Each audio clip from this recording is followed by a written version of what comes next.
Okie dokie, here we go then, yeah. Sound test for the stream.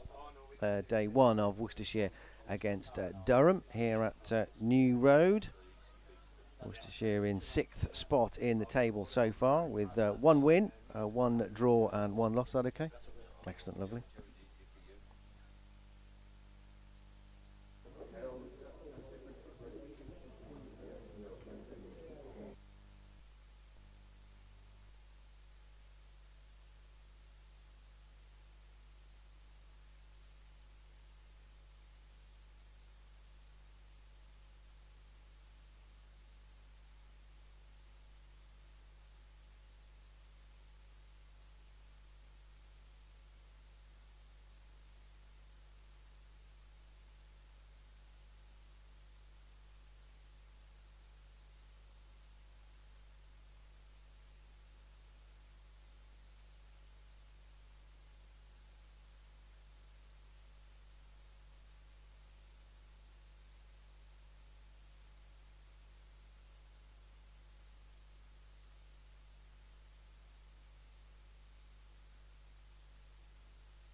think it's on. Is it on? Cool, perfect.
Good morning and welcome to New Road, where Worcestershire are taking on Durham here in the LV Equals Insurance County Championship.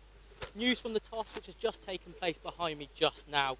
Durham and captain Scott Borthwick have won the toss and will bat first. Here is how they line up today. In alphabetical order: David Beddingham, Scott Borthwick the captain, Sean Dixon, Ned Eckersley will keep wicket, Alex Lees, Keegan Peterson, South Africa international, Matthew Potts, Chris Rushworth, Matt Salisbury, New England Test captain Ben Stokes and Liam Travaskis make up their 11. Your Pears 11 today: Jake Libby and Ed Pollock open the batting, with Pakistan international Azhar Ali at number 3. Jack Haynes is at 4 and the skipper Brett D'Oliveira is at number 5. Ed Barnard scored 161 last time out, he's at number 6, with Ben Cox keeping wicket. Joe Leach returns for Dylan Pennington at number 8, with Josh Baker number 9. And congratulations to Ben Gibbon, who earned his first Worcestershire appearance today. He's at number 10, with Adam Finch replacing Charlie Morris at 11. BBC Hereford and Worcestershire will have live commentary throughout the day, and we'll hand over to them now.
Well, a very good morning, everybody, and welcome to a sunny New Road for day one of this latest LV County Championship match between Worcestershire and Durham. Worcestershire come into the match with a win, a draw and a defeat in their last game up at Nottinghamshire, and the Durham side arrive here winless so far this season, playing a little bit hot and cold, but their main headlines coming into this game, of course, the return to the county ranks of the New England men's Test captain Ben Stokes. The news from the middle is that Durham have won the toss. They have chosen to bat first. Worcestershire make two changes from the side that was beaten convincingly in the end, despite Ed Barnard's second innings heroics with the bat. Two changes for this game. Joe Leach, former captain, has recovered from his stomach upset, and he returns to the side today. He's going to open the bowling in a minute from the Diglas end. And there's a first team debut for a 21-year-old left arm seamer Ben Gibbon. So special day for him. They've been talking about him for a number of weeks in and around the first team squad, knocking on the door, and now he's got his chance. Charlie Morris is the bowler to be rotated out of the previous starting lineup. Dylan Pennington was injured up at Trent Bridge. He's got a slight hamstring strain, nothing too serious, so he's not risked in this game, obviously. We're nearly ready to go, and here comes Joe Leach with the first ball of the day. In he comes, wide outside the off stump of the left-handed Alex Leach, and it's through to Ben Cox. 4 slips in place early on for the left-hander, recently recalled to the England Test side, keen to cement his place and stay in the side ahead of the Test series, which starts next month against New Zealand.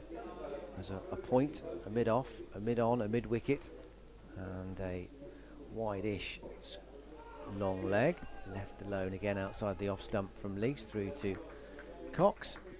I'm Dan Wheeler, alongside me my colleague from BBC Newcastle, Martin Emerson. Hi to you, Martin, good to see you again. Good morning. We've actually started 2 minutes early here. They were ready to go at 10:57, and I think they started at 10:58, so bonus deliveries on this first day. Add 2 minutes to your day rate. Yes. In comes Leach then, past the umpire, right arm over the wicket, bowls, and there's a confident-ish appeal. It's mostly led by the bowler. Umpire not interested. I have to say, even from here at fine leg, I wasn't too convinced about that one. No. Looking at the monitor, it looks like it might be going down the leg side and possibly a little bit too high, but other than that. Who were the umpires, by the way? Paul Bolden and Richard Illingworth. Yes, and Dean Cosker's the match referee. Also have had the issue of maybe just pitching outside leg stump as well, that last delivery from Leach. In he comes again then, and bowls. A bit of bounce again outside the off stump. Leach has nothing to do with it. Through it goes. Decent carry to the sun-hatted Ben Cox behind the stumps. Handsome win here in their last home match, the opening one of the season against Sussex. Very good cricket wicket for that match. There were runs there for the batters early on, and also something in it for the bowlers too. Leach bowls, and still not off the mark yet. Leach is careful, dabbing it down to the slip cordon on the bounce.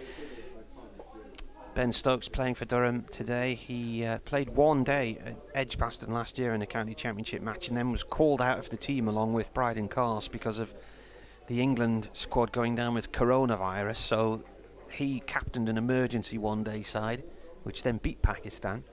Prior to that, his previous appearance for Durham in the championship was in July 2018 at Cheltenham against Gloucestershire. So this is only his 3rd game since July 2018. In comes Leach past the umpire. This is Fuller, and it's slightly streaky from Leach, but it's all the way along the ground. There's no third man, and the ball will just bounce over the boundary rope now. And slightly fortuitous end to the over for Alex Leach, but he controlled it to a degree. It didn't go in the air for any length of time, wasn't anywhere near a chance. No third man, and he picks up 4 off the last ball of the opening over, 4 without loss. And the other notable appearance today is Joe Root returning for Yorkshire. They're playing at Chelmsford today against Essex. It's a gorgeous day here, quite warm. It's about 19 degrees to 20 degrees the highs today. Is this our debutant, Gibbon? It is. Nice welcoming round of applause from the spectators in here. So he is 21 years old. He'll be 22 in June and has played a lot of cricket in the Cheshire Leagues around Alton Park. Isn't there a racetrack there, Alton Park? Yeah, there is. And Tatton Hall. And he's played for Lancashire 2s, Worcestershire 2s, and has played a number of games in the minor counties system for Cheshire. And in those 9 matches he's taken 21 wickets, so he's a left armer. And he's coming in from the New Road end and is bowling here to Dixon. That's through to the keeper. Durham have moved on to 4 without loss after the opening over here at New Road, delivered by Joe Leach. 4 to Leach, all the way along the floor through the slip cordon, no third man into the rope. We're going to see the opening over from Ben Gibbon. Special moment for him, the 21-year-old left armer, given his debut by Worcestershire today. 2 changes from the side that lost up at Nottinghamshire, with Joe Leach returning alongside Gibbon and Charlie Morris, the fast bowler, missing out. Into the second over, Durham 4 without loss after winning the toss.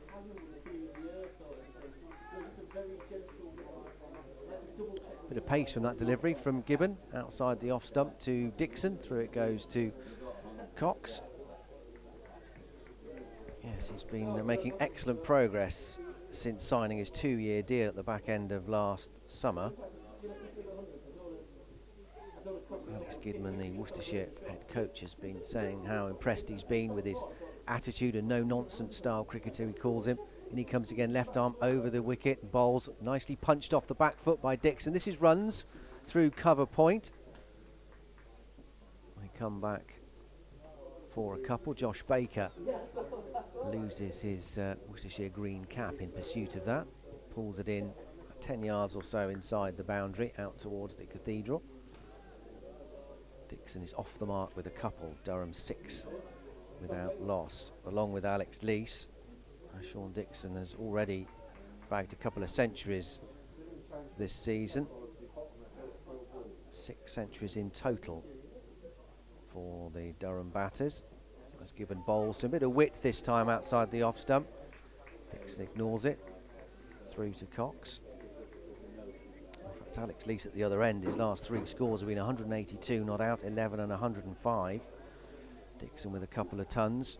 And David Benningham, who was so prolific last season, of course, was involved in a long tussle with Jake Libby as to who would potentially get to 1,000 runs first. Both of them got there in the end.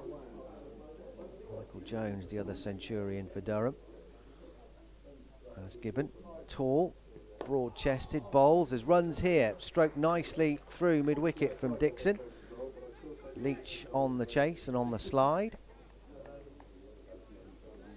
Hurls the ball back to Gibbon at the bowler's end. Stayed over the stumps. Another couple to Dixon, who's moved smoothly alongside Leach on 4. 8 without loss. Perhaps a bit nervous here, Ben Gibbon, understandably. Just turned to the top of his run. In he comes. Past the umpire and bowls, and forward comes Dixon. Doesn't get all of that. Inside edge down into the ground and fielded on his follow through. 4 runs off his opening over in first class cricket. He gets a pat on the back from Jack Haynes as he makes his way to the other end to stand in the slip cordon, and the Worcestershire captain Brett D'Oliveira also puts his arm round him. He's got to reach quite a long way up as Brett D'Oliveira to get round the shoulders of Ben Gibbon. He's a tall guy, Gibbon. But he puts on his sleeveless jumper now and walks way back down to long leg. Decent opening over that. 8 without loss after 2 overs. Lee's on strike, the left armour. As Leach comes in, right arm over and bowls. Forward he comes and plays this one up towards D'Oliveira at mid-off. Lees and Dixon last week at Sussex came in with, I think there's 50 overs to go on the Saturday, and batted all through the Saturday and then all through the Sunday morning and eventually into the afternoon. And their opening stand in the second innings was worth 313. If they'd got one more run, they would have equalled Durham's highest opening stand in a championship match, which was Michael Di Venuto and Kyle Coates against Notts in 2009. Leach again comes in and bowls. This is left alone. Bowling from the Diglas end here, with the D'Oliveira stand behind him, the central section of which is covered in white tarpaulin. A very pleasant day on the banks of the Severn today.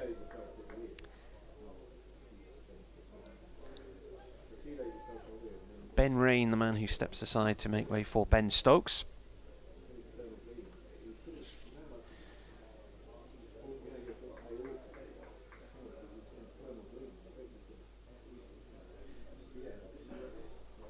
Leach again comes in and bowls.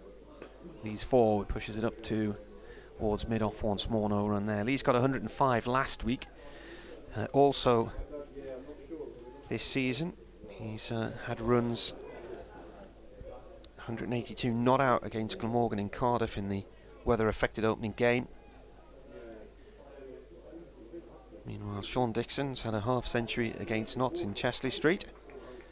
84 he got against Leicestershire in Chesley Street. He got 54 against Notts. He's also had a couple of centuries as well as Leach bowls. That's left and through to the keeper it goes. He helps from the slip cordon. Wasn't a bad leave actually, it was quite tight to the stumps, so well watched there by Alex Lees. If that had angled back slightly, it might have just clipped the bail. Sean Dixon made 186 at Hove last week. He's had 120 against Leicestershire and Chesley Street, and 84 against them as well. But Durham is still looking for their first win of the season. This is match number 5 for them. As Leach bowls once again to Lees. Lees defends, and they are traditionally slow starters, and have gone back and looked through their opening rounds of games. In 2016, the first win came in the 4th match against Lancashire, and then they were relegated at the end of that year. At the first win in 2017, having been relegated, it took them 7 matches before they got a win on the board. 2018 they lost at home to Kent, then saw the game at Northants abandoned. They then beat Leicestershire after following on, as Leach bowls again. That's left through to the keeper. It's the only time Durham have won a game following on. In 2019 they lost their first 4 for the first time, and then put a run together where I think they were unbeaten in the next 10 and nearly got promoted. And then we go on to 2020, of course it was just that very short season, the Bob Willis Trophy campaign, and they didn't win a game in the 5 they'd in that one. And last season it was the 4th match against Warwickshire in Chester Street before they got a win on the board. And as long ago as 2012, which you may remember as the wettest summer we've had, it was 10 matches that year. They couldn't actually get a game finished that season.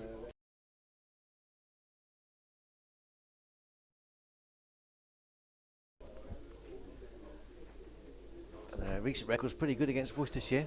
Won the last 3 county championship games as Gibbon opens up a new over, and might cost him 4 his first delivery. Jake Libby is giving game chase down to 3rd man, but it is going to be 4 to Dixon. Just rode the bounce nicely there, Dixon, and used the angle of the left armour across him just to steer it away. There's no 3rd man down there again. So help yourself territory, which Dixon does. He goes up to 8, doubling his score. 12 without loss, Durham, after winning the toss this morning and deciding to bat first.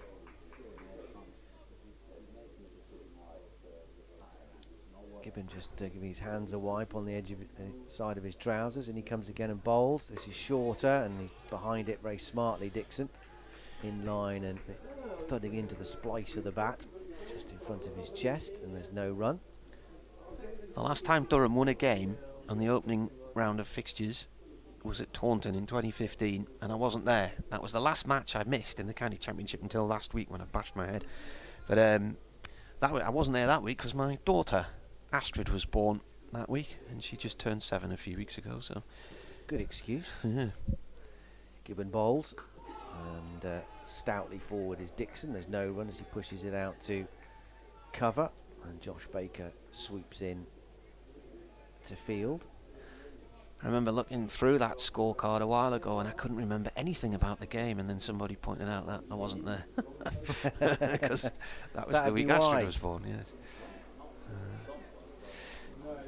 Derek Allen says, good to hear you back. Ellie, captain's Gateshead under 15 tonight. Rebecca's also playing. And good morning to Ben, i.e. Ben Stokes, he says. Good morning, Derek, up in Northumberland. Gibbon, past the umpire bowls, wide outside the off stump. Just a bit of swing in his opening over. Ben Gibbon, just a bit of drift back into the right-handers, but when it has just threatened to move, he has started it quite wide, so it's been quite safe for the batsman just to play no stroke. But he's strong lad, tall, quite front on in his action. Broad-shouldered, in he comes, number 21, his age on the back of his shirt, and he'll get runs here. Will he? Dixon, no. Tucks it off his hip, went straight to Azhar Ali at mid-wicket. There's no run. Top wicket taker in the National Counties Premier Division last year was 61. Ben Gibbon.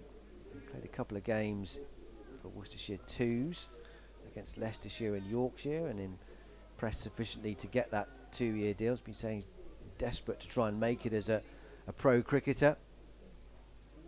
Giving up his job on a building site to try and make his cricket career happen, and it's happening right here now. And he comes and bowls wide outside the off stump, bounce from Gibbon through to Cox, who takes it just above his left shoulder. End of the over. What was he doing? Was he a hod carrier?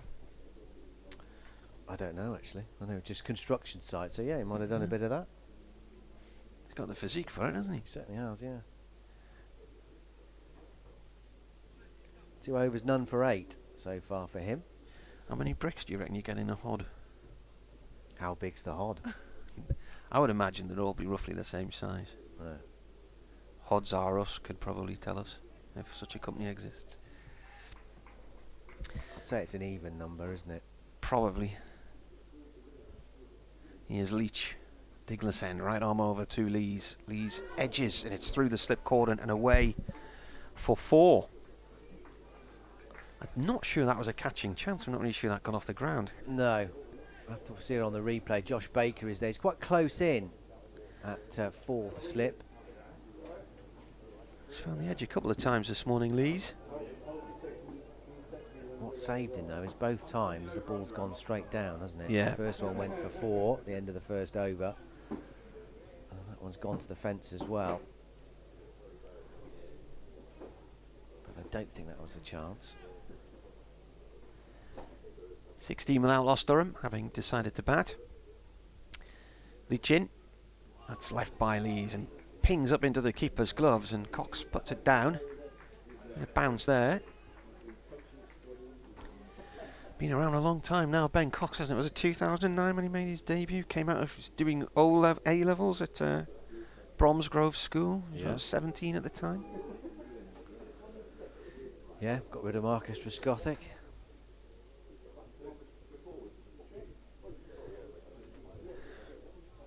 How old is he now? He's 30 now. Leach bowls. Lees turns this one past square leg, and it's being chased across the field by Azhar Ali, the Pakistan international. 1 run.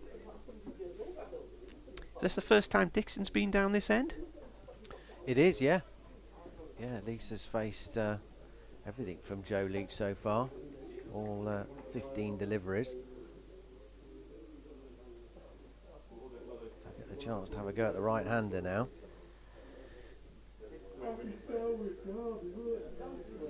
Somebody had a late night by the sounds of things there. Halfway through this over from Leach. Dixon's facing him now. That's left alone. Through to the keeper it goes. 11:16. We started fractionally early, about 2 minutes early. And Durham don't really know which team's going to turn up at the minute. They've been blowing a bit hot and cold this season. They were absolutely hammered by Notts 2 weeks ago. Batted really poorly in the first innings at Hove last week against a Sussex side that was weakened and had 2 low knees in it. And then Sussex ended up with a 315 run first innings lead before Durham fought back and earned a draw. It's defended by Dixon. Scored plenty of runs in the opening 2 games against Glamorgan and Leicestershire, but lost too much time in the Glamorgan match. More than 100 overs went there to hailstorms down in Cardiff, days 1 and 2. And in the Leicestershire game, they only took 2 wickets the whole of the final day.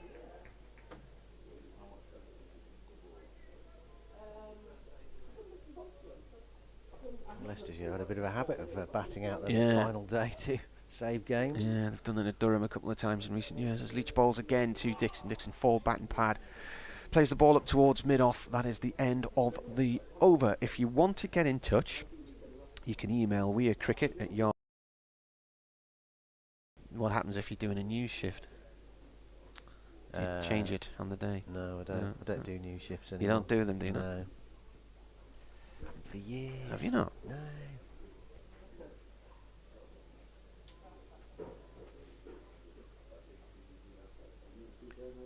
"17 without loss, 9 for Leach and 8 for Dixon. Both have faced 15 balls. And Gibbon is going to continue. 2 overs, none for 8 so far. Steady start from the debutant. In he comes and bowls, and that's wide outside the off stump of Leach. The first time that Gibbons had a chance to bowl at left-hander. Elizabeth's emailed, "Welcome back, Marty. I trust you are fully recovered." She says, "A dry, cloudy morning in Hamilton. And from your comments, cooler here than where you are. Looking forward to 4 days of competitive cricket," says Elizabeth.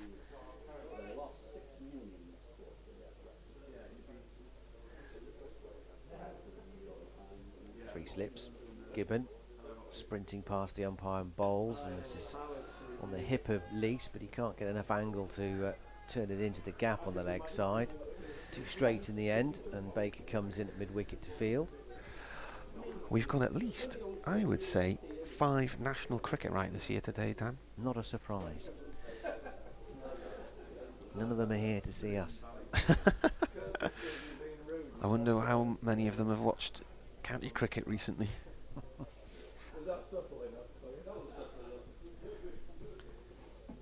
Gibbon moving in again. This one's slightly fuller. Leach comes forward carefully. Just blocks it back up the pitch, fielded by the bowler on his follow through. Had a spell for Lancashire in their second 11 as well, while he was feeling his way into trying to get a first team breakthrough. Not happened for him there, but it's happening for him here at New Road. Offering something new, of course, a left arm angle. So helped create a bit of rough for Josh Baker later in the match. Was Pennington's got a hamstring injury, is that right? Pennington's got a slight hamstring. And Morris problem, is under yeah. the weather, Uh, I was told. right, okay. Picked up a bit of a bug or something. So Well, Joe Leach has just recovered from a bug. And he's back today. 2 changes for Worcestershire, if you missed that earlier. Gibbon and Leach in for Pennington and Morris. Gibbon bowls shorter, and that bounces just above the stumps. Through to Cox, no shot offered by Leach. 17 without loss. Paul Wilson has emailed, "Greetings from a fairly sunny and warmish Costa del Hartlepool. Should be with you all until the last ball today. Have a good one."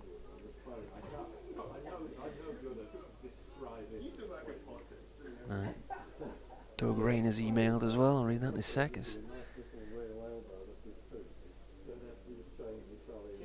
Gibbon in and bowls. This is an attempted Yorker, and it's going to be runs for Leach through the covers. Jab down on it quite late. D'Oliveira is giving chase. He'll pull it in 10 yards or so inside the boundary rope. Here comes the throw, and they're back for a couple.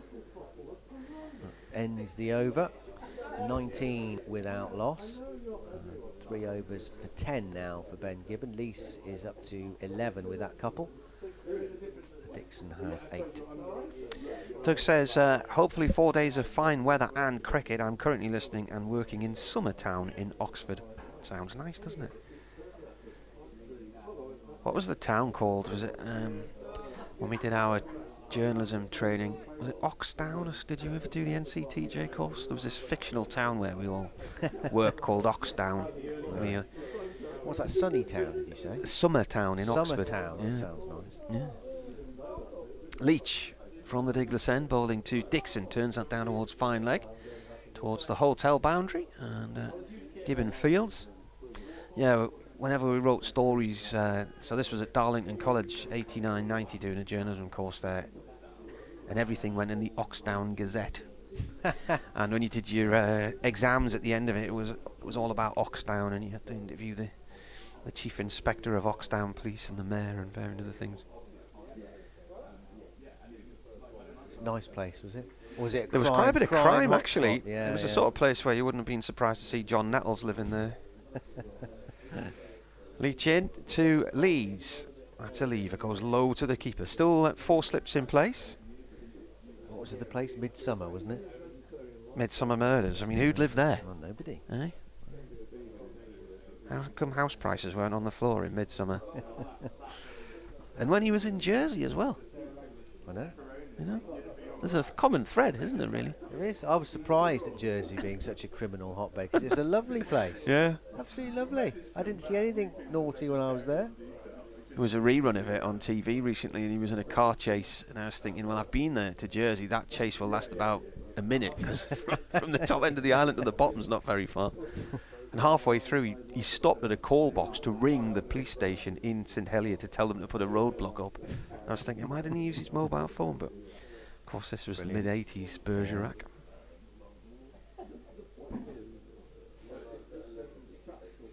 Yeah, it's interesting telling your kids about the differences when you were their age or a bit older than mine are 5, so obviously I don't remember much when I was 5, but yeah, things like phone boxes now, which are libraries or houses for defibrillators. Yeah.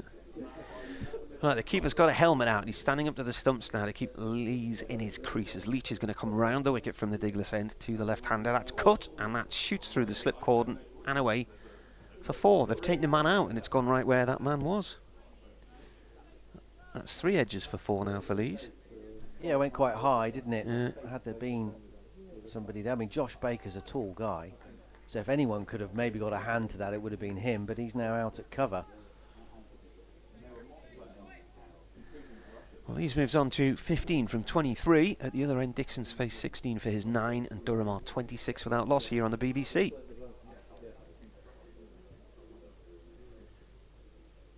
Leach comes in and bowls. Lees back into his crease, steers the ball up to mid-on. Peter Dawson says, has Ben Rain been dropped or is he injured? And he says if he's been dropped, it's a poor decision by Durham.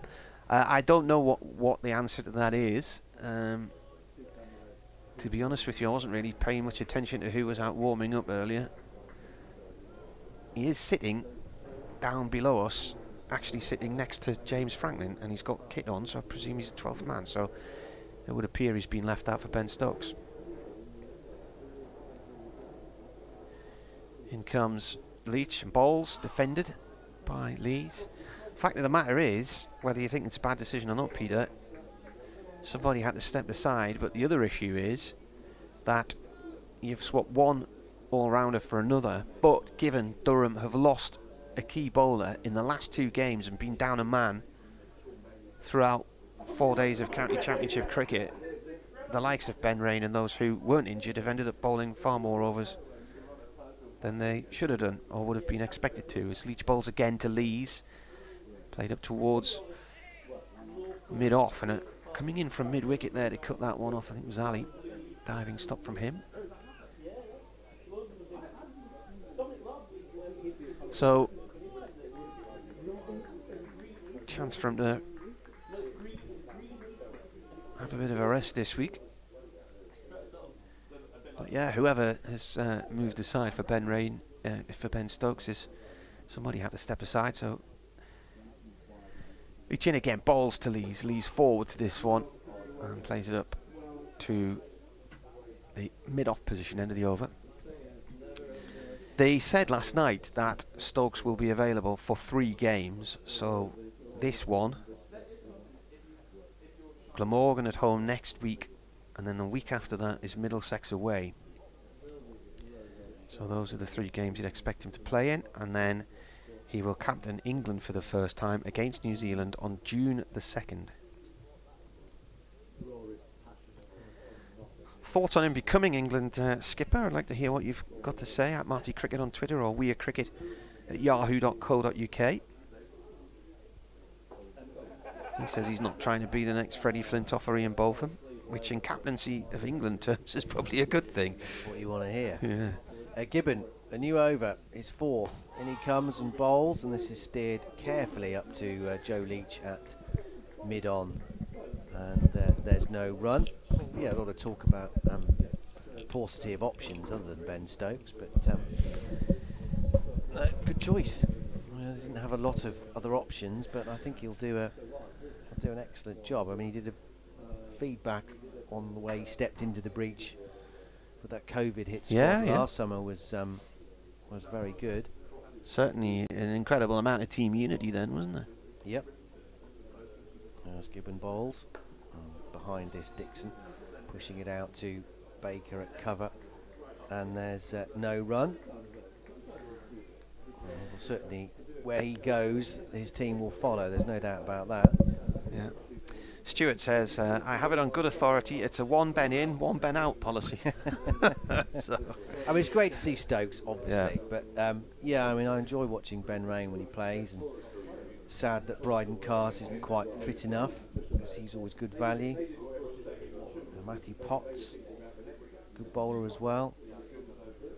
Gibbon in bowls, and mostly pad of Dixon as it trickles down to Ben Cox. Might have been a hint of glove too, but Durham have gone with Matt Salisbury again this week, and Matty Potts, Chris Rushworth. Rushworth still looking for that wicket, which I started mentioning during the Leicestershire game a few weeks ago.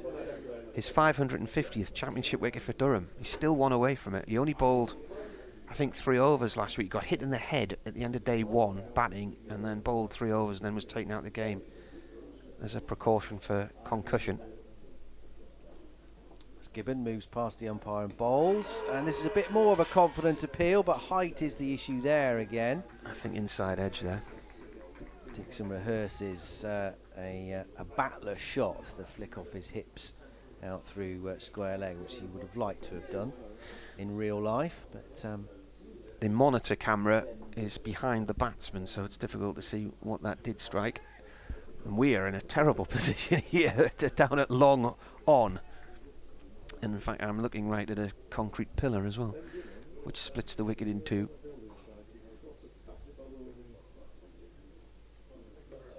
Gibbon. Forward comes Dixon, solidly, bat and pad tight together, just pushing it out to D'Oliveira.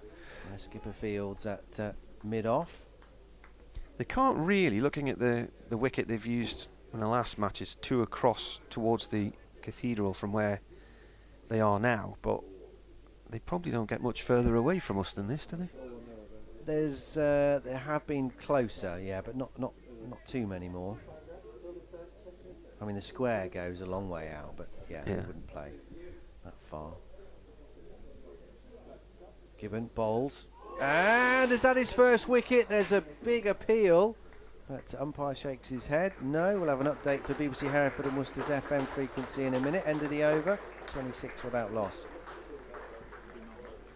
Durham are 26 without loss after winning the toss this morning and batting first. Alex Leach has 15 and Sean Dixon was with him on 9. Leach has been a bit fortunate in terms of the boundaries that he's struck, a lot of them down to the vacant third man boundary off edges, albeit some of them controlled.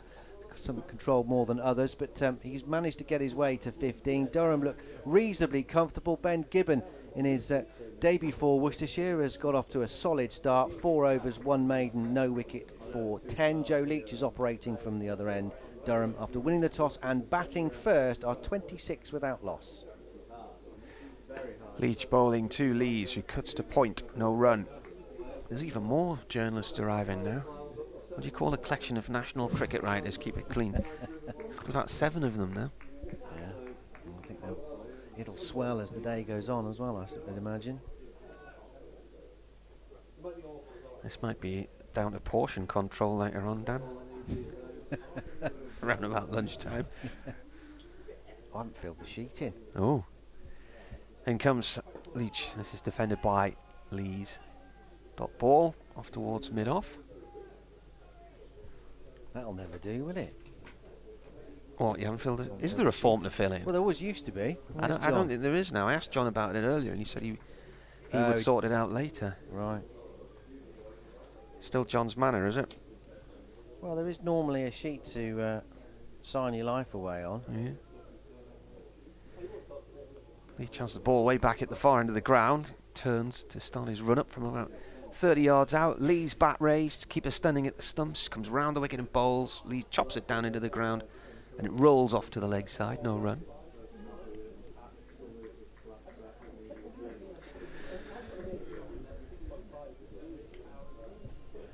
One, two, three, four, five, six. At least 6 national writers here at the minute, possibly 7. Some of the big hitters are in town as well, Dan. Mike Atherton's here. Yeah. Leach round the wicket, bowls, defended. Hopsy's here as well, David Hops from Cricinfo, but he was at Durham a couple of weeks ago for the Notts game. Probably running the ruse over the possibility of Stokes' appearance then. Stokes was netting that week from memory and bowling in the middle. Very pleasant day here though in Worcester. High cloud, bit of blue sky on show, and temperatures around about 20 degrees this afternoon. Lees stares down as it stumps and then looks at the bowler as he comes round the wicket and then plays the ball upfield to mid-on, no run there. There's a possibility tomorrow afternoon of a little bit of rain drifting down from the north, from the west. There might be some showers tomorrow afternoon, but there might not be. Yeah. And the rest of the weekend, I think, looks fine. That sounds like a forecast for any day of the year, doesn't it? There might be showers, there might not be. Yeah. Pick your day. Certainly lovely this morning so far. Yeah. Just gone 11:30. 26 for non-Durham, having chosen to bat. Lees defends this one as well. That's played up to the stumps at the bowler's end. And that is the end of the over. So 9 overs gone. So just thanks for all the messages on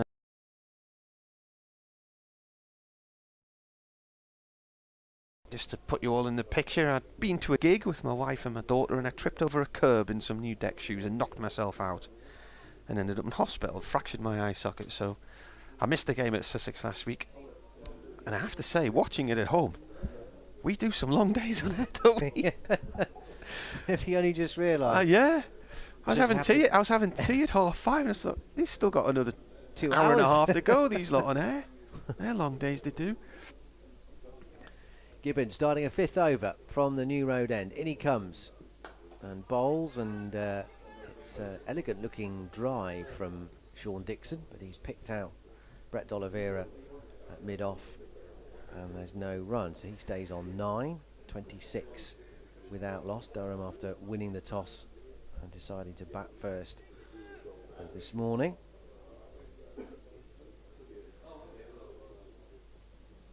So you haven't had to go through HIA or anything like that? What's that? Head injury assessments, protocols, concussion. I did at hospital, yeah.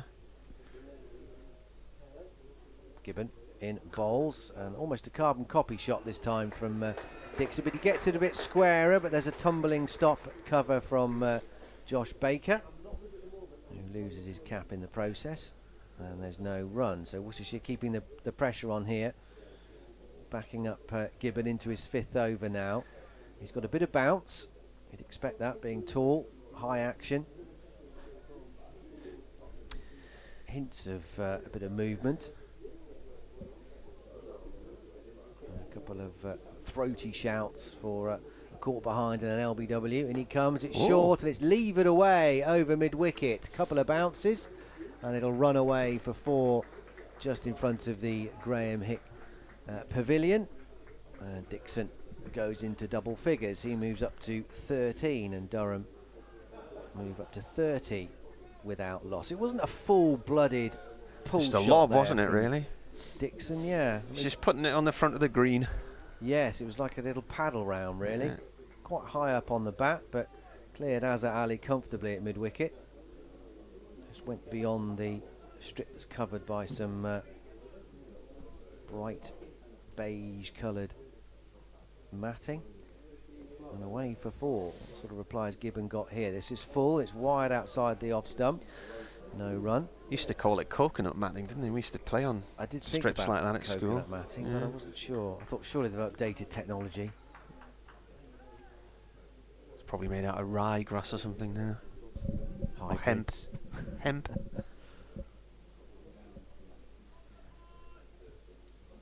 No real alarms at the moment for Durham. We had a couple of streaky 4s from Alex Leach, but they've gone all the way along the ground.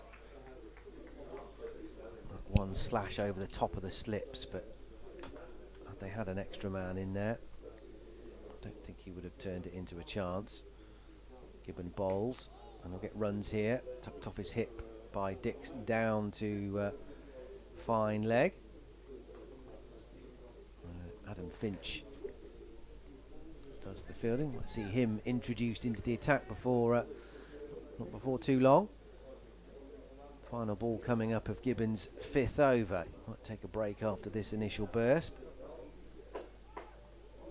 It's been tidy enough from him. Bound to have been feeling a few nerves, but hopefully they've dissipated now. I was asking for your thoughts on Ben Stokes as England skipper. You can email weircricket@yahoo.co.uk or @MartyCricket on Twitter or Dan Wheeler Sport on Twitter. Here comes Gibbon then, last ball of his over. Past the umpire and bowls, the left-handed Leach. He'll get Nice runs shot. here, nicely turned off his heels almost, and he'll collect 4 out to square leg, just behind square leg in truth. It's gone to the yew tree on the far side of the ground. But, just struggling with his line there a little bit in that over. Ben Gibbon with the left and right hander, that one full and right on the left-hander's legs, and Leach will put that away all day long. He moves up to 19, 35 without loss, 14 to Dixon, 5 overs, 1 made, none for 19 now for Ben Gibbon. Mervin's emailed. He says Ben is a terrific player. He's level-headed and mature these days. Let's hope the England captaincy isn't a poison chalice. Well, it is for anybody at the minute, isn't it? What, 1 win in 17 tests? Well, good luck with that, isn't it? Leach, right arm over now to Dixon from the Diglas end, running in towards us. Dixon forward to this one, pushes it up to mid-off as a rally field. Mervyn says, hope you're feeling better, and I hope the red and whites win tomorrow night, says Mervyn. Yeah, Sunderland playing in the first leg of the playoff semi-final against Sheffield Wednesday tomorrow evening. There'll be commentary of that one on BBC Radio Newcastle. They've sold more than 40,000 tickets for the game so far. I'll have to watch that in a pub in town. And I remember watching Sunderland against Portsmouth in the playoffs here about 3 years ago. Leach in again, bowls, defended once more by Dixon. In fact, Durham always seemed to be here early May-ish. And last year, the game started on May the 3rd. Today, it's May the 5th. Oh, right. Yeah, I knew it was this sort of time of the year. Durham did the double over Worcestershire last year. Won by 10 wickets here on the 3rd evening. I think they're chasing out something about 89, and there was a threat of rain and the fact that the match might go into a 4th day. Leach bowls again to Dixon. This is defended, but they chased the runs down and got the match finished in time. How many times have these two played then? So they've had 31 meetings in the Championship, 13 wins for Durham, 8 for Worcestershire. There have been 11 draws. And Durham have won 8 at home and 5 away. 87 was the target last year.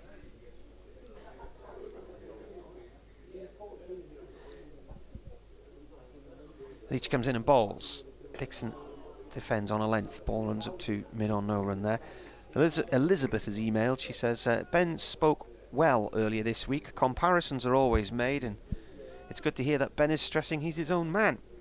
I'm in no doubt he will motivate the national team. And she says, has a national coach been appointed yet? Because surely that is a key appointment as well. But due to Ben's history of match-winning exploits, there's a lot on his shoulders regardless of added captaincy. But I believe, as always, he'll give his all. Leach to Dixon. Right arm over. Dixon guides the ball down towards the gully. No run there. It is collected by Jake Libby. I wish him all the best, says Elizabeth. Thanks for that email, Elizabeth. There was that line, wasn't there? England at their lowest world ranking for what, nearly 30 years. So he's definitely got a job on there, Ben Stokes, to try and lead some kind of revival for England. Looks like Stuart Broad and Jimmy Anderson are going to be straight back into things as well. Yep. Leach again bowls. Dixon defends. And that is the end of the over. So Leach has now bowled 6 overs, and that was his 3rd maiden. None for 16 so far. Gibbon, 5 overs, none for 19, 1 maiden. And we've seen a change of bowler now. Yeah, elsewhere in the county championship today, not the return to Old Trafford that former Lancashire batter Alex Davis would have planned. He's made the switch from Lancashire to Warwickshire now, and he's out for an 8-ball duck there early on. All early wickets elsewhere. Ed Barnard into the attack. Ian Holland is out as well.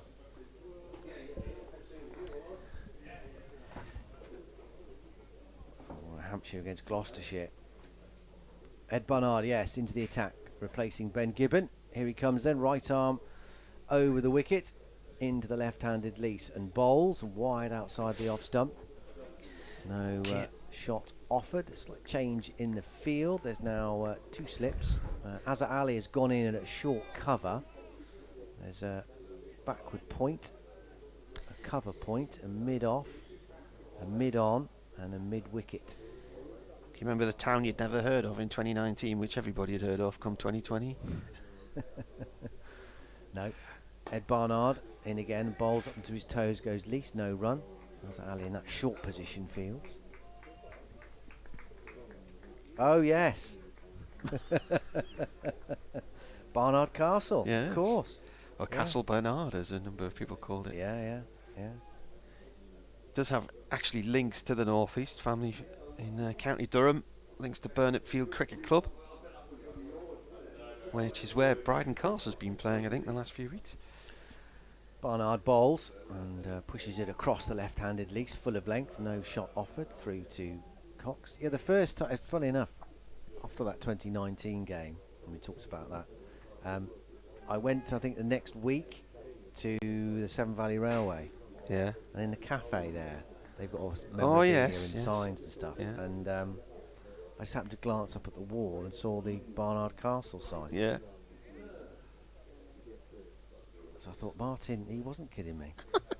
Barnard bowls, gets runs here, Lees, up onto his toe, steers it down through the slip cord, and it hasn't got quite the energy to get to the 3rd man fence. Jake Libby is the successful chaser in the end, but they come back for a couple. Leaks up to 21, 37 without loss. I think that was one of the beaching routes which got axed in the 60s. It was about just over 50 years ago when the axe fell.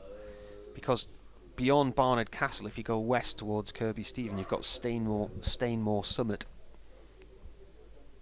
Barnard bowls, and no shot offered by Leach again, through to Cox.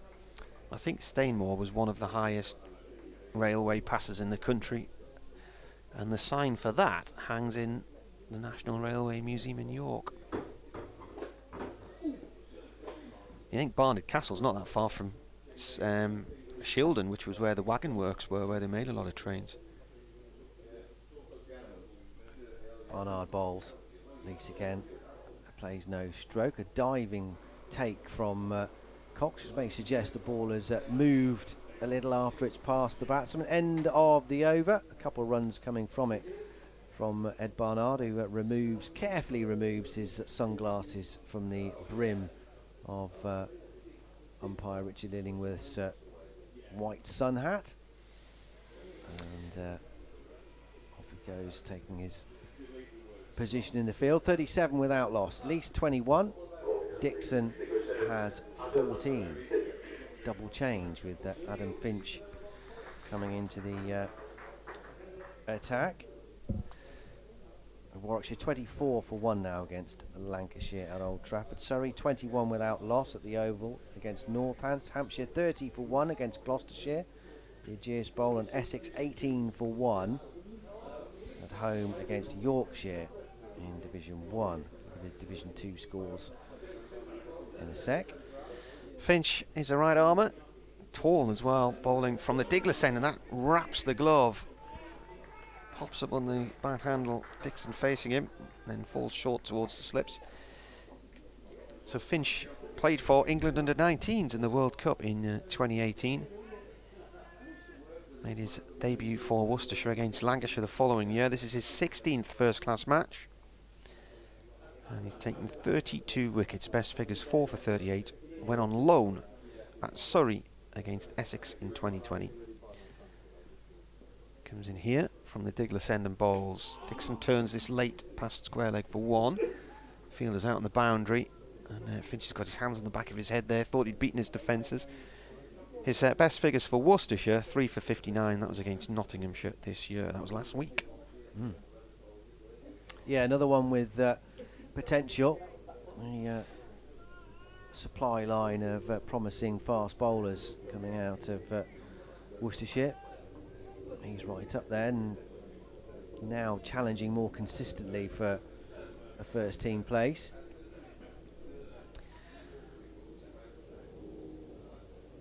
Lee's on strike on 21. This is his 41st ball. Right arm over to the left-hander, and that is into the keeper's mitts. Paul Bennett emailed, he says, nice to have you back. It's a decent start for Durham, but let's hope the customary collapse is prevented by Sir Ben. He said, I'm still thinking about a witty, non-rude collective noun for journalists. And I'm still not sure about Sir Ben as England captain, but it's only fair to see how it goes. It was cricket journalists particularly. A gaggle of cricket reporters. Paul Wilson says, I think Ben Stokes is an excellent choice as captain of the England cricket team. As Lees faces Finch from the Diglis end, and that's another leave. He said he's a born leader and has performed heroics for England in the last few years. It's also a feather in the cap for the Durham Academy and the club in general. Best of luck to him. I noticed on TV the other night, because he held his first press conference as England skipper at Durham on Tuesday, so the national press had to travel north. No way. Some of them left the Shires. So I thought that was a good thing that he did that. Finch once again comes in and bowls. Defended. And covering all bases on Look North on TV, on BBC One, announced that Ben Stokes, the Durham skipper, who comes from Cockermouth in Cumbria, covering all bases there, you see, for the audience. Well played. So whenever I write anything about Ben Stokes for script or whatever at work, I always send them to Radio Cumbria as well, because he's Cockermouth's Ben Stokes, you see. Cover all the bases. Last ball of the 13th over, Finch to Lees. And that's left alone as well. So just the one run from it, that single off Dixon. Durham 38 without loss at the end of it. 13 overs gone. It's 10-12. Been playing nearly an hour.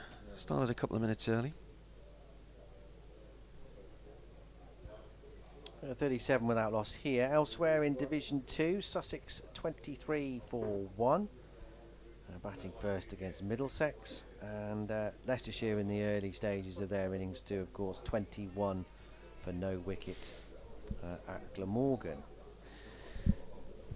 Maybe Castle Bernard confused a few of the national reporters in 2020 because, according to Paul, there is an area in the city of London called Castle Baynard. There would be, wouldn't there? Yes. There would be. Barnard starts a new over and tucks Dixon up for room a little bit, just on the leg side, but doesn't get a run. Straight to Azir Ali, 38 without loss. He said, in Castle Baynard there is a pub called the Baynard Castle, mentioned in a Shakespeare play.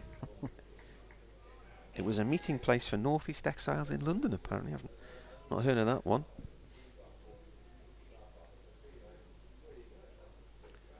Barnard runs away from us now and bowls. Won't get a run here though, Dixon, but he's solidly behind it, pushing it up to Finch at mid-on. John Hutchison says, greetings from sunny Kefalonia. Glad to hear you back behind the mic. Hopefully not any lasting damage, and you should take more water with it next time, he says. Yeah, it was a combination of a pair of new deck shoes and a curb that I wasn't expecting to trip over. Barnard bowls. Frustrated again, Dixon trying to pinch a single on the leg side, but Azhar Ali is alive to the danger at mid-wicket, and no run. Are these shoes, have you still got them, or have you Yeah, thrown now them this out is now? an interesting one, because one of my friends messaged me last week and said, how much do you want for the new deck shoes? Yeah. Well, they're just a little bit clumpier, aren't they? And they're because of quite a thick sole on deck shoes, and they're just Gotta a little bit less compensate for forgiving, aren't they? You know. The overhang, yeah. Barnard past the umpire, bowls. No run here, down to Gully, where Jake Libby sweeps to field. Anyway, apparently these things happen when you get in your 50s. You're multitasking, trying to eat and walk. Just trying to jog across the road. Oh, right. Which is something we always tell kids not to do, isn't it? Don't run across the road. No. I now know why. See, that Green Cross Code man, he had a few good ideas, that lad. Dave Prowse. Mm. Barnard bowls, no run here. Azhar Ali employed at mid-wicket again. He was Darth Vader, wasn't he? He was, yeah. My Auntie Sue used to be a features writer for the Sunderland Echo, and in the early 80s, or might have been the late 70s, Star Wars. Star Wars came out in 77, didn't it? The first one, yeah. yes. Yeah. And then she interviewed him. He was appearing at Sunderland Empire, probably in pantomime, I can't remember what, but she had lunch with him. And he had these size 13 feet, and he stood on her foot underneath the table, and she was too afraid to say anything. Barnard bowls, a controlled edge. That's well played, actually, by Dixon. Down to third man for 4, the vacant third man area. And that sort of surprised him initially, I think, but he adjusted in time just to steer that down. It wasn't in the air very long. There wasn't a slit that wide anyway, so there was a degree of safety about that readjustment. Picks up 4, 42 without loss. The end of that second over from Ed Barnard. None for 6 from his 2 overs. And he's picked up 7 wickets so far this season, Ed Barnard, who's trying to evolve himself into a batsman who bowls a bit rather than a bowler who bats a bit. Certainly going about that in the right way with his form. Finch in. Lees plays this through. Oh, it's missed. It's gone for 4. Not the best of fielding, really. Who's that on his knees now there, Dan? Baker. Josh Baker. Just seemed a bit slow to react to that, didn't he? He's in the covers, and Lees played it towards him. He dived, and it went through his left hand. Yeah, nicely timed by Lees, but yeah, shouldn't have been 4 really. You'd be annoyed if that happened in a village game, really, wouldn't you? Or very, very unsurprised. I would be. Finch to Lees again. Lees back into his crease, plays the ball up to mid-on, no run there. Picked up by Leach. So Lees is now on 25, Durham 46 for none here on BBC Radio Hereford and Worcester and BBC Radio Newcastle. We have some guests with us the next couple of days, don't we? Tomorrow. We do, And yeah. is it tomorrow and what day is tomorrow? Tomorrow Friday. and Sunday. Sunday. Yeah, Eve Jones is going to be with us tomorrow. He's Central Sparks captain, an England A batter. And Georgia Elvis is coming, on day 4. Bowler comes in again. This is turned off towards square leg by Leach for 1.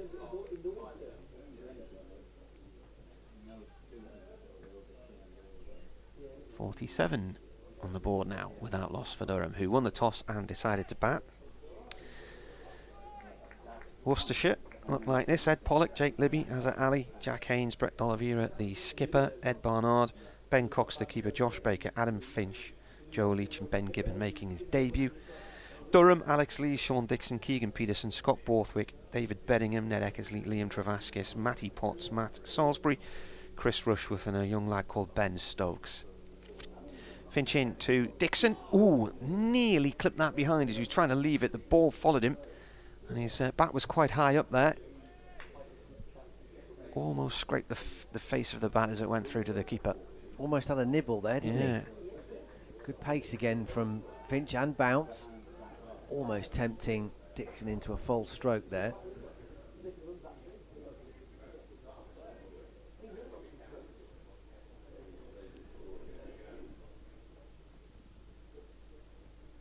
Dixon waits as Finch comes in.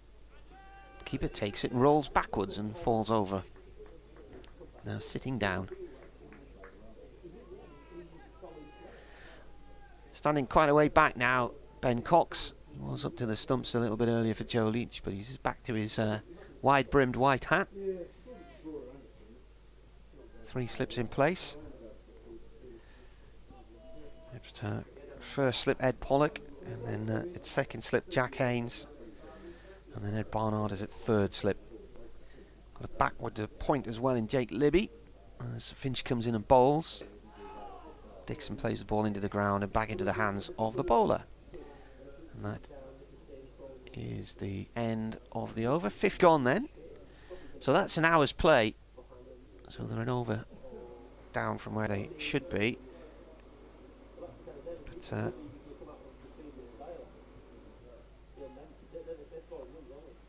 looking at the scorecard, the 4 from the first ball of that over from Lees and then a single midway through it. Durham now 47 without loss as we approach midday.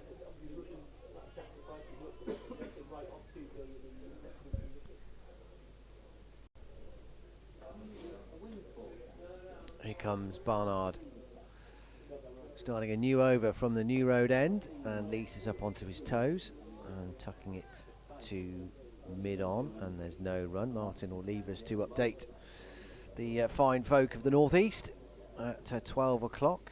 Listeners to BBC Hereford and Worcester's FM frequency will be dropping in shortly, showing the news at 12. 47 without loss. No news of any Worcestershire wickets so far to bring the listeners to Hereford and Worcester. Shy at the stumps from Baker. It was to his good side, his left-hand side. A flick of the wrists as he released the ball, but didn't hit the stumps. I think they would have been safely home anyway, the Durham batters. We have a quick chat in the middle. Alex Lees and Sean Dixon. We're saying nothing too silly.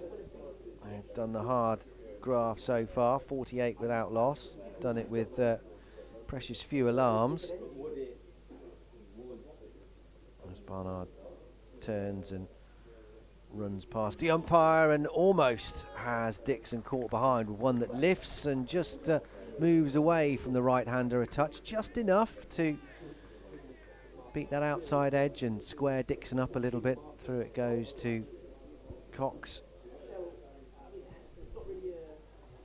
Best return so far, 2 for 54 in the first innings of the first match of the season at Grace Road against Leicestershire. 2 for 58 in the first innings against Nottinghamshire, but it's been for his batting that Ed Barnard has grabbed the headlines so far this season. This ball is driven out to Baker at short cover and there's no run.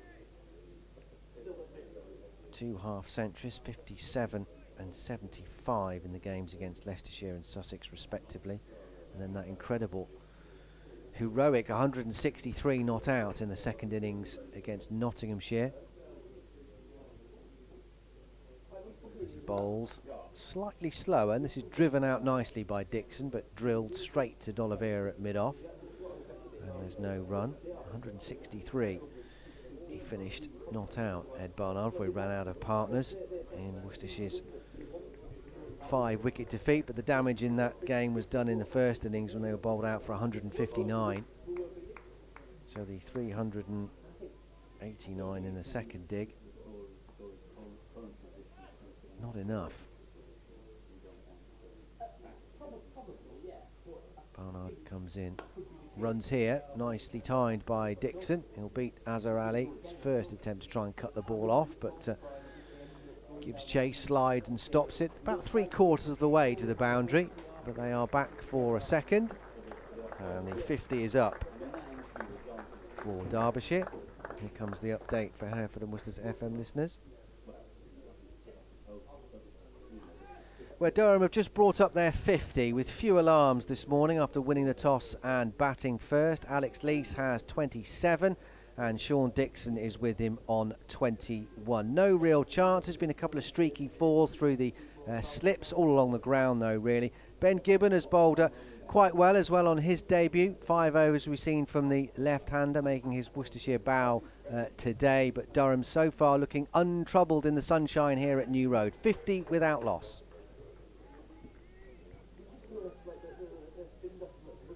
First ball from Adam Finch is short, and Leach, who's a tall man himself, has to take some evasive action. Through it goes to Cox. 3 slips in place for the left-hander. Backward point. Cover. Mid-off. Mid-on. Gibbon is at fine leg, and Azhar Ali is almost back on the rope at square leg, and this is a cracking ball from Finch. It cuts Leach in half. Through to Cox, who took it quite a distance to his right. That shows how far that cut back into the left-hander. Terrific delivery from Finch, who's working up a bit of pace here. There's definitely some carry, a little bit of seam movement in this wicket earlier on. Durham have done a good job of just battling through, because there is something there for the bowlers if they get it in the right place. Finch bowls wide outside the off stump, and that one keeps a bit low if anything. Through to Cox, and there's no run.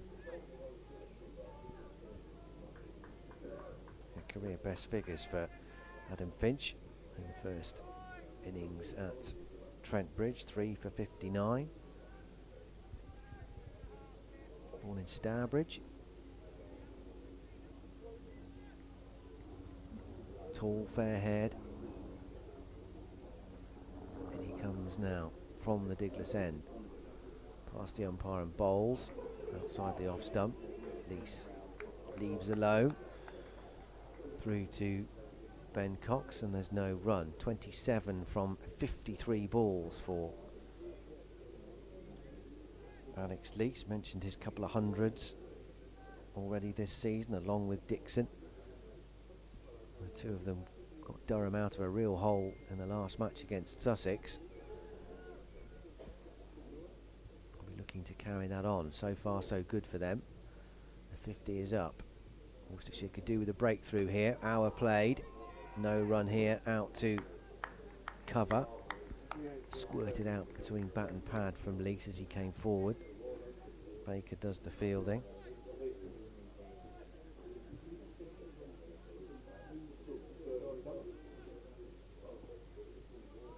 Roundup of latest scores for you.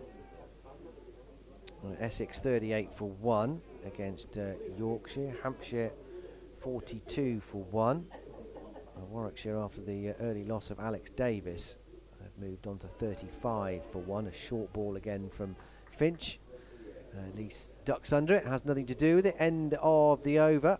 50 without loss. Leach has 27. Dixon has 21. Finch 3 overs, 1 maiden, none for 6. And Surrey a 30 without loss against Northamptonshire. Into Division 2. 2 other matches going on with this one. Glamorgan, they're in the field against Leicestershire. They're 40 without loss. And Sussex 39 for 1.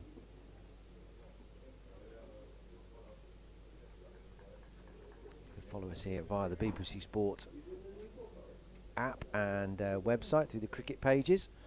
Ed Barnard starts a new over, no run here, dab down to cover, and there's no run for Dixon, still 50 without loss. And we're live on the Worcestershire YouTube channel, which you can access either directly or via the Worcestershire official website. And of course you can keep across all the games by following the BBC's live text service too.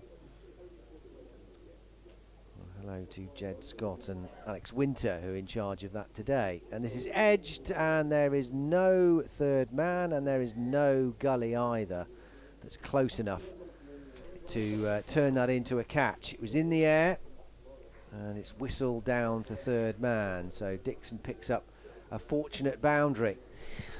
54 without loss, but if you're going to leave that area unguarded, I suppose it's not that fortunate.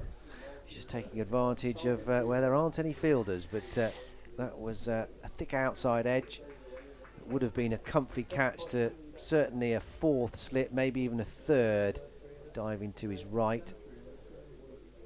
And we have had 4 slips in the early stages of the match. Not even a third there, might have had a chance. No run here, down to Azhar Ali at short mid-wicket. I've asked the cricket writers what they would describe themselves as. Yeah. Silence. We've had a suggestion Hopsy from... suggested a scoop of cricket writers. Yes. I thought maybe a sting or a hornet.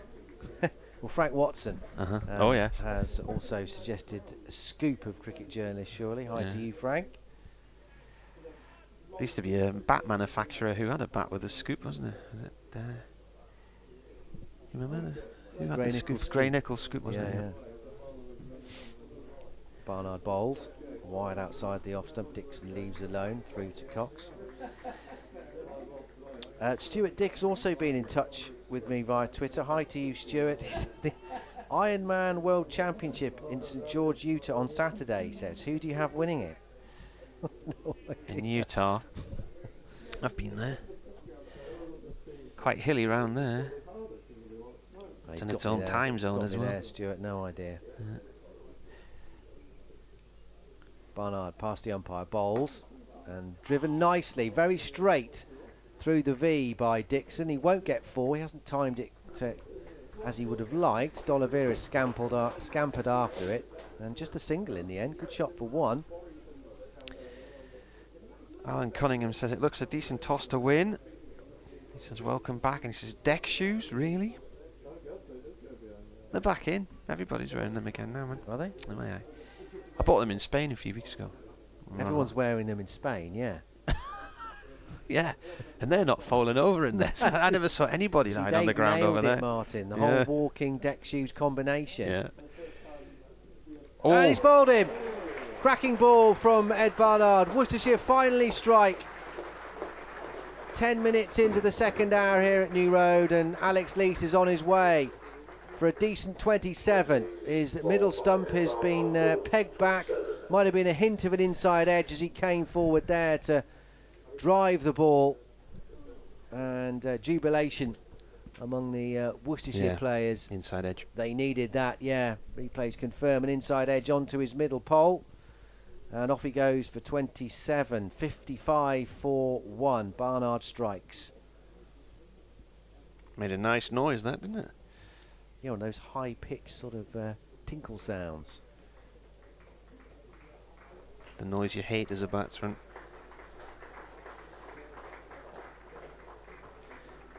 So 55 for 1, not a bad start from Durham's point of view. That was the end of the 18th over as well when the wicket came.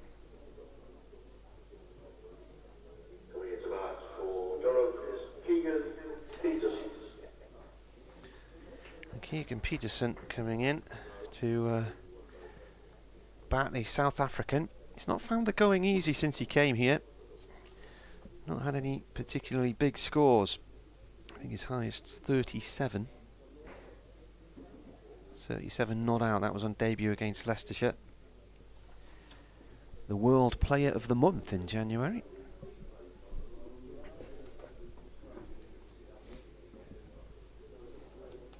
Well, he's in now at 55 for 1. Yeah, 101 runs from his 6 innings so far. Average of 25, as Martin said here. 37 not out, his best to date. Having a long chat with Sean Dixon, getting a lowdown on who's doing what.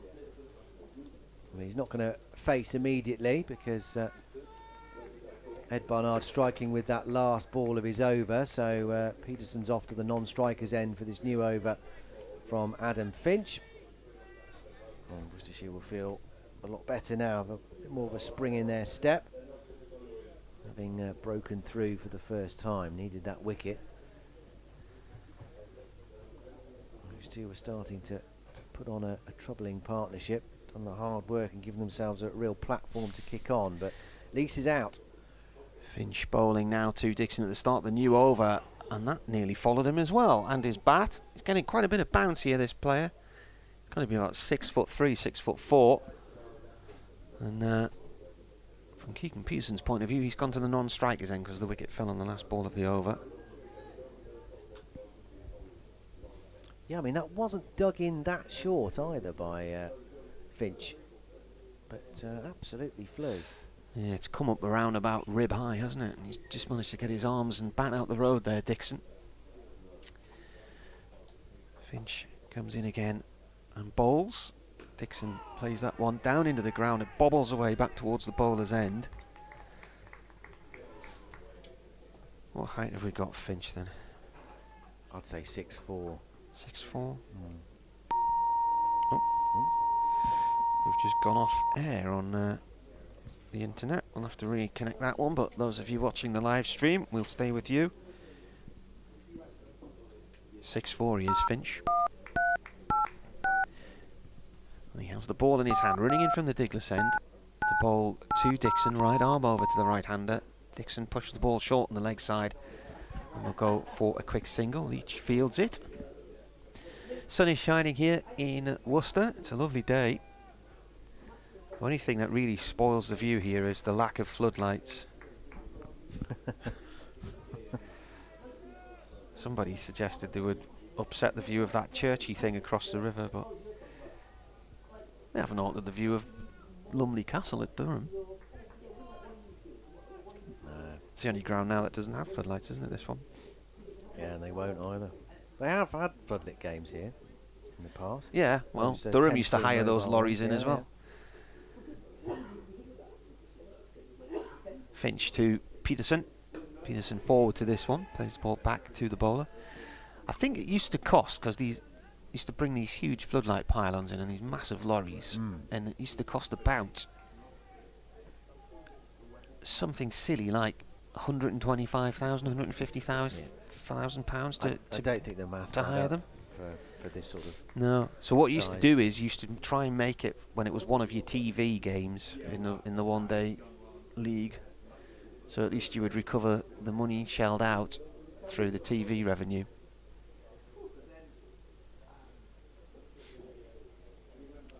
In comes the bowler, played by Peterson out into the covers, no run there. Collected by Ali. Durham got their floodlights in about 7-8 years ago now. One of the official objectors to it was the Earl of Scarborough, who owns Lumley Castle, or did own Lumley Castle Hotel. Oh, right. But which was an interesting one at the time, because Lumley Castle as a hotel has surely benefited from floodlit games at Chesley Street, particularly England one-day internationals and whatnot.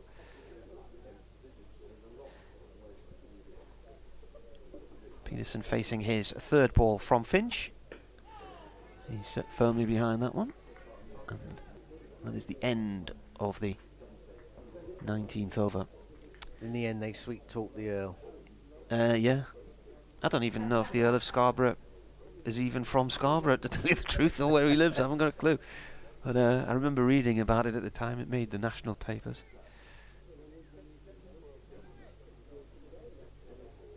I just had one of those horrible moments where I suddenly thought I missed my 12 o'clock bulletin, but then remembered I'd just done it. So 56 for 1 the score.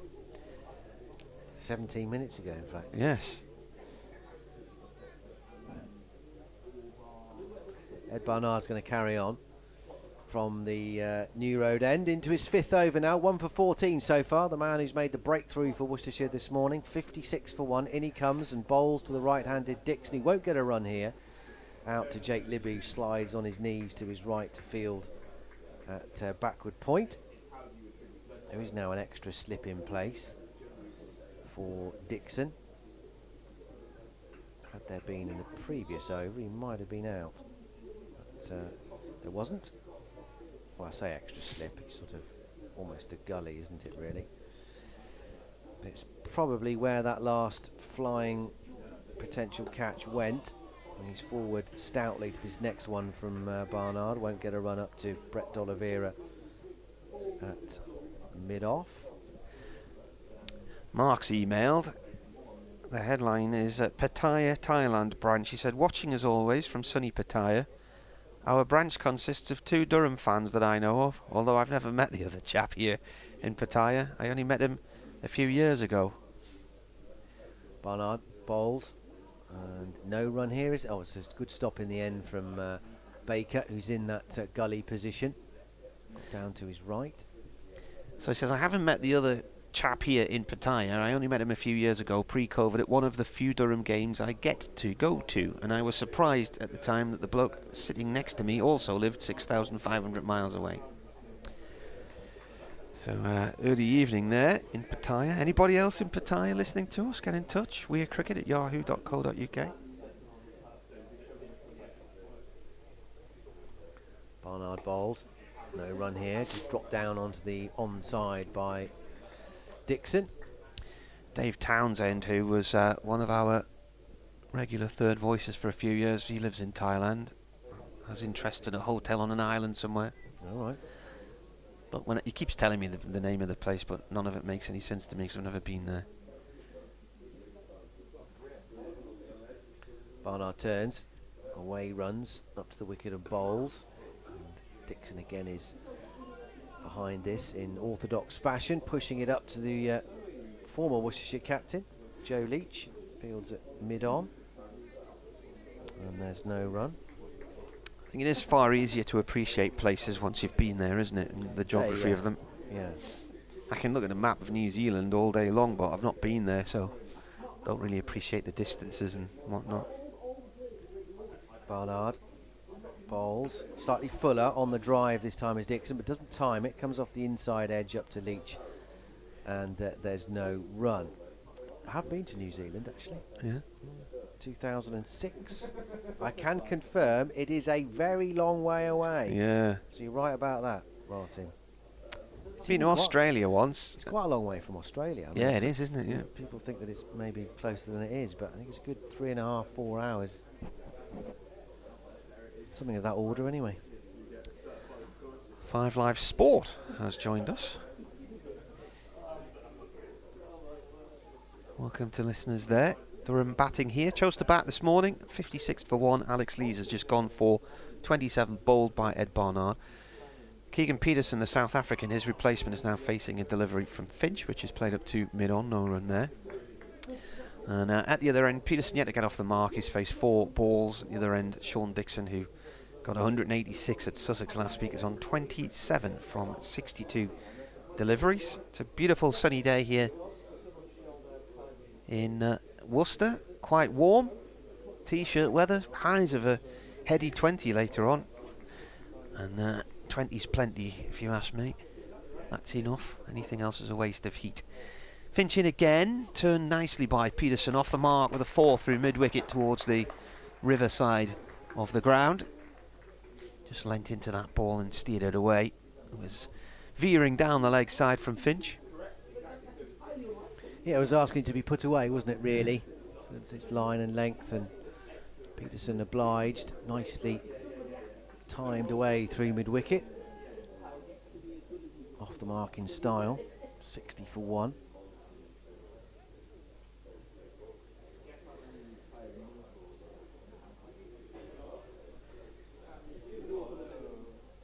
Finch again from the Diglas end.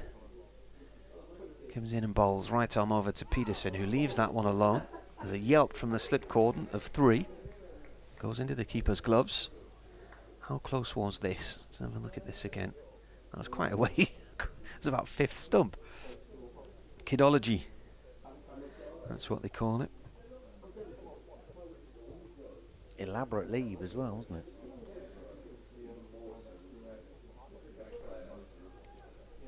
I'm having absolutely nothing to do with that. No.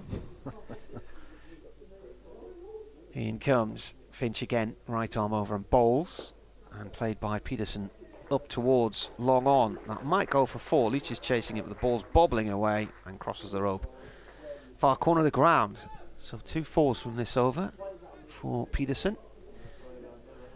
If you're just joining us on 5 Live, the news today: Ben Stokes playing for Durham, the New England skipper.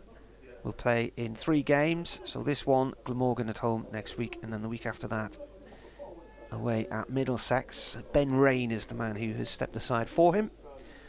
And other than half a game at Edgbaston last year, when Stokes was then withdrawn to make an emergency England one-day side in the middle of the COVID pandemic, as Finch bowls to Keegan Peterson, his only other appearance for Durham in recent years was in July 2018. It was red hot at the Cheltenham Festival against Gloucestershire. He took 5 wickets, but didn't get any runs in that one. That was when he was coming back from a knee injury. So this is only his 3rd game in 4 years in the county championship for Durham. And the big question is, when will he come into bat? Because on the scorecard, next is Scott Borthwick, then David Beddingham. In comes Finch. Nice straight bat there. Pushed through the covers by Peterson for 2. A little bit of hesitation before he comes back for the second. The throw from D'Oliveira, far corner of the ground into the keeper's gloves at this near end. And at the end of that over, the 21st over, 66 for 1. Dixon 27, Peterson 10. If you want to get in touch, you can email weatcricket@yahoo.co.uk. And at Marty Cricket on Twitter, or at Dan Wheeler Sport on Twitter. He's looked good so far, hasn't he, Peterson? Compact, timed the ball really well in his short innings of 9 balls so far, but he's got 10 off them. Ed Barnard to continue from the New Road end, right arm over the wicket. This is an elegant shot off the back foot this time by Sean Dixon. He's timed that nicely. I think it's just got enough on it. Has it to get to the rope? No. Pulled in by Jake Libby. They come back for a second, and Dixon goes up to 29, 68 for 1. Picked the gap perfectly between point and cover there. Plenty of time to steer it away. Not quite enough revs on it to get it to the rope. Barnard in and bowls. This is a much better delivery, slightly fuller, and enticing Dixon to come forward. Beats him on the outside edge. Through to Ben Cox. That was more like it from Ed Barnard, that sort of nagging area that he likes to pepper. That was whiskers away from Dixon's outside edge. Here he comes again then. Past the umpire. In and no run here. Well, they are going to pinch a single. They've got to be quick here, and they are in the end. Sort of came off the inside edge of the bat. Not much pace on the ball. Sort of dropped down. And although there was a fielder, Ben Gibbon, reasonably close in on the leg side at mid-wicket. He was slightly on his heels. Maybe thinking they weren't going to try and pinch a single, but in the end they scampered through. 69 for 1. Peterson going along at more than a run a ball here. He just takes his guard from umpire Illingworth. Barnard throws himself a couple of catches. Now he's ready to go. And he moves in and bowls. An outside edge, controlled though. Baker can't stop it at gully. Down goes Jack Haynes from second slip to try and cut it off. He can't either. And away it runs for 4. So Peterson, not the first Durham player to be drawn into a false-ish shot outside his off stump, but to their credit, they've managed to control it and make sure that it isn't in the air either at all, which is what we saw a few times from Alex Leach this morning. Or certainly if it is, it's not in the air for very long, and it wasn't really a catch for Josh Baker. Peterson up to 14 from just 10 deliveries. Already his 3rd boundary as he waits for Barnard and is beaten outside the off stump again. Nice reply from the Worcestershire all-rounder. Beat Dixon earlier in the over with a very similar delivery. And that was very close again. Mervin's emailed. He says, there used to be a chap on the Worcester ground called Loppy. He is/was a real cricket ground character. I'm wondering if your Worcester colleagues know of him and if he is still around, asks Mervyn. Barnard bowls, slightly shorter. On the back foot goes Peterson. Everything behind it though, pushing it out to cover. And there's no run. As at Ali Fields, last ball of the over, 73 for 1 is the Durham score after 22 overs played this morning. Barnard 6 overs, 1 maiden, 1 for 21. Peterson 14, Dixon 30. The only man out, Alex Leach, playing on and knocking back his middle stump off Ed Barnard out for 27. I don't know Loppy. No, I haven't heard of that name. I don't know when his era was. No, Mervin's been following Durham for years. This is Durham's 30th year in first class cricket. The 30th anniversary. Change of bowler here. Gibbon returning. Trying a different end. So he bowled 5 overs earlier on his debut from the New Road end, our end of the ground, none for 19. He's now going to have a dart from the Diglas end. The Basil D'Oliveira stand end of the ground and replaces Finch. Interesting to see what he gets from this end, because this was the end that Finch was getting quite a lot of lift from. Here he comes then. He's from the Cheshire area, comes in and bowls. Through to the keeper it goes. He's played minor counties cricket for Cheshire. He's had trials with Lancashire's 2s and Worcestershire's 2s. And played league cricket in Cheshire as well.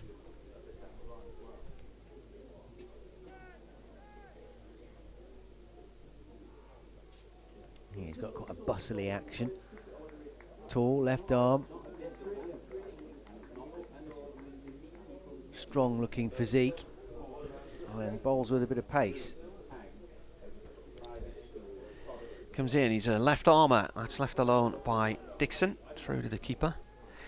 I was looking through his stats earlier, and one of the teams he has played for in the Cheshire League's Oulton Park, and Tattenhall he's also played for. Now I'm sure some friends of mine have done a race day at Oulton Park. I'm sure there's a race circuit there. And do one of these drive around in not a Formula 1 car, whatever they let you drive. Quite difficult to drive apparently. Yeah. It's very twisty, I think. Is it? Hairpins and... Right. Yeah. Gibbon comes in again and bowls. Dixon plays us up to mid-on. We were asking earlier as well for your thoughts on what you would call a collective of cricket writers, because there are about at least 6 to 7 national cricket writers here today. Don't think I've ever seen as many in a county game before. And what would be the collective noun for them? And Michael's been on and says, what about a box of cricket correspondence? Yeah. That was my suggestion. A box of cricket, yeah. Did you? Well, I didn't say it, but No. I was, Here comes Gibbon. Oh, Dixon looks to cut the one that goes low and wide. Taken by the keeper. Plays and misses. What's that noise? And that's not just a collective of cricket writers who you can hear. There's a strange aircraft coming by. helicopter, do you think? The air ambulance, maybe? Well, Worcestershire have made a breakthrough at last. Durham 73 for 1. The man out, Alex Leach, for 27, playing on to a delivery from Ed Barnard that just knocked back his middle stump. But Sean Dixon is going well. He's on 30, and he's been joined by Keegan Peterson, who's timed the ball beautifully. He's got 14 from just 12 deliveries. Durham 73 for 1 after winning the toss and batting first.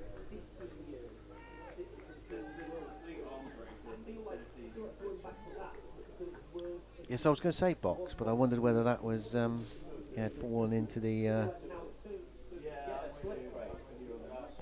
rude category. Rude cat, not really. It's a piece of it's a piece of cricket kit, isn't it? Exactly. Yeah.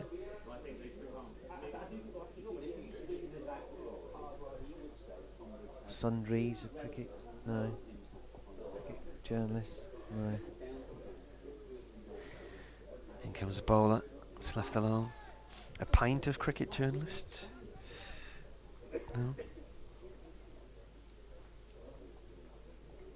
A scribe?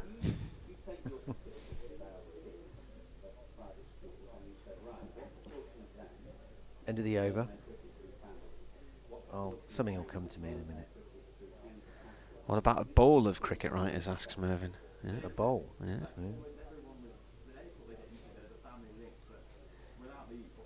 Going to see spin for the first time this morning. Josh Baker. Another one who's seized his chance in the first team. There's been a gap for a main frontline spinner in this Worcestershire side for a number of years, of course, but he's the one that's come up and been the consistent challenger and said, I want that spot. Made his debut back end of last season. 18 years old. Warwickshire, did well, and has kept his place ever since. A bowler of immense promise. Got a number of varieties to his bowling. He's tall, which helps. And he's taken his wickets. He's more of a threat, understandably, in the second innings. He's taken most of his wickets in the second dig. I think 8 of his 9 have come second time round. He's going to have a go here. 73 for 1. Brett D'Oliveira just making sure that Josh Baker's okay with his field. He's got a slip, short leg, a backward point, cover, mid-off, mid-on, mid-wicket, and a deep square leg. And he comes then from the New Road end. Left arm round the wicket, and forward comes Peterson, strokes it nicely out to the covers, and there's no run. He got 4 for 51 against Leicestershire this season. And then 3 for 75 in the next match against Sussex. In bowls, carbon copy as Peterson is immaculately forward. Out to cover again.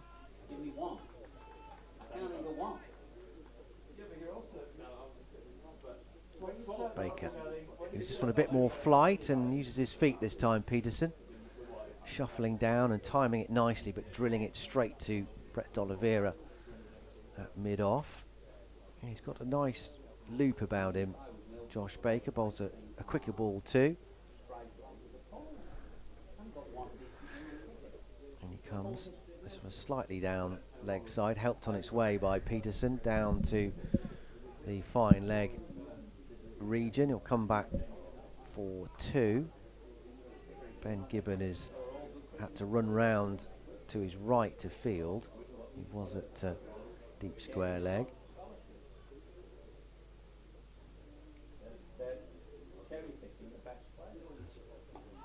Baker bowls forward. Here's Peterson again without alarm. 1 ball to go. 2 runs from the over. As Baker throws this one up in the air a little bit, but Peterson not tempted. Solidly forward, smothering the ball out to cover. End of the over, just a couple from it. 75 for 1. Dixon 30, Peterson has 16. He's from Redditch, Josh Baker. We've got family connections to Redditch now. It's a football club called, is it Redditch Town? Redditch United. Redditch United. Yeah. And my cousin's husband is in charge of them nowadays. Dave. Try and go along and see a game one time. But he took over in the middle of lockdown last year, so 75 for 1. As Gibbon comes in, left arm over from the Diglas end and bowls, and that's a lovely drive from Dixon. It was over pitched, and that's away for 4 past point up towards the front of the Graham Hick Pavilion on our right hand side. Nicely timed from Dixon. I remember the day he took over, and I emailed Trevor Owen at Radio Hereford and Worcester and said, just to let you know, my relative has taken over. He said, yes, I've just interviewed him. So, all right, okay. Job's covered then. Yeah, he's a nice chap. I think isn't it? It's got one of these like 4G surfaces there, hasn't it? So that use it as a community stadium as well. Yeah, they've had it for a while actually. Yeah. Gibbon comes in, bowls, pushing off towards point. No run there from Dixon. It's a bit strange how it all came about with our connections to the Midlands, because my father's sister moved down to the Birmingham area in the late 70s, and then my mother's sister moved down in the mid 80s, so got connections Bromsgrove-ish way, Redditch, Harborne. So you're really a Midlander then? Yeah, I really? suppose I am, yeah. That's what I'm really trying to say.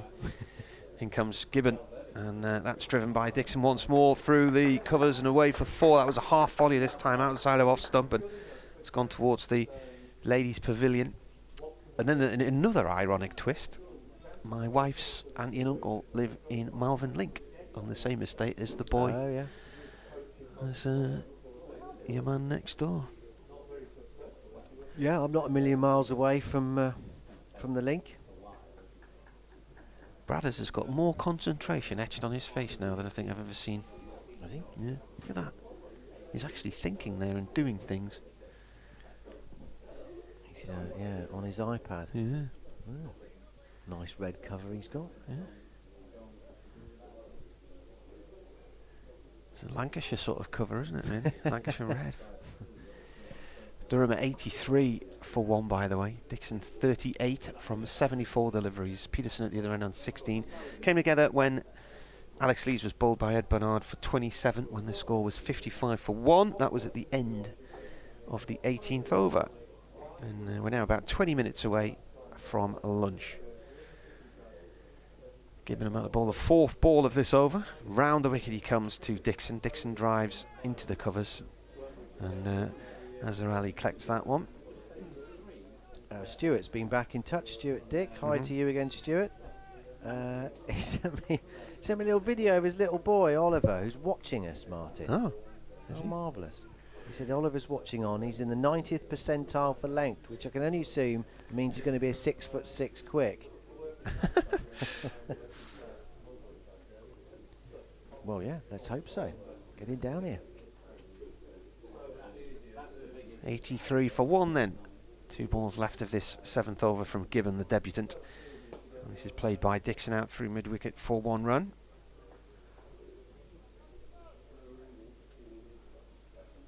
Yeah, he's had to sort of rethink his strategy a little bit here, Gibbon, hasn't he? He's switched to round the wicket just to try and alter the angle to the right-handers. Give them something new to think about after those successive boundaries. It's good to see him thinking on his feet about what he can do to try and make a difference. 84 for 1, none for 28, coming to the end of his 7th over. Comes in and bowls Keegan Peterson forward to this one. Ball bombs out into the covers as Azarali collects end of the over. 84 for 1. There's an email here from Barry Marshall who says, I listened with interest about how often Ben Stokes has played 4-day cricket for Durham in the last few years. Does anybody know the last time both Mark Wood and Ben Stokes played together in a 4-day match for Durham? Well, I can tell you very easily the answer to that one it was that game at Cheltenham in July 2018.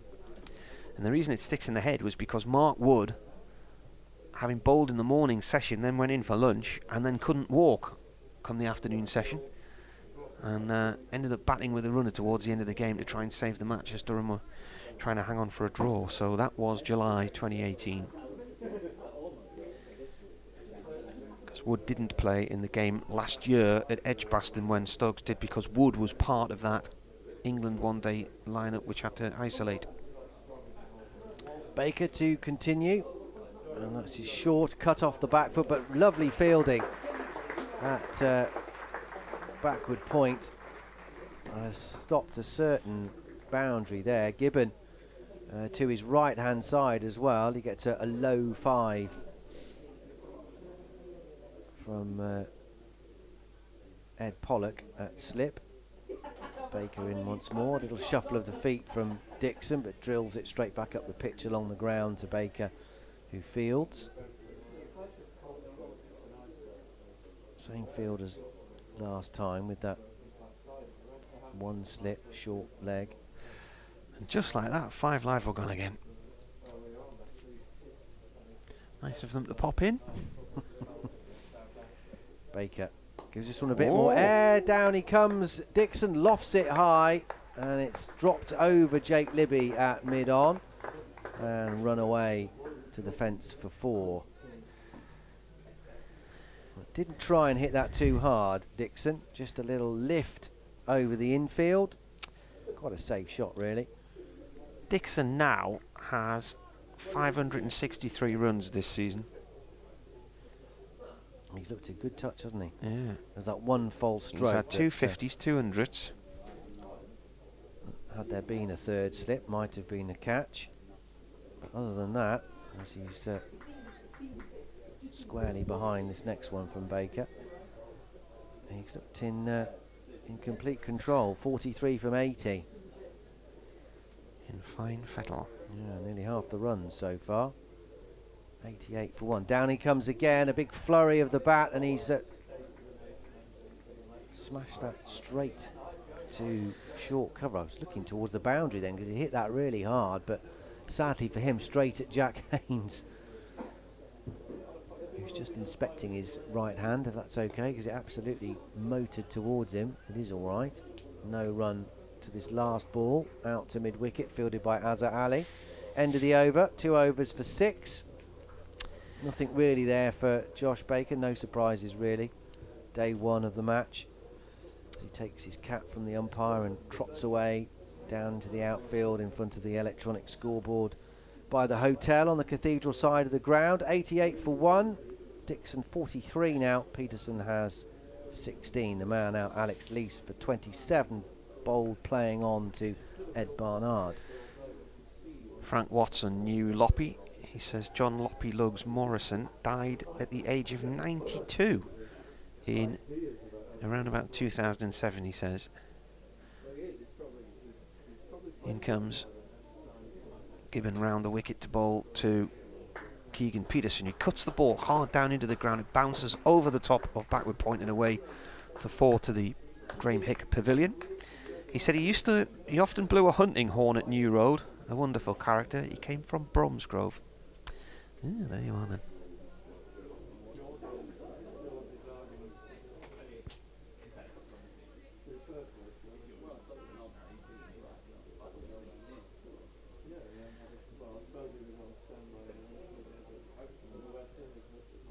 And Jim Morris says he was also a regular at Edgbaston.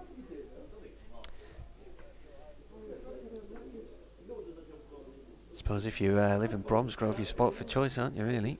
Yeah. 92 on the board for Durham for the 1 wicket. Peterson plays this to short mid-wicket, no run. My uncle Tony used to come and watch Worcestershire quite a bit. I think he knew one of the directors and played golf with them at Blackwell in the Lickey Hills, and used to venture up to watch Warwickshire as well. Yeah, I mean, there's been a well-trodden path, more so I think coming from Edgbaston to here, but certainly a lot of Warwickshire fans, when there's no cricket on at Edgbaston, Yeah. then they do make the trek down to New Road, definitely. Gibbon, left arm round, Diglis end to Peterson. Peterson plays the ball up to mid-off, no run. Collected by D'Oliveira. There's quite a few Durham supporters who also watch Yorkshire. You know, there's a few I can think of who live around York, Northallerton, Thirsk. So it's, you know, Thirsk back up to Durham's about 40 minutes in the car or so.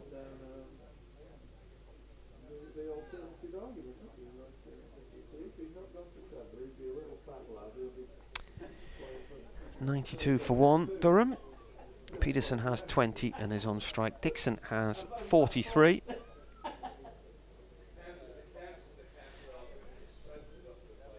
And some other suggestions coming in for what you could call a gaggle of cricket writers. Given bowls, and that's over pitched, but it only goes up to mid-on from Peterson's bat. Neil says, what about a cordon of cricket writers?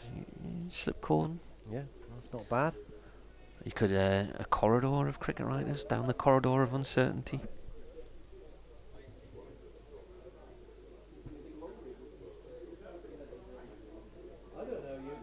Andy Rains asking, where will Ben Stokes bat? Well, that's the big question. Will he come in next? As bowler comes in, pushed off towards mid-wicket, no run there. This was a discussion we were all having before. Scott Borthwick's on the card to come in next, then Beddingham, and then Eckersley's down there. But I mean, Stokes is the last person on the scorecard, so he's clearly not going to come in at number 11. So, will he come in at 6 like he would play for England, or will he come in slightly earlier for Durham?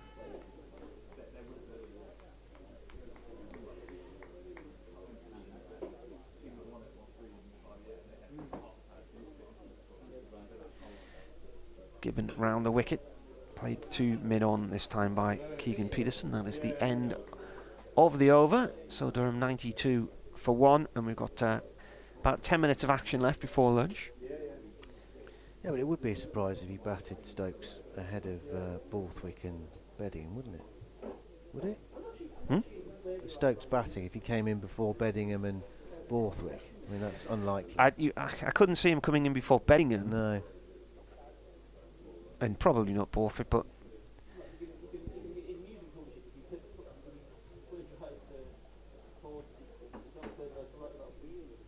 we'll see in a few minutes, probably, or in a few hours, depending. Or tomorrow, no? Yeah. 92 for 1. Oh, Stuart's used that phrase I hate. Oliver is watching on. What does that mean? Don't like that. No, it's watching, isn't it?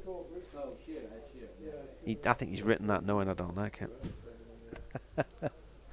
Baker, start of a new over, gives us one plenty of air, and it's turned to Azhar Ali at mid-wicket, and there's no run. What have you got against watching on then? Just because it's unnecessary? Because the word on is superfluous, yeah. a bit like first time ever. Down the track comes Dixon, and It's for 6. It's a lovely loft for 4 over Brett D'Oliveira's head at orthodox mid-off. Little bit of air again from Baker, but the Durham batters are taking advantage here. They're not letting the spinner settle, and with the field up, that's a fairly safe shot as long as you get most of it. D'Oliveira's pushed himself back 3/4 of the way to the fence now as a result of that. Baker comes in, a bit quicker and flatter this one. Steered up to the bowler on his follow through from Dixon, who's up to 47 with that boundary. His 8th 4 of this impressive innings so far. Durham are another boundary away from bringing up their 100. Short and cut hard into the ground, but straight to Gibbon at point. And there's no run.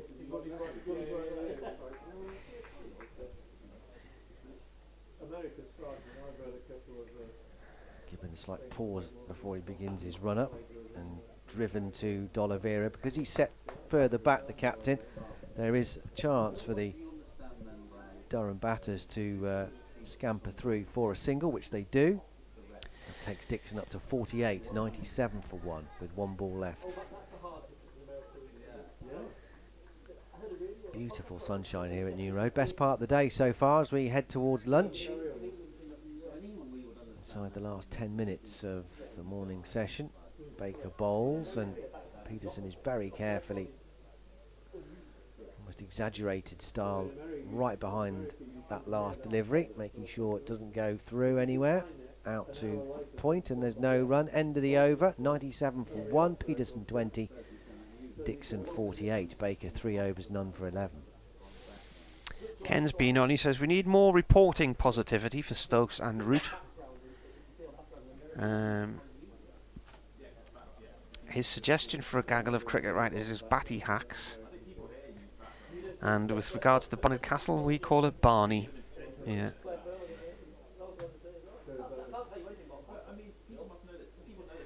I mean, you could have a hack, couldn't you? Yeah, a hack of hacks. Hack of hacks. Still Gibbon here, is it? Yeah. Dixon's on 48, so he's looking this season to reach 50 for the 5th time. He's managed to convert 2 of those 50s into big hundreds.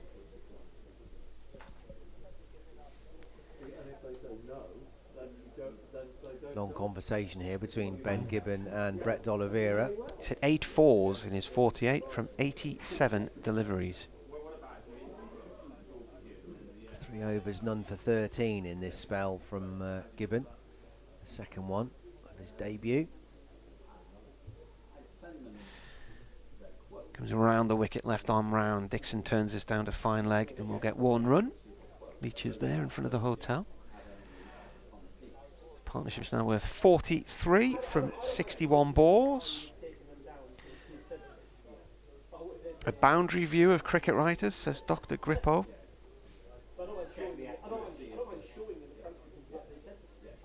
A slog. Mervyn says, could it be an Arlott of cricket writers? That's a good one.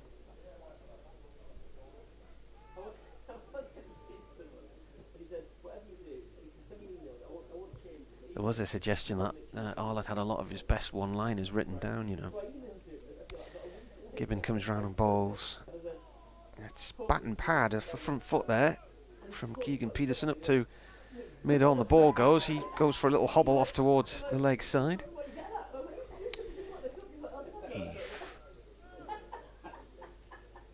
What was the one that said? He played that shot like a man flicking the top off a daisy with a working game. Was one of his famous lines. And it was all claimed it had been written down in advance. Gibbon to Keegan Peterson, who's on 20. That's a bouncer, which he ducks out the road off. He's not very big anyway. I think everybody does it, don't they? What? Right down lines. Right down lines? Yeah. No? Do you? No, I mean, sort of, you know. So not everybody does it then? Because I don't and you don't. I mean, you know, test matches, FA Cup finals, Oh. Champions League final, you know, the big stuff. The major. Maybe not everybody. So I just don't think that John Arlott was the only one if that was true. Gibbon in to Peterson, defended.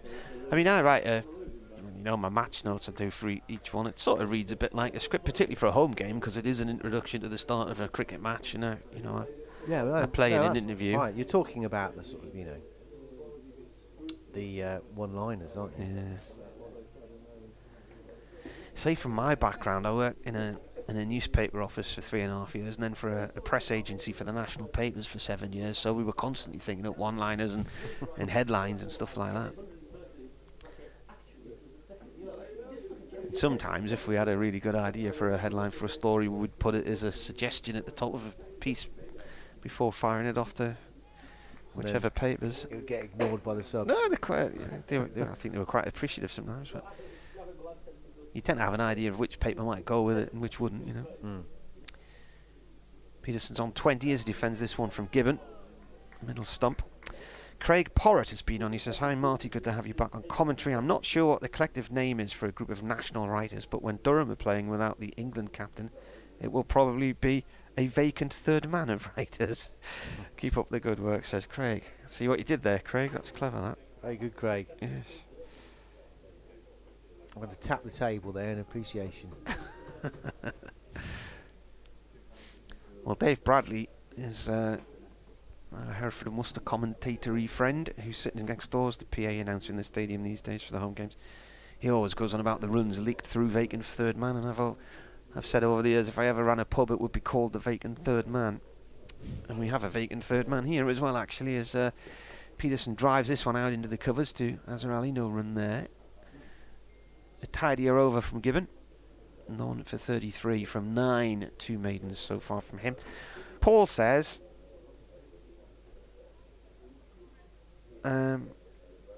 superfluous prepositions, says Paul Bennett.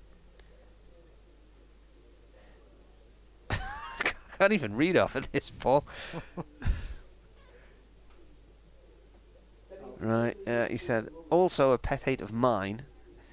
It exemplifies Americans' failure to grasp the difference between transitive and intransitive verbs. I'm just a village lad, Paul. You've already lost me.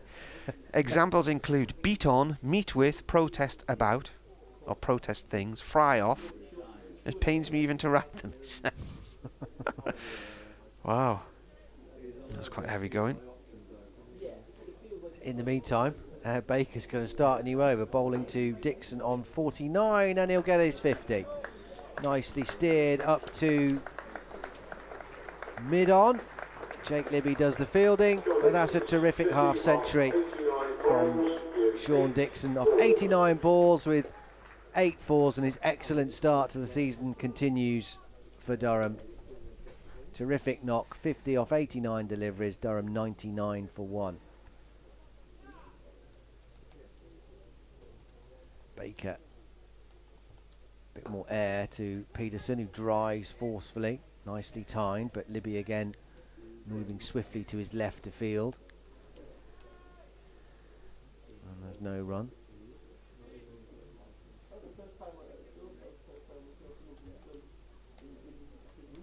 .99 for 1.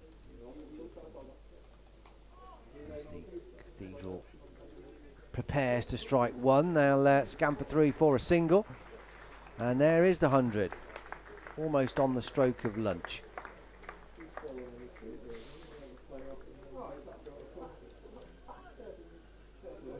Dixon's third half century of the season to go with his 200s. And he's racing Baker now forward, passing it back up the pitch to the bowler, and there's no run.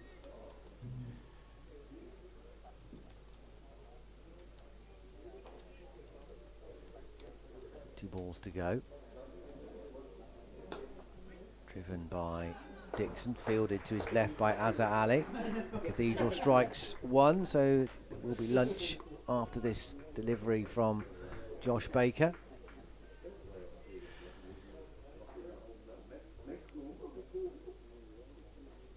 Gives it a quick last polish on the front of his shirt, checks over his left shoulder where his captain's just muttered something to him.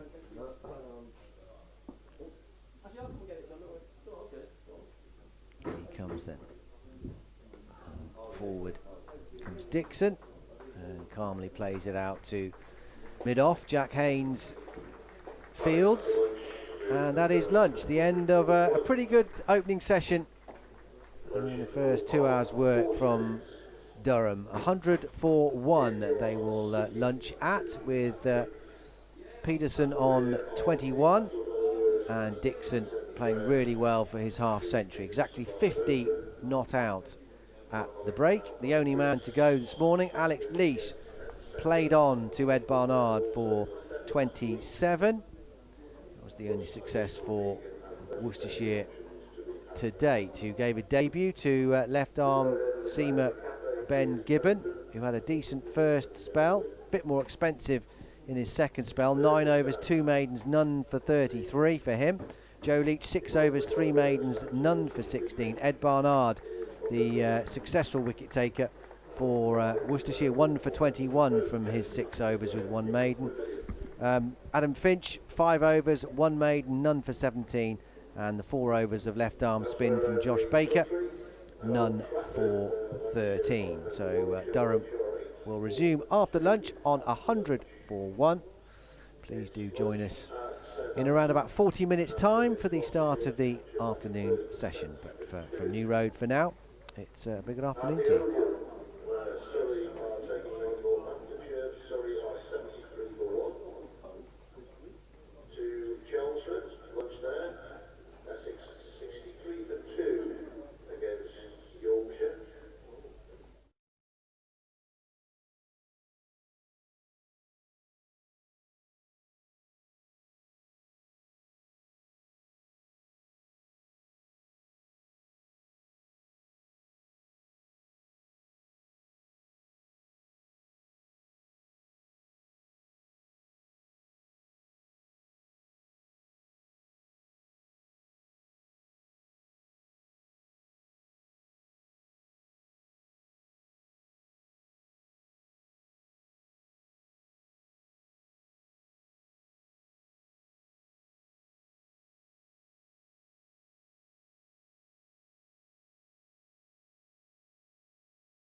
very good afternoon, everybody, and welcome back to New Road for the start of the afternoon session here in the County Championship match. Day 1, of course, between Worcestershire and Durham. Durham's morning session, definitely. After winning the toss and batting first, they reached lunch at 100 for 1. Just Alex Leach, the only casualty for them this morning. Bowled off an inside edge, pushing forward to a delivery from Ed Barnard for 27. But Sean Dixon, who's looked in supreme touch, continuing his excellent start to the season for Durham. He's got 50 from 92 with 8 fours. And Keegan Peterson has come in and timed the ball very sweetly as well. He has 21 from 33 deliveries with 4 fours to his name.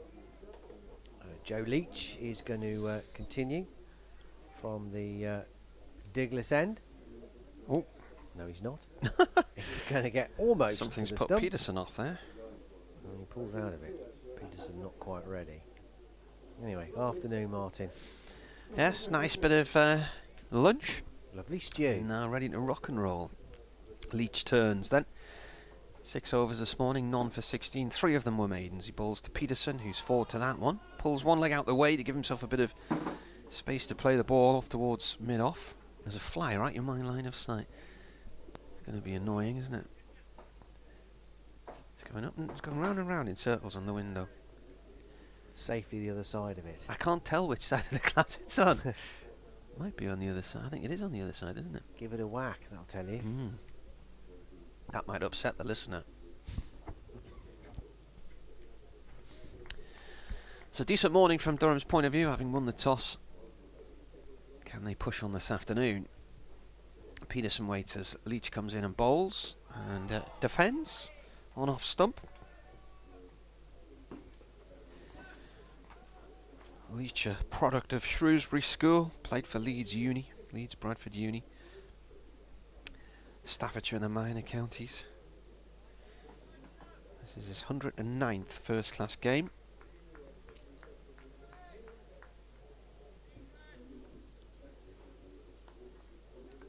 He's taken 378 wickets.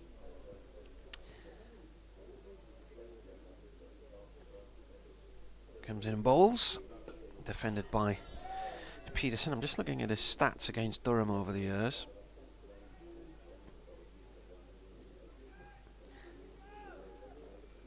He took 4 for 77, his best figures against Durham, in a Durham win in 2015.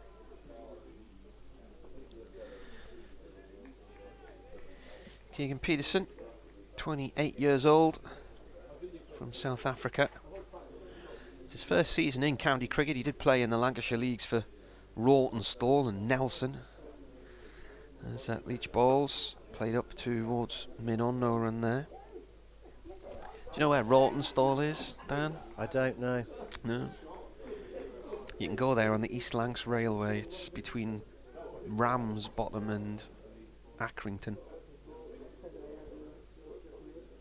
It's a well-trodden route, but not if you don't live there. No. Can imagine. Peterson's played 7 test matches for South Africa. He got an 82 against Bangladesh earlier this year, and 64 against them as Leach bowls again. Defended once more on off stump. He also got some runs against India earlier this year as well, 72 and 62 in tests against them. And where are we? So he's at now, first class runs stage, 6,900 and... where we got 21 on the board today, 68. 6,968 first class runs. Doable then, 7,000 in this innings for him.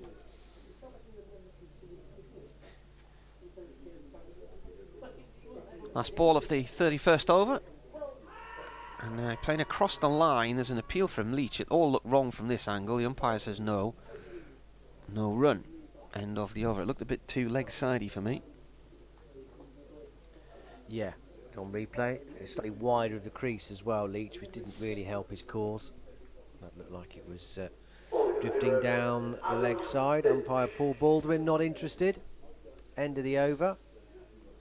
100 for 1, so maiden to open up from the former Worcestershire captain.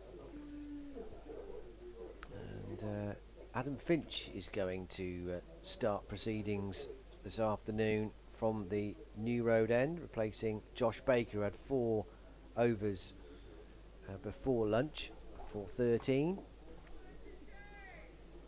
Durham have gone along at a decentish rate, just a nudge over 3 runs and over this morning. Few alarms, some outside edges that went along the floor from Leach early on in his innings, and then an edge from Dixon that would have interested third slip had there been one off Ed Barnard.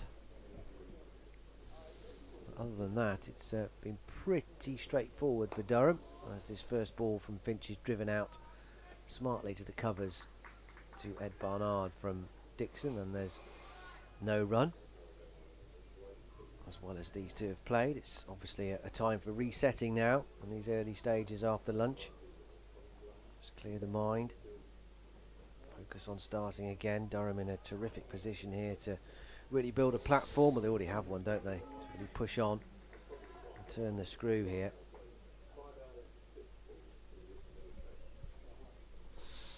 As Finch turns past the umpire, big leap to the crease and bowls, and this is nicely turned through mid-wicket by Dixon. Pick up a couple here at least, as Gibson takes chase, and throw is a bit uncomfortable for Ben Cox. Throw from Gibbon just landed in front of him as he came to make the gather. They're back for 2. 52 now for Dixon. He's off the mark, as it were, post lunch. 102 for 1.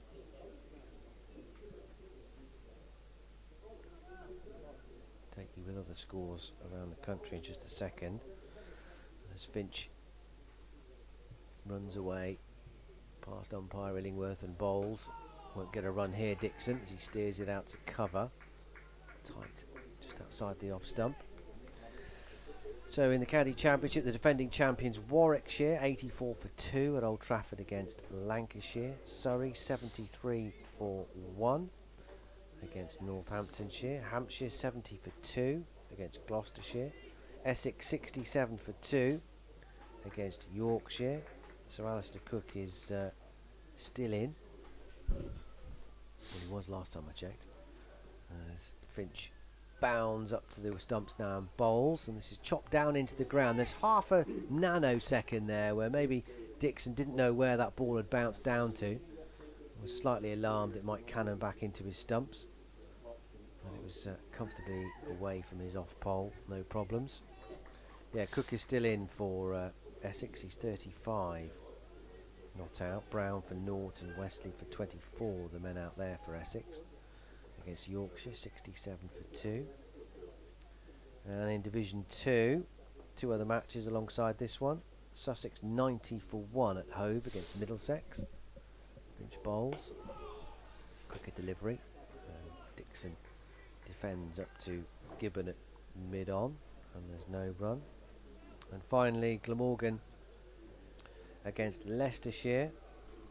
Leicestershire batting first, have made a decent start. They're 82 without loss in the early stages of the afternoon. Hassan Assad, who frustrated Worcestershire in their quest for victory in the first match of the season, he's 45 not out there. Finch, last ball the over, bouncer, and safely negotiated by Dixon. An acrobatic high take to his left from Ben Cox to ensure there were no extras. End of the over, 102 for 1. Peterson 21, Dixon 52. Got some exciting tennis news for you. Have you? You taking it up again? Yeah. Emma Raducanu's American US Open Trophy is going to go on tour next week. Is it? Across the country. Oh. It's going to be in Middlesbrough. Oh, the pigeons are back. Leach to bowl to Keegan Peterson. Defended. Rolls towards mid-wicket. She's just dropped her coach again, hasn't she? Yeah, it's fifth time in about 2 years or something, isn't it? The LTA Youth Schools Emma Raducanu Trophy Tour will start on Monday, May the 9th. It's visiting schools across all regions of Britain. When's it coming this way?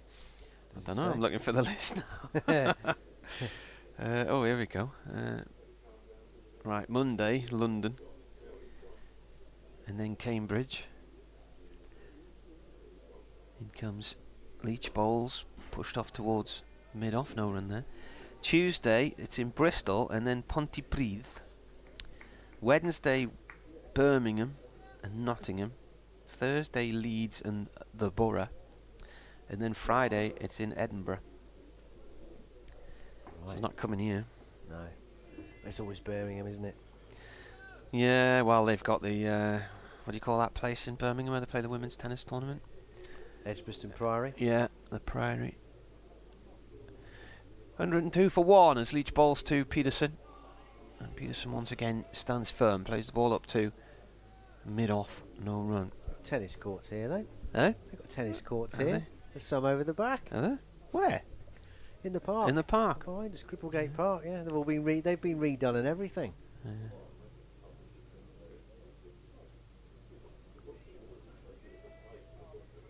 Is that free entry, is it? Well, it's a list of schools. I'm not going to name the schools for varying reasons, but excitement for the kids, though, who will see this thing. Leach to Peterson. Peterson plays the ball off towards mid-wicket, no run. Diving stop there. What trophy would you most like to see? Well, I tell you what, we went to watch the cycling in Gisborough on Monday, of which I think the highlights are on ITV4 tonight. There's the tour series. It's the Criterium Circuit, and one of my colleagues' daughters was racing, and they had the 3 Rugby League World Cups in a little marquee on the side of the street in Gisborough. Quite a size they were, actually. You need to be really big and muscly to lift one of those. Probably like a rugby player. It's bigger than the Stanley Cup. Probably not. That's a shortish one from Leach, and it's left alone. I've had my picture taken with the old First Division trophy a few times, and FA Cup and whatnot. Then I think the nicest sporting trophy is the Giro d'Italia trophy. It's gorgeous. It's made out of gold, and it's like a ribbon effect which loops up and up and up. It gets wider and wider and wider. Is it better than the Wimbledon men's trophy? I can't even picture that. What? Leach in bowls. It's defended. And that is the end of the over. A tight over there from Joe Leach. What's the Wimbledon men's trophy? Isn't it just a salver? Gold. There's the gold cup, isn't it, with the pineapple on the top? Is it? Yeah. The Giro d'Italia starts tomorrow. You must have had a picture of it recently. Look at that. I mean, that's gorgeous. The Giro d'Italia trophy there, look. Gold, sort of gold swirly ribbon. It's a bit like the World Cup without the ball on the end, the earth at the top, isn't it? The FIFA World Cup without the earth on the top. Little bit. Here's Finch starting a new over. In, bowls full, and that's nicely punched through mid-wicket by Dixon. He'll get runs here. Might even get 4. He will. It's that well timed. Gibbon gives chase, but he knows when it's a lost cause. And another boundary to Dixon. His 9th of his innings. 56 he has now. 106 for 1. Nicely put away. Bit leg side there from Finch. Looks like a giant spring, but it's a bit tighter in the middle and widens as you go up. I think it's a beautiful looking thing, that. It is nice. Very shiny. Yeah. I've touched the Six Nations trophy. Have you? Yeah, I had a picture taken with it. Finch bowls. Forward comes Dixon. He won't get a run here as it goes to Jake Libby at point. A friend of mine years ago was involved in Match of the Day Live, which was a football exhibition at the NEC, and we went down and they had all of the different cups on show there. Obviously not, there's a few replicas do the rounds, aren't there, but the World Cup, the FA Cup, the Premier League trophy, European Cup. Yeah, the Six Nations came, it shows how long ago it was, came to Pebble Mill. So that would have been early 2000s. Finch bowls. I'm going to get a quick single here to Gibbon at mid-wicket, but they went immediately, the two Durham batters, and that in the end made it quite a comfy run. When did the BBC move into the mailbox? About 2003, 2004? Yeah, something like earlier than that. I'd probably say something like 2002. I remember going Christmas shopping in the mailbox just before my cousin's wedding, about December 2003, and it was all there then. It was all brand new and glistening then. Oh yeah, yeah. I think it still mostly is. It's very much emptier than it was though. Well, that's what happens every few years. They move out of Birmingham, and then a few years later they move back again, and so on and so forth. Finch past the umpire, bowls, and this is edged, and there's no third slip again. Had there been, that would have probably been straight to him, and it's down to third man for 4, and Peterson gets a fortunate boundary, and Finch is the luckless bowler. And he goes up to 25. Nelson on the board. And play that shot well when you know there's no third slip there. We were asking for your descriptives for a collection of cricket writers earlier. I reckon there's 7 national cricket writers here today, because Ben Stokes is playing. Never seen so many at a championship match before. Back in the olden days, used to get the likes of the Times and the Telegraph would send a reporter.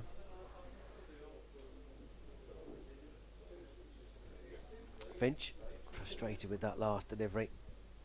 In he comes, bowled short and left alone by Peterson through to Cox, and there's no run. When I say olden days, it's not that long ago. It was before it was decided football was king and it was all about clicks on websites. But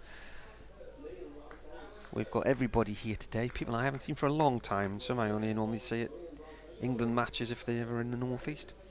So Paul says a scribbling is too broad and not specifically cricket related. A bevy encompasses the cold refreshment angle, but again could apply to any kind of journalists.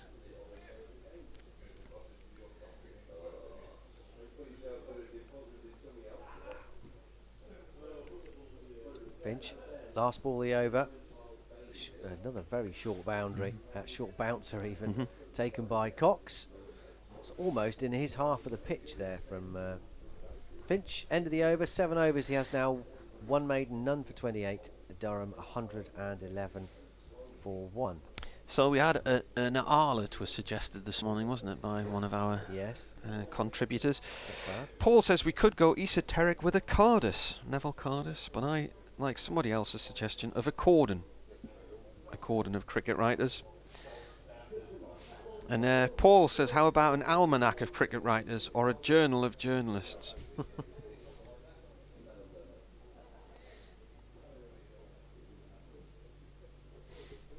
Mervyn's been on about John Arlott. As Leach is having a chat at the moment about fielding placings with Brett D'Oliveira. In fact, he's not happy with the ball. It's only brought them 1 wicket in 34 overs, so the umpire says get on with it and hands him it back. Is he disputing your claim about John Arlott's I don't pre-written know. lines?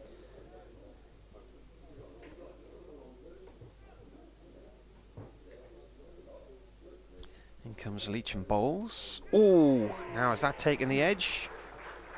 Not out. Umpire says no. The Worcestershire players were celebrating here because they were convinced that was the end of Sean Dixon. It was a ball which rose on him. He stood firm and the umpire said no. There's a definite sound that I mean, obviously we're not in the best position, but there was a definite sound, and it did sound kind of like, you know, Woody, but maybe struck his arm. Might have done, I don't know. There was a definite noise. And maybe bat hitting ground. Yeah, possibly. So what was he on? 57 at the time as Leach bowls again. No run there. Couldn't really see on the replay. But certainly rose off a length. I've seen a bit of that today. Some have kept a bit low. Some have spat off the surface. Some have really flown when you've dug it in too. So we've had more uneven bounce than we have any movement really. But umpire unmoved by that confident appeal. Dixon drives at the next one. No run there. It's Paul Baldwin who's officiating, because Richard Illingworth's at square leg. Umpire says no.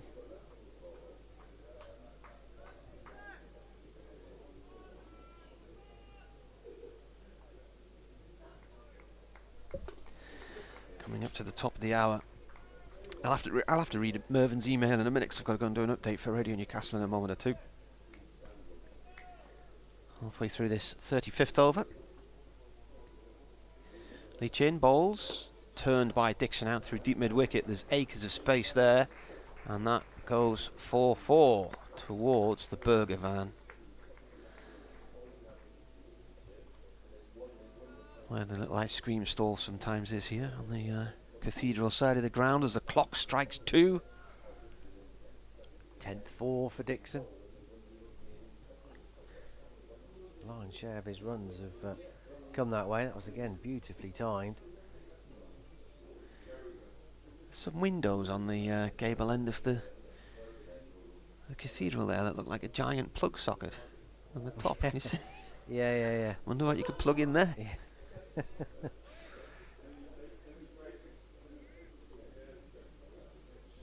Yeah, someone mentioned that last year. Might have been you. I don't know, Martin. Maybe, possibly. Maybe. But yeah, it's one of the things you never notice. Yeah. Until someone points it out. Leach to Dixon, defended on the offside. And then that's all you ever see, isn't it? Yeah. I presume they are little windows, aren't they? Yeah. Yeah. I went in there years ago with my nana when I was about 13 or something. Impressive when you get inside. Oh, it's lovely, yeah. That west window in particular. Yeah. The light streaming through it. Last ball of the over from Leach, bowling to Dixon. Hits Dixon's thigh pad and rolls off on the leg side for a leg bye. I'll come back in a couple of minutes. Martin off to update listeners to BBC Newcastle. Here we'll be joined by listeners to BBC Hereford and Worcester's FM frequency. In just a second, the news at 2. Durham making good progress still. One edge through vacant third slip and then a confident caught behind, not given, off Dixon.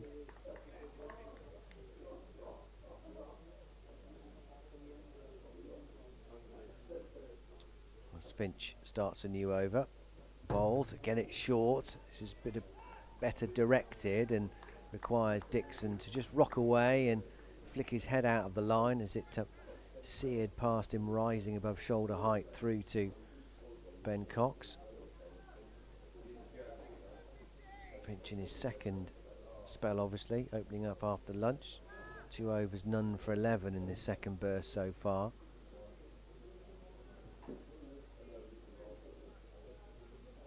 Kept his place in the side today. Ben Gibbon and Joe Leach, the men coming in for the injured Dylan Pennington, and Charlie Morris, who's also not 100%. On the drive is Dixon, won't get a run, straight to Jake Libby at point. And Pennington has a slight hamstring issue. Morris, we understand, has a bug. Wish them speedy recovery.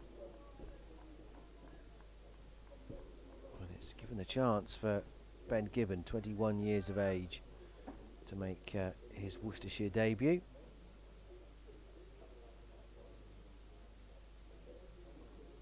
Update on the way. Well, Durham have moved on to 116 for 1 after lunch. Peterson has 25 and Sean Dixon still going very nicely. He has 61. A couple of moments of potential alarm, both coming off Dixon. A slash through vacant third slip down to the third man boundary for 4, and then a loud appeal for a caught behind off Joe Leach. Dixon on 57 at the time, but the umpire not interested. Durham, after winning the toss and batting first, going well, 116 for 1.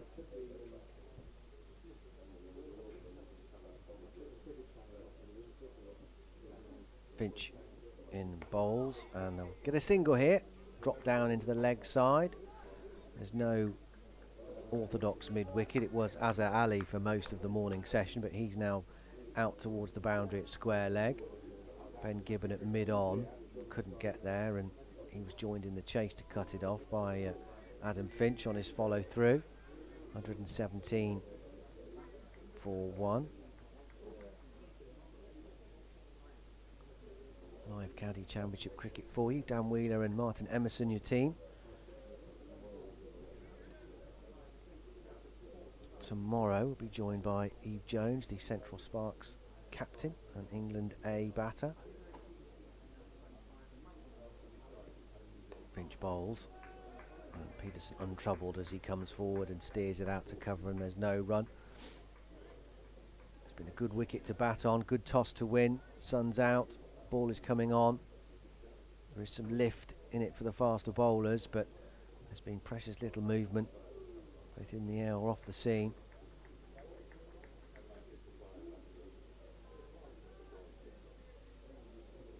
Alex Leach was a bit edgy this morning, but they were all controlled and along the floor. No real chances. And the two chances that have come at catchable height, there haven't been slippers there to make the most of them. On the turn there is Peterson trying to pull it round, doesn't get all of it at all to a short delivery, but gets enough bat on it to trickle it out to square leg.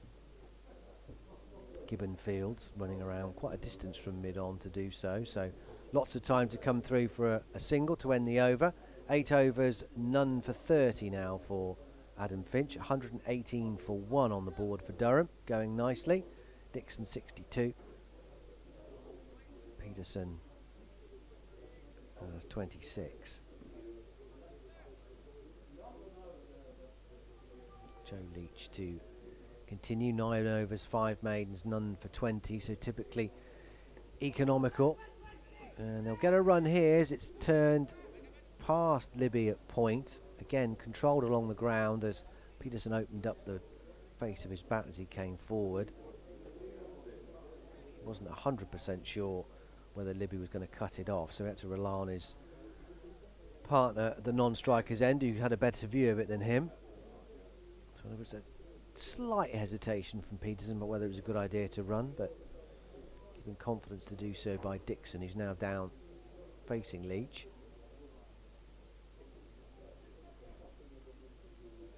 Powering towards 600 runs this season. Sean Dixon.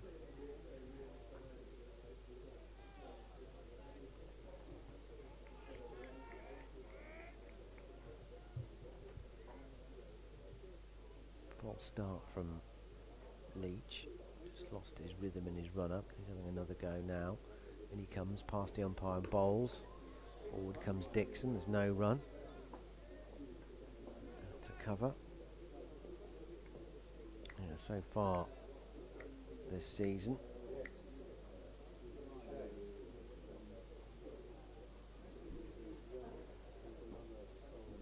against Glamorgan, 23, but then he really came to life in the following 3 games against Leicestershire, 120 and 84, 54 against Nottinghamshire. As Leach powers in now, bowls, won't get a run here as he drives it up to mid-on. Fielded by Brett D'Oliveira. And then his huge 186 in the second innings against Sussex as Durham saved themselves in the second innings there.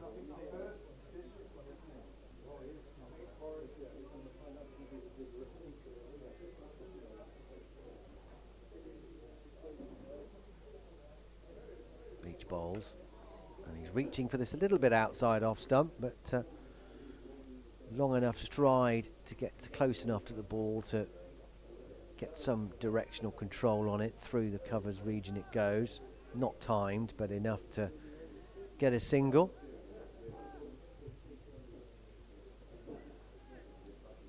There's Baker at cover, came across to do the work. 120 for 1. 2 balls to go in this Leach over. Martin is back with us. Here comes Leach. Up to the wicket bowls. Onto the back foot goes Peterson. Punches it out to Barnard. And there's no run.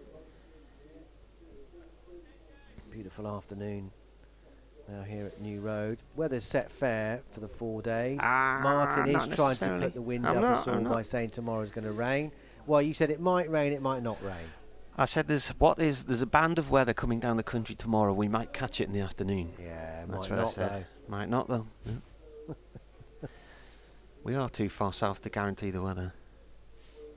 Last ball then, Leach in, and covering up outside the off stump is Peterson.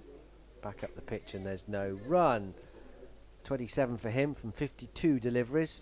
Dixon 63 from 115. Durham 120 for 1 after 37 overs.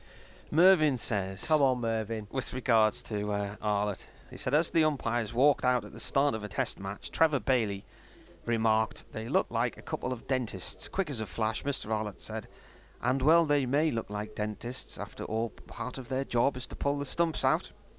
He says, I don't think that was written down. I'm enjoying the commentary, says Mervyn. Thank you.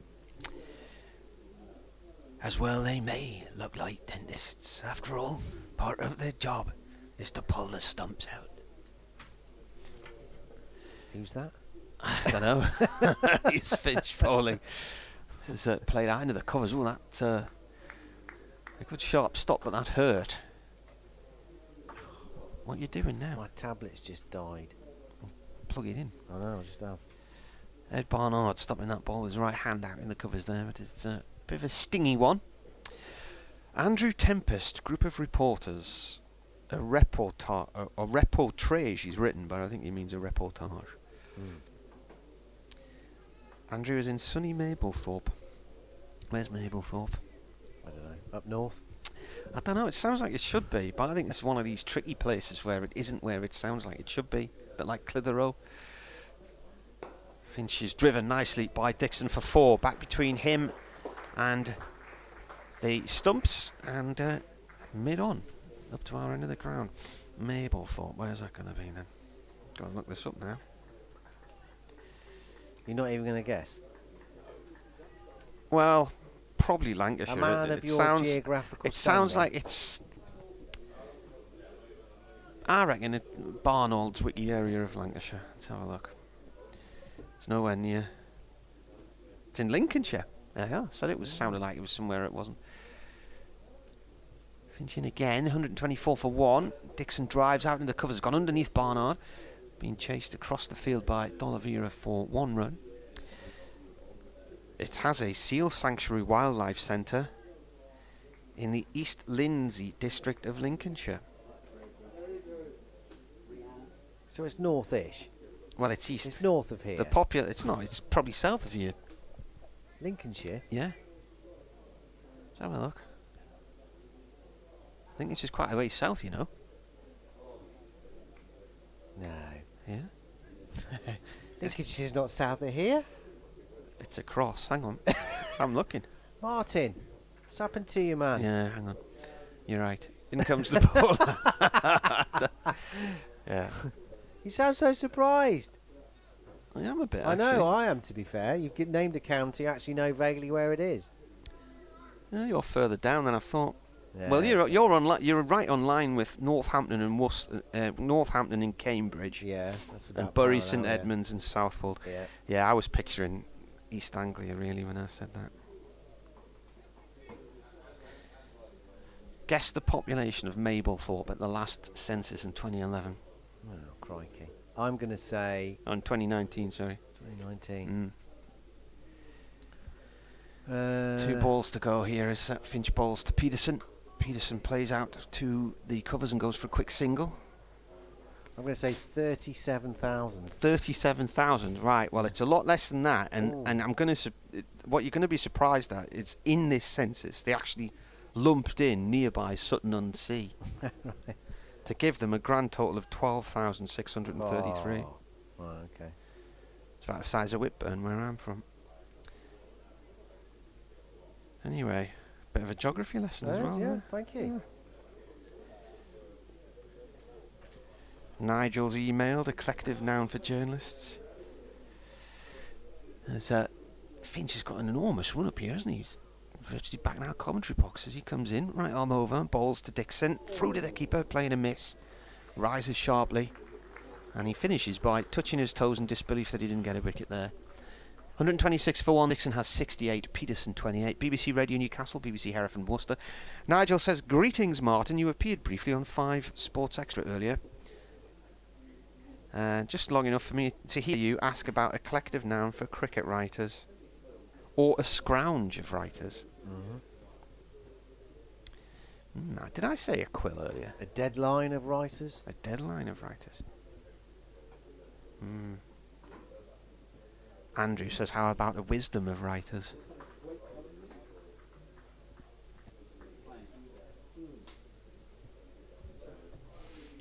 Joe Leach to continue. Got through 10 overs so far, half of those maidens, none for 22.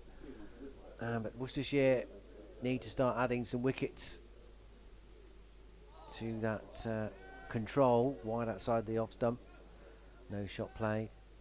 Here it goes, just Alex Leach, the man out today for 27. And that was a little bit of help from the batter too, as he played on to his middle stump, coming forward to an Ed Barnard delivery. I'm going to take you from Sutton-on-Sea to Saletto now. Siletto? Yeah. Right. Paul's been looking at the history of the Giro d'Italia trophy. Oh, right. I know very little, if anything, about cycling. Yeah. It was more about the trophy, though. I do know about the trophy. Yeah. No run here from Peterson off Leach, out to Baker at mid-wicket. Paul says the Giro d'Italia trophy, the winner of the Giro d'Italia wins the Endless Trophy. This is a 9.5 kilo trophy which has been awarded to the winner of the competition for 20 years and is one of the most iconic trophies in the history of sport. It is made by an artisan company from Saletto di Vigodarzese, Mario Pinello, says Paul. As Leach bowls. Apologies to any Italian. Yes, I've just murdered that one. He'll pick up 2 runs here, just behind square on the leg side. Vigodarzese. Complimentary. Vigodarzese. Complimentary trip to Rome, Martin. Thanks very much. Saletto di Vigodarzese. That's what I think it is. Anyway, I've never heard of it. I don't think the Italians have No, either. probably not. Listening to you. Mike says, have you had a scribe of cricket writers yet? 128 for 1. 2 slips go down. Leach bowls. And Peterson is behind this one. No run. Back up the pitch.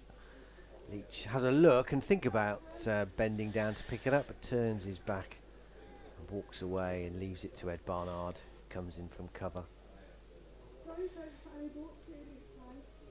Worcestershire need to try and make something happen here. Easier said than done. Tried some spin just before lunch. Wow, Ken's been on the ball here. He sent us a postcard from Maplethorpe.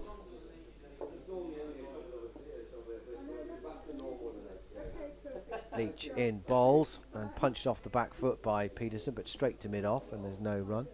Who can light on as a happy shore? Maplethorpe.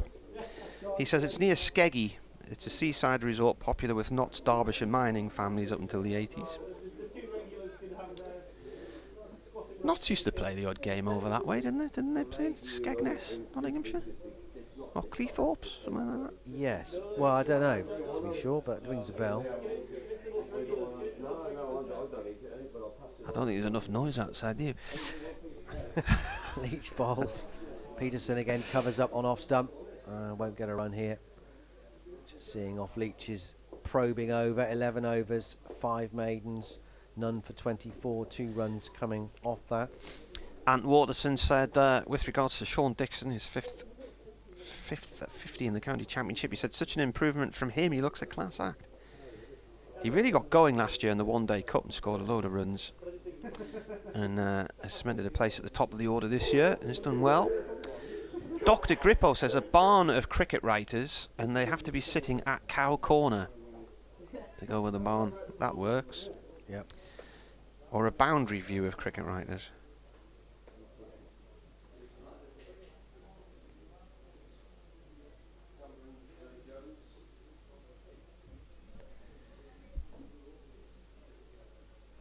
Going to see some spin again from Mr. Baker from Redditch. A backstop of cricket writers. A backstop of cricket writers. A slip of cricket writers? That would work, wouldn't it? Left arm around the wicket from the New Road end, bowling here. This is his 5th over, not for 13 from the 4 this morning. Josh Baker, 18 years old, slow left arm orthodox spinner. And he's playing in his 9th first class game. This is turned upfield by Dixon for 1 to mid on. Libby collects it there. So Baker so far has taken 21 wickets. Best figures 4 for 51 against Leicestershire this year. Took 3 for 75 in the next game against Sussex. Played back to him. He dives and stops this one. And took a hat-trick for the seconds last year against Notts as well.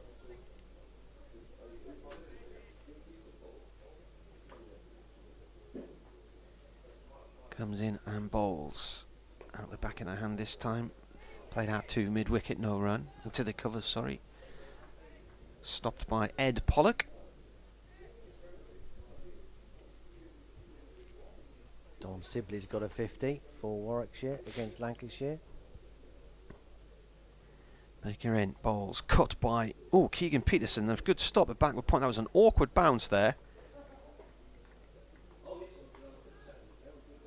He was at a backward point, just going the wrong way, and the ball hit a divot and sort of ricocheted behind him. He managed to put his hand out and stop it. Is that Finch down there? Baker in again. Played upfield to Libby for 1 at mid-on. Gibbon it should be. Gibbon. That's where he was fielding last time. And that is the end of the over. Ed Pollock, former Durham Uni player, fielding out in the covers in that over as well. What did he get a degree in, Ed Pollock? Ed Pollock. I should know this. And I have read this, and obviously I can't remember it now. It's something like not nuclear physics. It's very not like that. But it is. It is not that. That is not my final answer. I don't think Durham has a speciality in nuclear physics. I might be wrong, but I do. I have read this. Ed Barnard in for the Digless end. Bowls. Peterson is forward. No run. He'll down 31. 130 for 1. Can you give me a clue? Try and drag it from the back of my mind. It's not like English geography history. It's not your regular. No. Your I want to say bog standard, but you know what I mean. Yeah. It's something unusual. It's not media. No. There's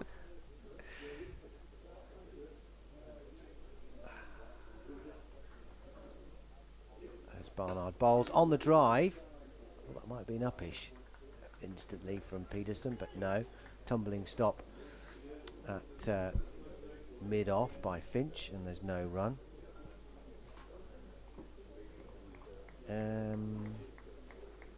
It's not psychology.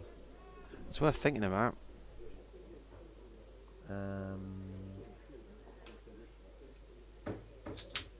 Theology. He got an ology. Barnard bowl short cut again. He doesn't time it perfectly. Peterson down into the ground, but it's through the covers. They'll come back for 2. Azhar Ali does the fielding. Back they come.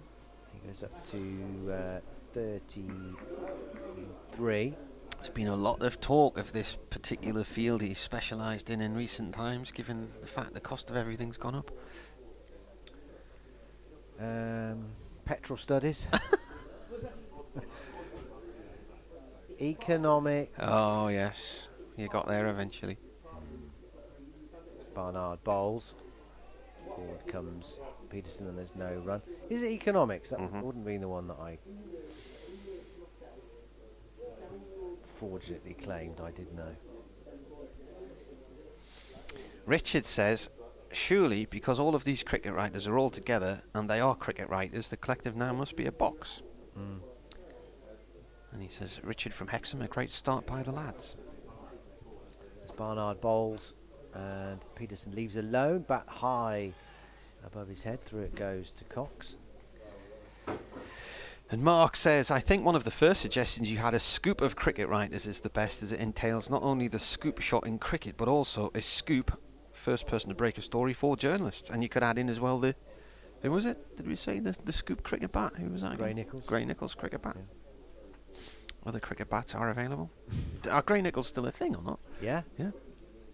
Barnard bowls, no run again. Peterson covers up on off stump, out to cover, and there's no run. I don't know whether Were they still based do a here or sweep. not? Where were they based? No, I think they are. I was going to say Midlands, Nottingham, but that's Gunner Moor, isn't it? They're based in Roberts Bridge. Where's that then? Oh. I've never heard of that.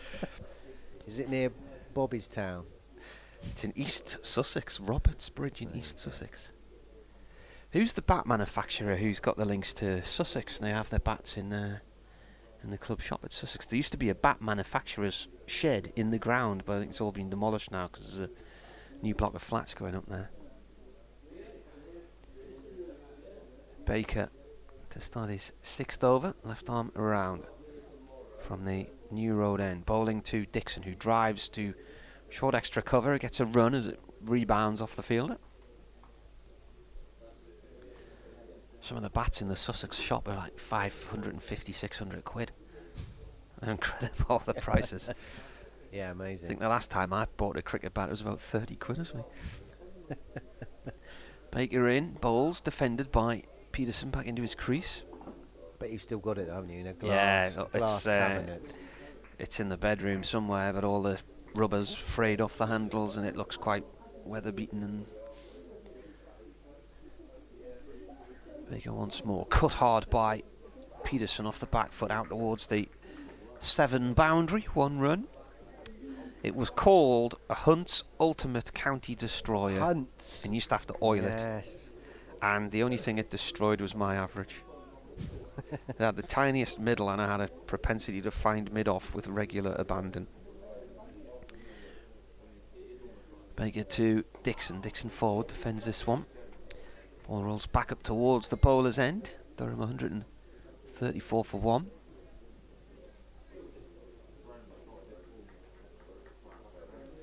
I mean, imagine shelling out all that money for a bat these days if it breaks as well.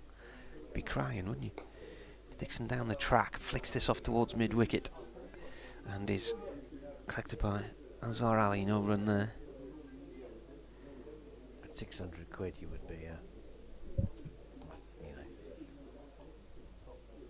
you'd be knocking that in for weeks. Defended up towards mid-on, you wouldn't let it out the house. Exactly. I say weeks, years possibly. Yeah. Cricket ball in a sock. I'm just looking on a certain bat manufacturer's website here. You won't get much change out of 500 quid there either. Adult cricket bat, £499. What on earth? Nothing in my price range there. Get what you pay for though. Do you? Yeah.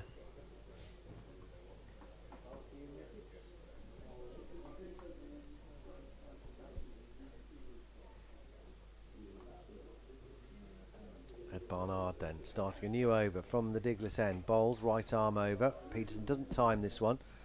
Off the back foot.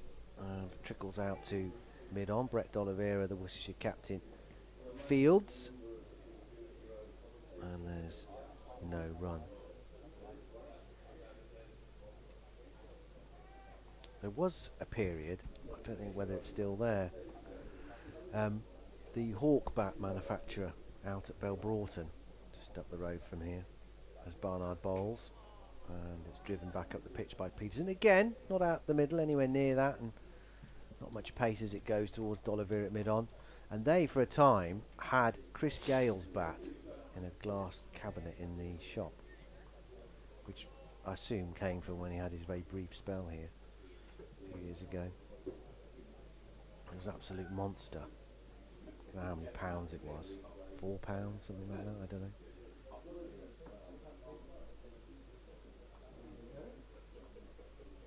Barnard in and left by Peterson. It was. I think it was the Newbury place that was in the back of the county ground at Hull.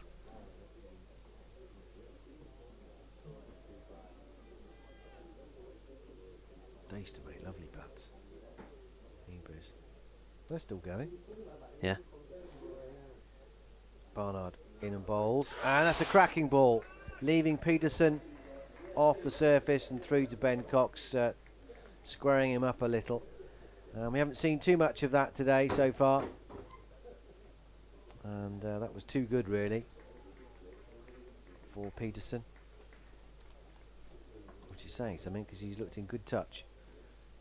134 for 1. Right, tablet is having a identity crisis. Is it on? Is it off? I'll tell you what, it might be doing an upgrade. Wide outside the off stump, no run.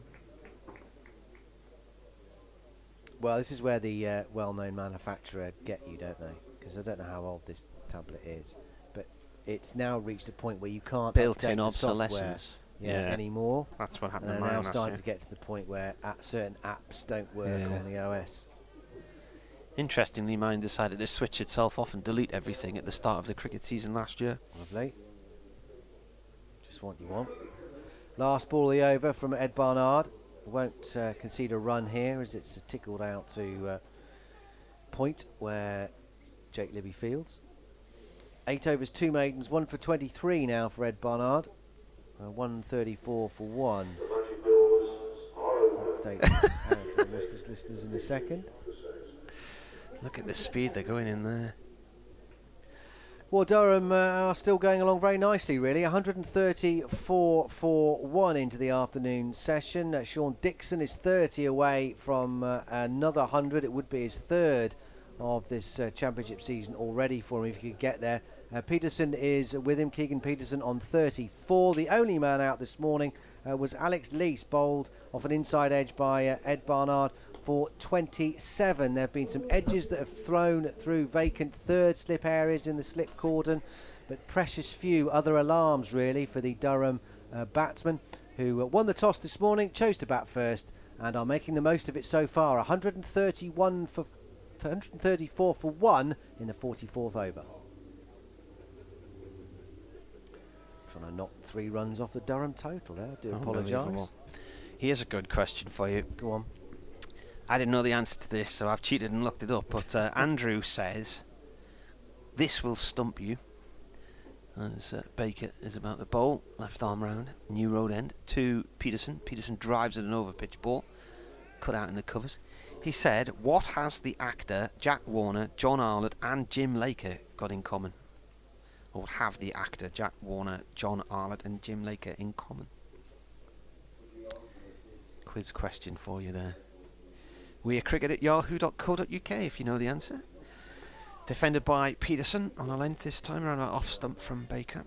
Or you can @Marty Cricket or @Dan Wheeler Sport. You've taken up quite a lot of character availability with @Dan Wheeler Sport, haven't you? You've limited the amount of letters people can use. This is played by Peterson towards backward point, no run. Well, I didn't want to be Dan_//Wheeler 218469 exclamation mark or whatever the suggestion was. The little flag in your bio. I've kept it fairly simple. Not that I use it much. No. That's left outside the off stump there by Keegan Peterson, and obviously came back in quite a distance, judging by the reaction from the players. Well, it was still a good 4th or 5th stump as it went into the keeper's glove. End of the over. Durham are 135 for 1 here on the BBC. Day 1, pleasant day. Bit of breeze catching the trees on the riverbank.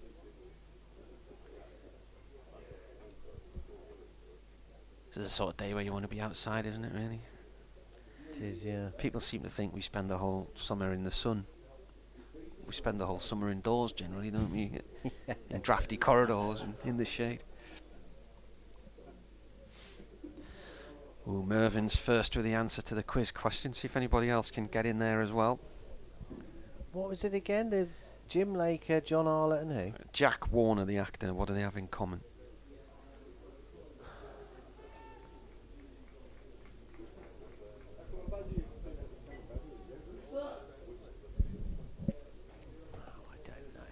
Ed Barnard is passing you over.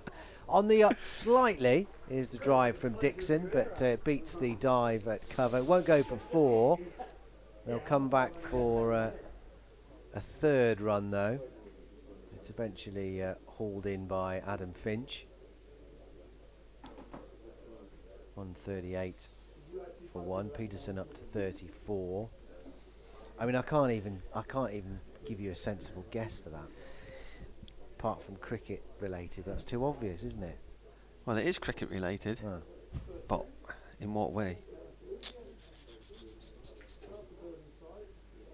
Barnard bowls short, doesn't get up that high, and plenty of time for Peterson to just roll round and pull it away through square leg for 4. Josh Tongue is out there-ish at about mid-wicket, but wasn't in the air. Safe shot, nicely controlled, and out to the fence. That shows the time the batters have.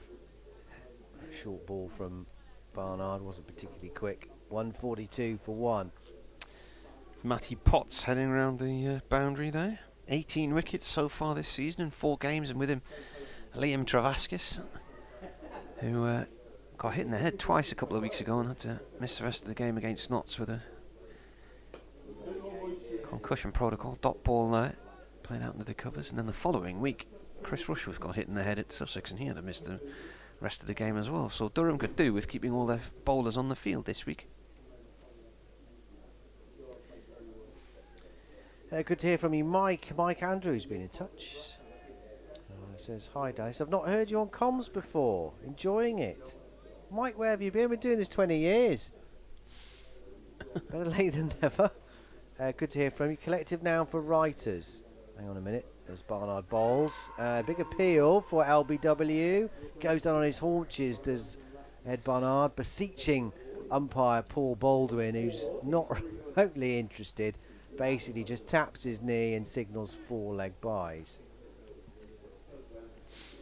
So that's that then. Collective noun for writers. So oh, I see what you've done there. Collective noun for writers. Quotes. So this is where Worcester is. He says, oh sorry, that's the collective noun for England selectors. Very good, Mike. On our bowls, onto the back foot goes Peterson, punches it up to mid-off, and there's no run. Keep that quiz one going. Paul Bennett says, you really don't know geography, do you? Places ending in Thorpe are confined to the east of England where the Vikings settled. Didn't know that. No. Could tell you about coalfields and oil fields. That's what I've studied in geography. Barnard turns. Last ball of the over. Past the umpire, bowls, and steered to mid-wicket calmly by Peterson. Josh Baker doesn't have to move far to field. End of the over. 146 for 1 Durham now after 45 overs. Dixon 74, Peterson 38. So according to Thinternet, Thorpe, there are many place names in England with the suffix Thorpe or Thorpe with an E. Those of Old Norse origin to be found in Northumberland, County Durham, Yorkshire, Lincolnshire, Cambridgeshire, Norfolk and Suffolk. It's got to be some inland Thorpes. Must be. Where's Thorpe Fuels? Where's that? Thorpe Park. Where's that? Isn't that a... New over of spin from Baker. This is his 8th. Ball's played to short mid-wicket to Azhar Ali. It's a theme park, isn't it? Thorpe Park. There you are. Thorpe Fuels. That's in Stockton. Comes in and bowls again. Forward comes Dixon. Couple of steps down the track to snuff that one out, plays it to the offside. I once watched the Stockton Grand Prix outside a pub in Thorpe Fuels because the riders came past about 10 times. Baker in again, driven back to him, bounces into his hands and out once more, but comes to rest in front of the stumps at the bowler's end, and the ball is picked up by the non-striking batsman Keegan Peterson.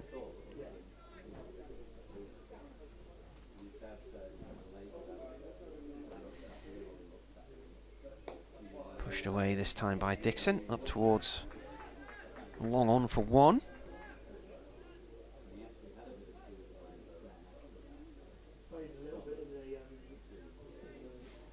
You haven't told me what the answer is to those, the cricketing answer to those three. I'm just waiting to see if a few more answers come in. Warner, Laker and Arlott. Yeah. Somebody's got behind the... Oh, it's the Durham coaches. That's Marcus North and James Franklin have stopped play. Just defended. They wandered in front of the sight screen at our end of the ground. They've been asked to move on. Quite ironic, that. Of all the people who should know. Yes. Baker in, bowls. Gives that a lot of airtime. It's driven out into the covers by Keegan Peterson. No run. End of the over. Scunthorpe. That's East Coast, isn't it? Yeah. Cleethorpe. Cleethorpes. Yeah. That's on the coast. Oh, yeah. Great fish and chips there. I've been to the football ground at Grimsby a few times, wow, and that's if you right go me. up in the main stand, you can sit up in the back. You can see all the ships going up and down the Humber Estuary, which is quite often more interesting than what's happening on the pitch. 1-4-7 for one Durham here. Harsh. But possibly fair.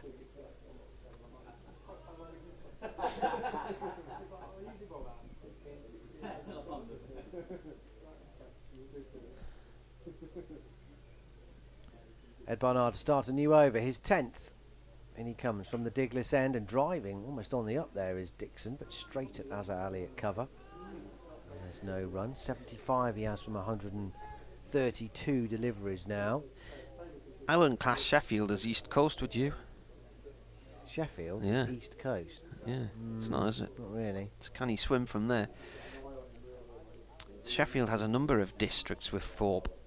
Grimesthorpe, Arborthorpe, Owlthorpe, Hackenthorpe. Loads of them. Netherthorpe, Woodthorpe. I've found a hole in Paul's argument. Barnard past the umpire bowls and on the drive, outside edge, but all the way along the ground down to Ben Gibbon at third man. So through they come for one run, 76 now to Dixon.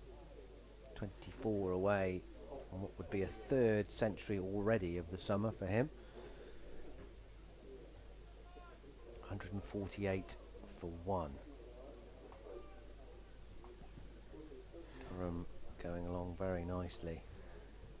Just an hour played in this post-lunch session.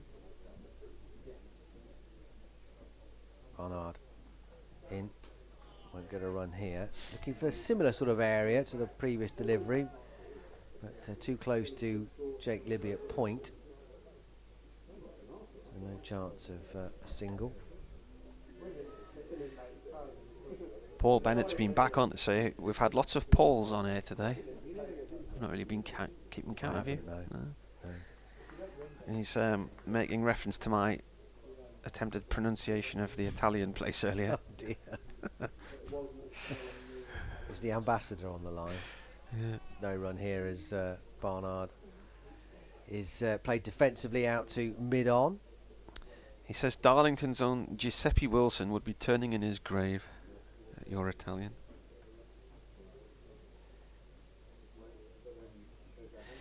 Michael Ventris says I would have liked to have been down at Worcester, but I've got other commitments.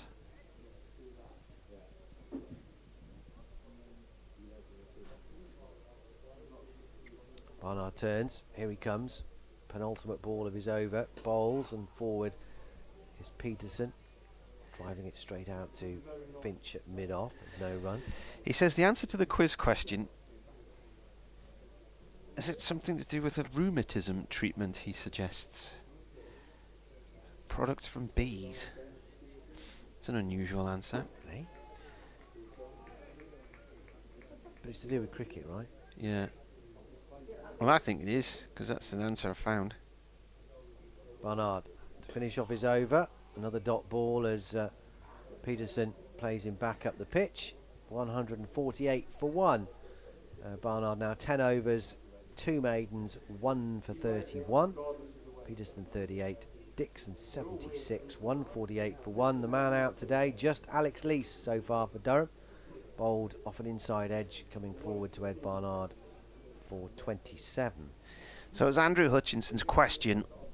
What has the actor Jack Warner, John Arlott and Jim Laker, what have they got in common? So if you want, give you a few more minutes, we at cricket@yahoo.co.uk, and I'll give you what I believe is the answer, and then no doubt Andrew will confirm or deny it in another email a little bit later on. Baker, bowling over number 9 now to Dixon, played to Azhar Ali, short mid-wicket, no run there.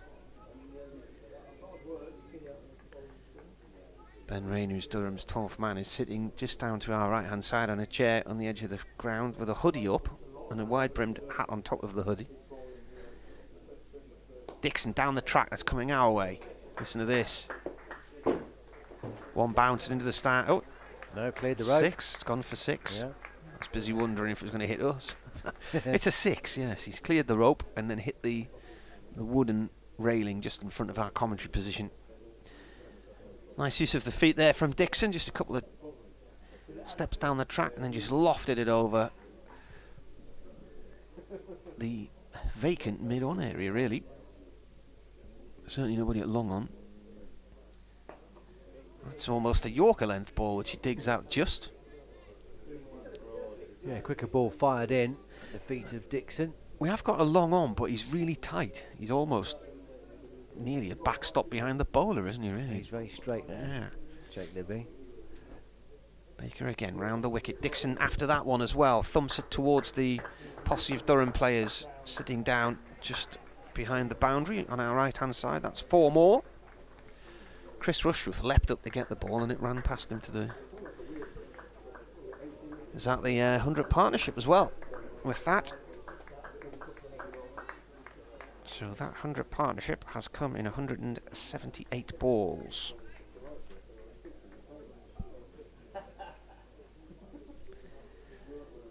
Peterson's had 38 of those. Cut this time by Dixon away towards the point boundary on the river side of the ground for 1. Joe Leach is out there in the long grass. 2 yards in from the boundary. The boundary rope has been brought in. Good sort of 20 yards from the advertising hoardings just in front of us here. To explain why it was 6 but didn't go over the fence. This next one's cut away by Peterson towards the same boundary, 1 run to Leach. So Josh Baker ends another uneventful over from his point of view in terms of threatening to take a wicket. None for 31 from his 9 overs. 160 for 1 now is the imposing looking Durham score from Worcestershire's perspective. Dixon 13 away from another 100. Peterson has 39.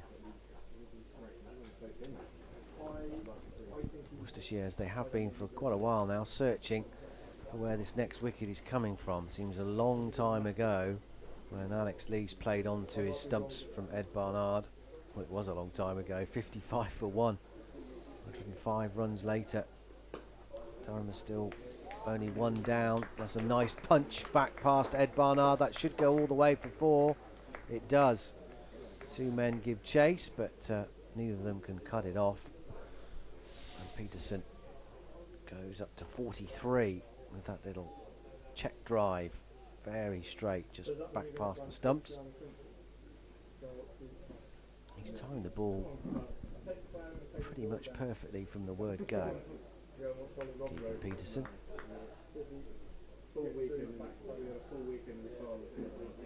As he waits for Barnard now and bowls wide outside the off stump. Extravagant leave. big stride towards the ball and then bat high above the head.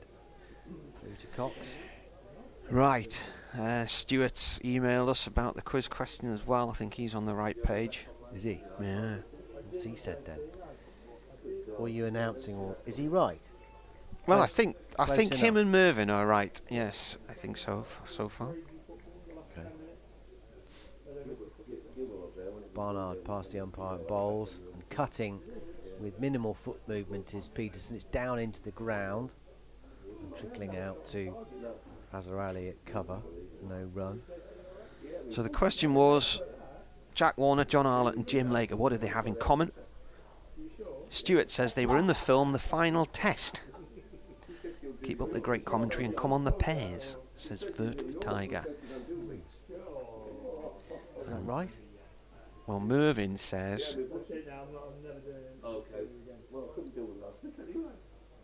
Barnard bowls.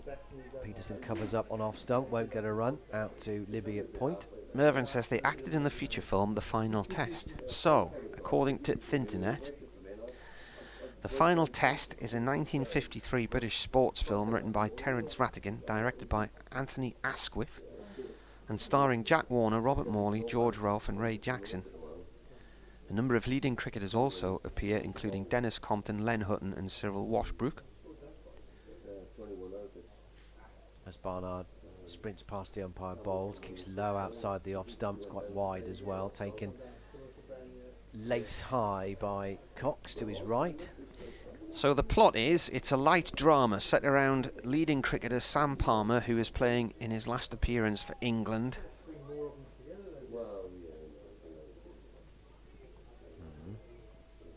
Action jumps between varying elements, an Englishman explaining to an American the rules and terminologies of the game.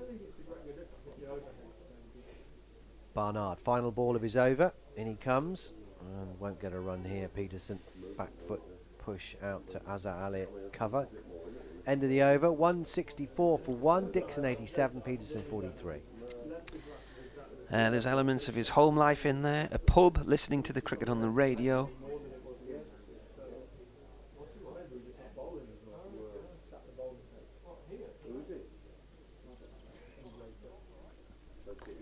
Not sure whether this was worth watching or not, to I've be got to honest. say, I don't want to be rude, Martin. As the plot but line goes on. That sounds like Yeah. a really dull film. It's not a winner, is it? Cricket is quite an interesting topic, though. It's quite a tough topic for films, isn't it? Dramas. Yeah, There's well, precious few. You see, John Arlott did the voiceover in the Channel 4 film Patang Yang Kipabang, which was set in post-war London, and this young lad's got a crush on a girl in his class, but he's absolutely fixated on cricket, and the story is about his love of the game of cricket, but also his fascination with this girl in his class. But the whole voiceover is done by John Arlott Right. in a cricket commentary style. It's a cracking film.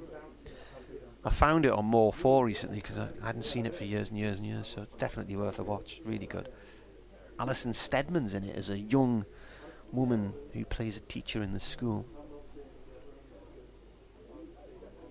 I think, talking as we were earlier, there was an episode of Bergerac about a cricket match. Was there? I think there was. I think it was Bergerac. I know there was with Inspector Morse. Cricket seems Yes. to go hand in hand with murder. Don't know Yeah. why. Baker starting a new over. His 10th first ball is played by Dixon off towards point, no run. Fielding out there is Ben Gibbon. There was this episode of the Midsummer Murders where everybody got Maybe murdered. it was that. I don't know. Someone will know, won't they? Baker in again. Dixon 2. Ali at mid-on, no run there. Yeah, it was set around this fictitious cricket tournament called the T10 or the T5 or something, I can't remember. Rival cricket factions coming to blows. Death by stump and things like that. Right. This one's defended. I don't watch Midsummer Murders, but there was one night in the middle of the winter when suddenly all of the Durham players who I followed on Twitter and quite a lot of other county players were all talking about Midsummer Murders, and I thought, why are they all suddenly talking about that?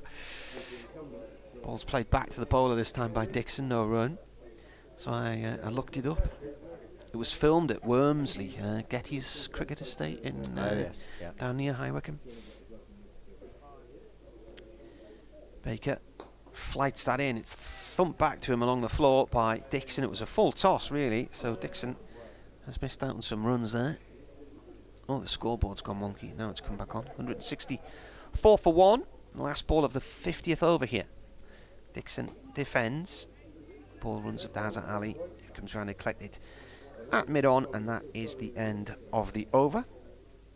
Well, it's all John Nettles' fault, isn't it, ultimately? He's gone from Bergerac to Midsummer Murders. Yeah. I mean, it's followed him about, hasn't it? Mhm. I'm sure there was a cricket thing with Bergerac. I mean, I might be wrong. I have been known to be wrong in the past. There were 29 in the cast at the start of the Midsummer Murders Last Man Out. 2017 it went on air. Can you Google whether Bergerac had one? Oh, I don't think he was in this one. Do you know what? We could end up never knowing it. I know. 164 for 1. Barnard to continue. 11 overs, 2 maidens, 1 for 35. It's his replacement Neil Dudgeon who's in it these days. Yeah, well, I stopped watching. Who I think was in The Manageress years and years and years ago. All right. With Sherry Sherry Lungy, Lungy. yeah.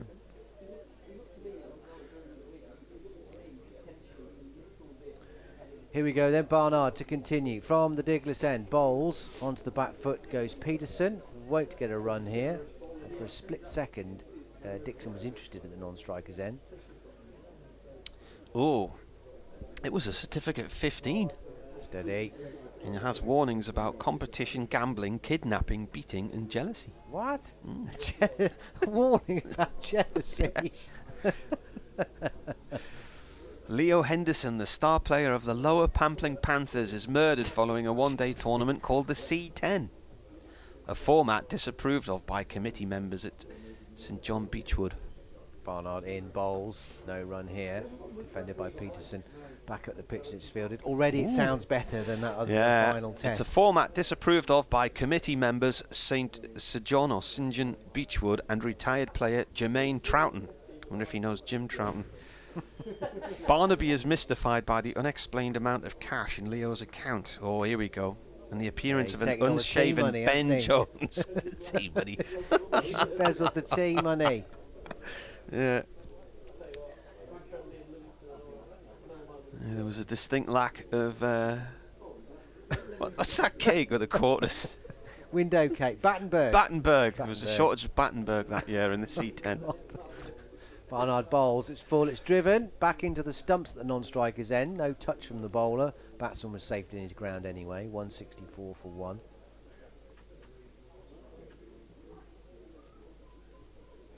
Oh, the new captain of the team's taking bribes to throw matches, and then is the next victim. What was he taking bribes in? Window cake? Must have been. Oh, there's a suggestion there's match fixing going on now. There you go, you see.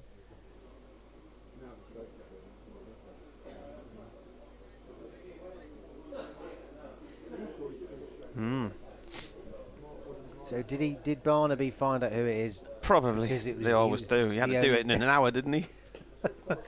There's no run here. Right, you got this massively complex case, and you got 2 hours. Yeah. Plus adverts. On you go. Got a bit of breathing time while there's an advert on. Yeah. Right, off you go. Or was he the only cricketer left in the club? I mean, they got to look suspicious then, haven't you? Barnard in, bowls on the drive. Nice looking shot again from Peterson. Won't get a run. Out to Finch at mid-off. He stays on 43. 164 for 1. Oh. God, not only do they solve this, they also solve a 20-year disappearance as well in the middle of all of this. Do they? It's got a bit in there, that, hasn't it? I'm going to say. He's done well there. Little time for any cricket, really. Barnard past the umpire.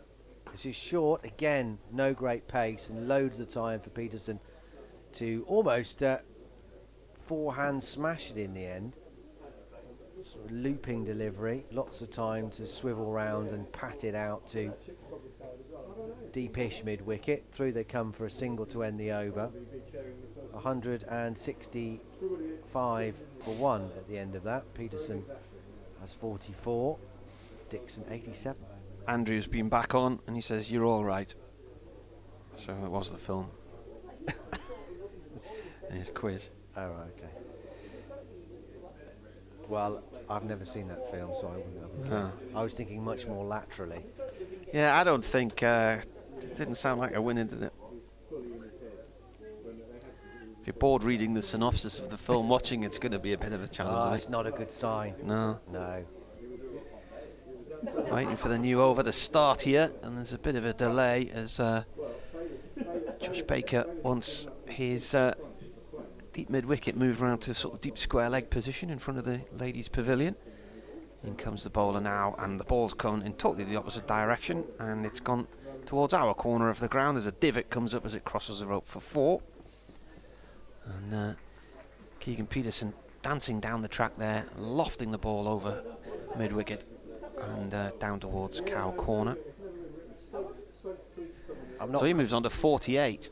I'm not confident that cricket was ever in Bergerac. Even Google's saying Oh, it no. probably isn't, because I've missed the C off cricket, and obviously it says Bergerac and Ricket, and Google is suggesting, do you mean Bergerac and Rocket? So even Google suggesting no. Peterson cuts out towards the cover boundary for 1. Takes him on to 49, so he needs one more run to pass 50 for the 51st time in his first-class career. Now it's asking me, am I looking to play cricket in southwest France? No, I'm not. I want to find out whether cricket was ever in Bergerac, the TV show. Could you imagine bowling uphill at Mont Saint-Michel? Be a tricky approach, wouldn't it? If I put TV in there as well. Third ball of the over, left arm round. Dixon has pulled it out towards deep mid-wicket. There's a man there, 1 run. And I'm going to have to go and do an update for Radio Newcastle. Martin disappears for a few minutes. We'll have Hereford and Worcester's FM frequency listeners dropping in shortly in the news at 3 o'clock. As Keegan Peterson waits over his bat now for the left arm spin of Josh Baker. Lots of time to watch it carefully off the pitch and just prod it out to cover. And there's no run. Jake Libby under the sun hat now at cover. As Baker bowls, a little bit quicker, come down the track does Peterson. Possibly beaten in the flight a touch, but covered enough to smother it out to Azhar Ali at mid-wicket.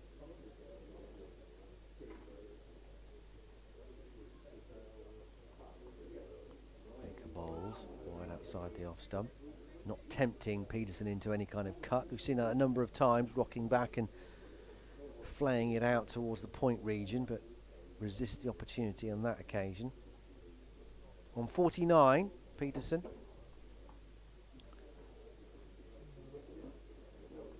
And he and Sean Dixon have really taken control of this game for Durham. Worcestershire scratching their heads a little bit how they're going to find wickets on this pitch, which is proving hard work.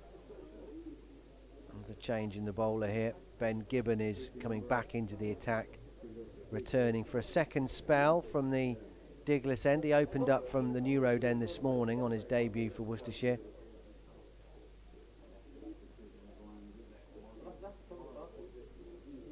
Well, Durham Day so far, definitely. They're 171 for 1, an hour and a bit after tea. Sean Dixon is 12 away from what would be a third championship 100 of the season already for him. He's got 88.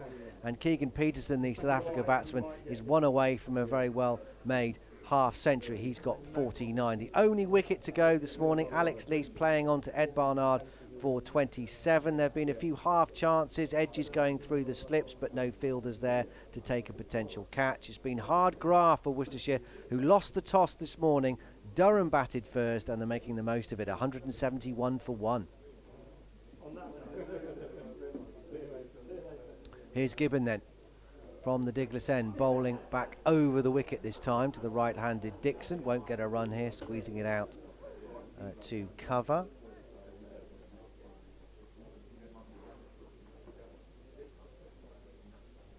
Already Peterson's highest score of the season.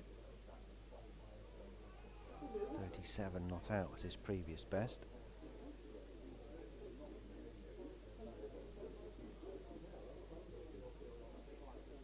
It's the non-striker's end. Dixon on 88, waiting for Gibbon. Bowls, and this is well fielded athletically on his follow through. Full delivery, smack back at him. And a sprawling stop by his ankles.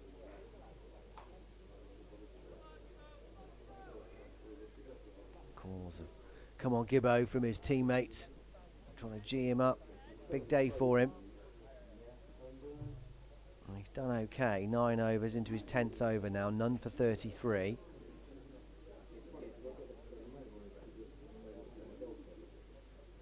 Here he comes. Over the wicket and bowls. And Dixon in line, out to mid-wicket to Josh Baker. And there's no run. Martin is returned.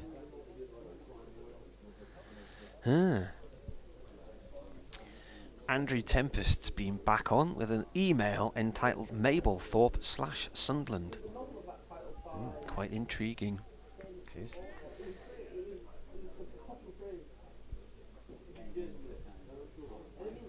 As Gibbon moves past the umpire and bowls, pushes this one slightly wider of the off stump, draws Dixon into the stroke, doesn't get all of it, but hits it straight to Ed Barnard at cover, and there's no run.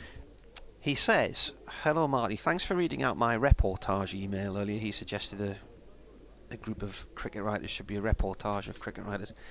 He said, we always listen to your commentaries because we love to listen to your Mackham voice. It reminds us of home. Interesting that, because people in Sunderland say I sound like I come from north of the Tyne. So I grew up in the middle bits between sort of, South Tyneside is where I grew up. Gibbon bowls, and on the drive again, reaching for it a little outside the off stump Dixon, but under control, out to Azhar Ali, who's on the fence now at cover point. Decent throw over the top of the bails from him as well, so just the single. 89 to Dixon, approaching the 90s, 172 for 1. So Andrew says, my wife Louise was born in Seaburn Dean. He said I was born in Bradford, but her father still lives in Roker near the Cambridge pub. We were long-time members of the Sunderland Yacht Club and spent many a happy hour sailing around the Wreck Boy at Whitburn. Keep up the good work. Regards, Andrew and Louise. Yeah, that's had my 40th birthday party at the Yacht Club. Gibbon moves past the umpire and bowls, and this is steered calmly along the floor by Peterson all the way to Libby. That sounds like run at backward point. That sounds like a flymo in the air, doesn't it? It's like some kind of microlight, do you think? Gotta be. Can't see it anywhere. Almost like it's struggling to stay airborne. Maybe that's what that big plug socket's for on the front of the...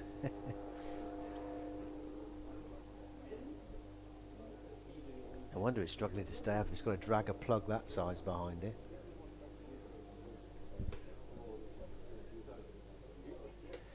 $172 for 1. Dixon's faced 150 balls for his 89.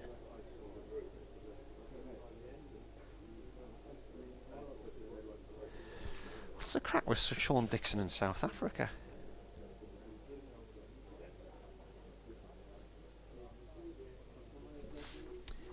Oh, that's in the air. Oh, Gibbon's gone the wrong way. Sent him on the wrong foot again. He's cut hard at a ball there from Baker, and it flew into the air off the edge. Gibbon set off to his right, then suddenly realised he was going the wrong way. Tried to backpedal and sort of fell over as it bounced behind him and away for 4. It's a bit like a goalkeeper in football from a free kick, isn't it? When they take that sort of fatal one step to the right and the ball is going to his left and there's never enough time to recover. Yeah, and except make the everybody save. on the watching it on the telly knows where it's going to go. Yeah, that's the one. Yeah. Got one slip in place here for Baker, left arm round, Dixon down the field to D'Oliveira at mid-off, one run. So this brings Peterson on to strike. He's looking for his first half century for Durham. And one run would bring it, and would bring up the 51st occasion in which he's reached at least 50 in first class cricket. He's faced 113 balls so far. And he defends this one. Just trickles away back up towards the bowler's end. Current partnership is 122. Current run rate 3.3. And we've got 42 overs plus a couple of deliveries left in the day.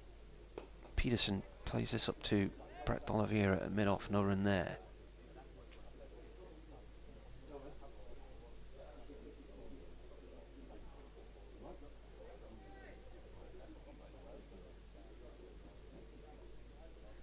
Baker in, Peterson defends, he's going for a quick single, there's his half century. So it's first for Durham, and it's come in 116 balls, and includes 8 fours.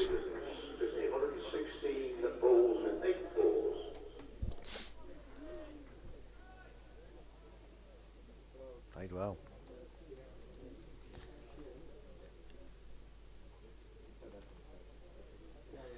Baker around the wicket, bowls to Dixon. Oh, misfield, and Dixon sets off for a single, then changes his mind, and there's a bit of no, yes, no, no.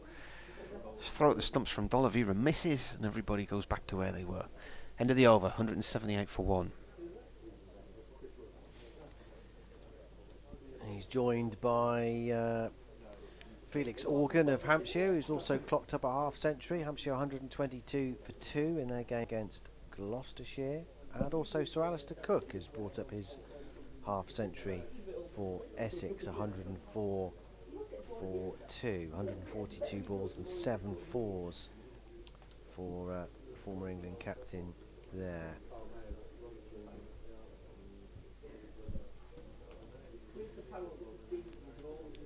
And keep up to date with all the scores around the country while listening to your chosen game through the BBC Sport website and app. You can keep an eye on the live feed as well, which today is being manned dutifully by Jed Scott and Alex Winter today. 178 for 1. As Gibbon, left arm over the wicket, desperately searching for his first wicket in Worcestershire colours. How he'd love to do it. You mentioned Jed, he's not too far from here, is he, when he lives around this neck of the woods? No, he lives, he has recently moved. He was Shropshire way. I think he is still Over the border. that way, yeah. I first met him in a game at Kidderminster in 2001. Worcestershire were playing Durham there. Here's Gibbon. Past the umpire, bowls. And there's that caught behind, it is! It's a bit of a gift from Keegan Peterson. He was trying to run it down to third man and he got too much on it, and Ben Cox did the rest. A simple regulation catch, and Peterson is livid. He smashes the front of his helmet with his bat in frustration as he walks off, and he's gone. A couple of balls after bringing up an excellent half century. He can't believe it, and that is a bonus wicket for Worcestershire, really, and it's a first wicket in first class cricket for Ben Gibbon. He didn't have to play at that at all, did he? No. He was miles, his bat was miles from his body there. 178 for 2. Peterson out for 50. Finally, Worcestershire break this second wicket partnership. And he's taking an age to walk off. You sort of understand. I know it's a bit further to the pavilion because the strip's closer towards the cathedral side of the ground, but now he's getting his deserved round of applause as the helmet comes off. The gloves are being unfastened. He's annoyed and disappointed. You can understand why, because he played so well. He's being replaced by the captain, Scott Borthwick, as Durham look to keep up the momentum here. 178.42. But that will feel so good for Ben Gibbon. His first wicket in professional cricket.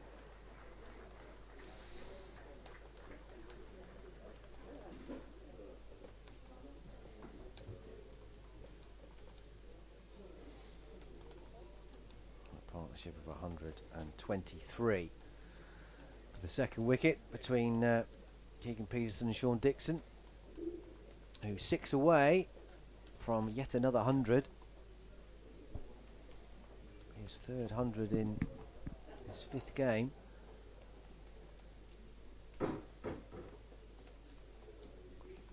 Borthwick is the new man.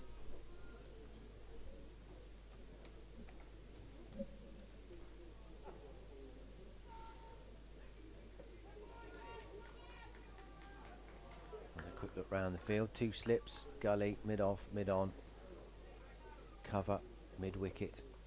And Finch down at fine leg. There's also a third man as well. Joe Leach, I think it is. Here comes Gibbon then. Left arm over the wicket. Oh, and he squared up Borthwick first ball. Flew off the outside edge, but mostly along the ground down to Joe Leach at third man.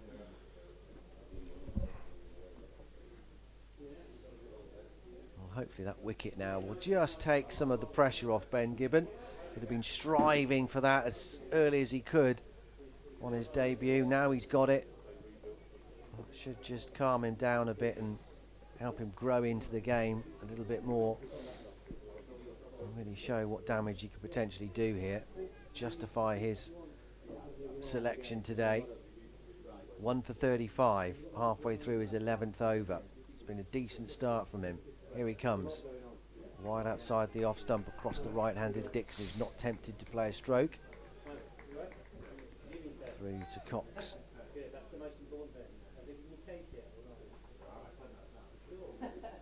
One slip only now for Dixon. Batsman well set. Ed Pollock is the one and only close catcher. Everyone else spread out.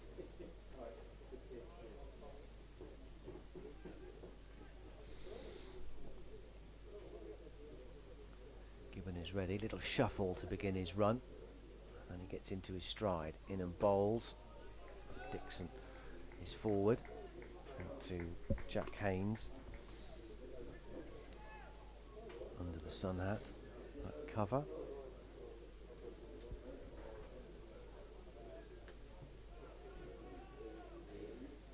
Libby's got his green cap back on now. He had a sun hat on not so long ago.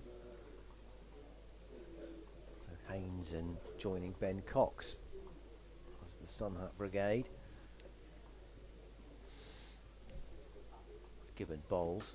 A nice looking drive from Dixon, but down into the ground. And the sun-hatted Haynes fields high on the bounce to his left. The end of the over. A successful one for Ben Gibbon that brought his first championship wicket for Worcestershire.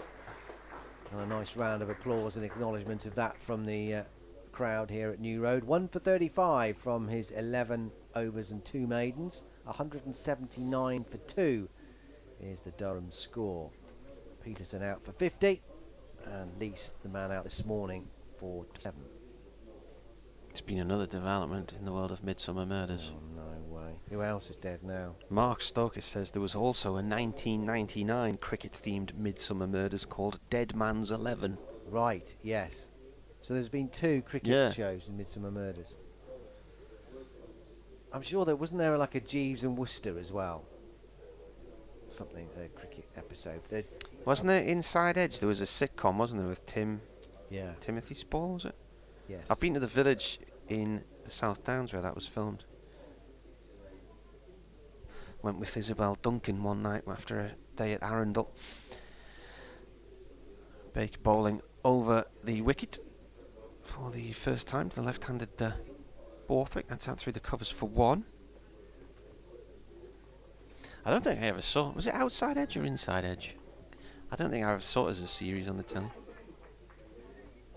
It was probably one of those periods on a Sunday night when I was out doing things. Inside Edge was that Inside Edge. BBC regional investigation programme, That was wasn't it? Inside Out. Oh, yeah. Or was that Outside In? Baker around the wicket to the right-handed Dixon, who drives up to D'Oliveira at mid-off. Goes for a quick single. D'Oliveira goes towards the keeper's end. Trying to run out Borthwick, but Borthwick's there. It was edgy, whatever it was. Edgy. Yeah. Inside Out. Yes. I think it was Inside Edge. Inside Edge. Just the sitcom. Right. So it was filmed in a little village in the South Downs somewhere. That's a pull deep by Borthwick for 4. That was a real long hop from the bowler there. Far too short, and Borthwick saw it with a lot of time in hand to pull that one out towards that deep mid-wicket boundary. He'll take those all day. He's on 6 from 3 deliveries, 185 for 2. Yeah, gift that. Just a drag down from Josh Baker. Borthwick's not going to miss out on those. Lovely to have those so early in your innings to get you off and running.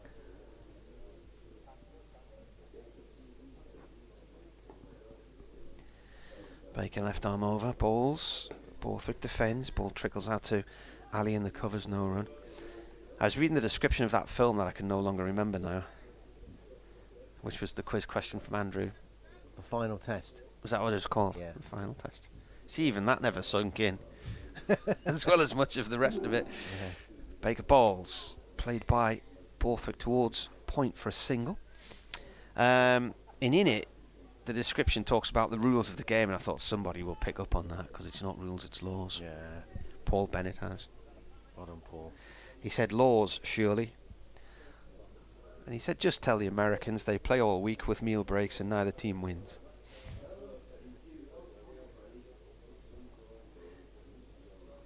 In comes the bowler. Driven out into the covers, no run. And that is the end of the 56th over. Durham 186 for 2. So they're 14 away from a batting point, which is something they haven't had in a few weeks now. Bowled out cheaply against Notts and then against Sussex last week. And Worcestershire are 1 wicket away from their first bowling point.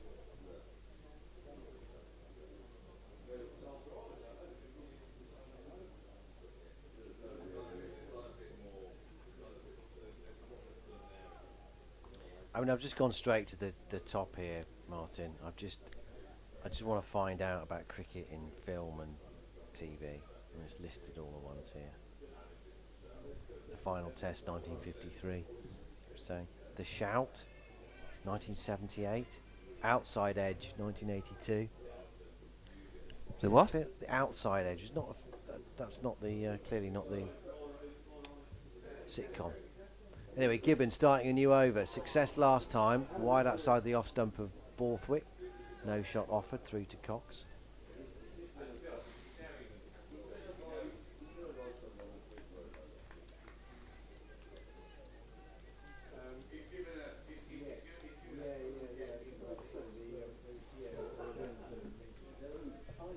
Also appeared in an episode of Ever Decreasing Circles. Cricket match tied from 1984.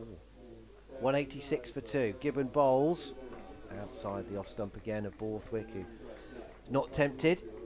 Well, one of my pals has a photograph of the main character out of Ever Decreasing Circles in his cricket jumper. Was it Richard Bryars? Bryars? I remember that episode. Isn't Martin the neighbour across the street? Does he let him win or something? I don't know. I haven't clicked on it.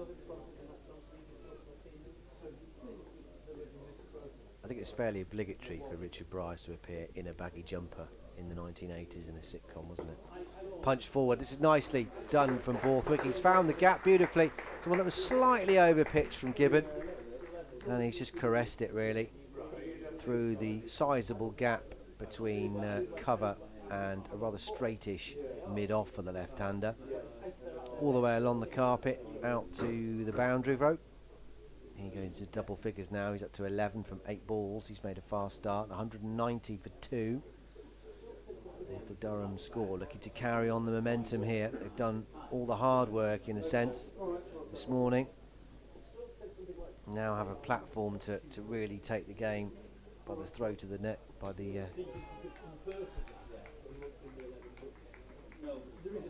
it's a testing ball from Gibbon, just squared up Borthwick a little bit, almost drew the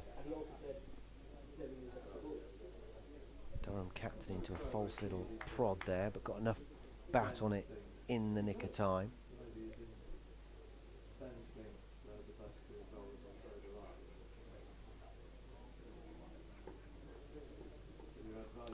Gibbon turning now, top of his run. Here he comes, sprinting towards us from the Diglis end, left arm over the wicket, and Borthwick leans away out of the road of the ball.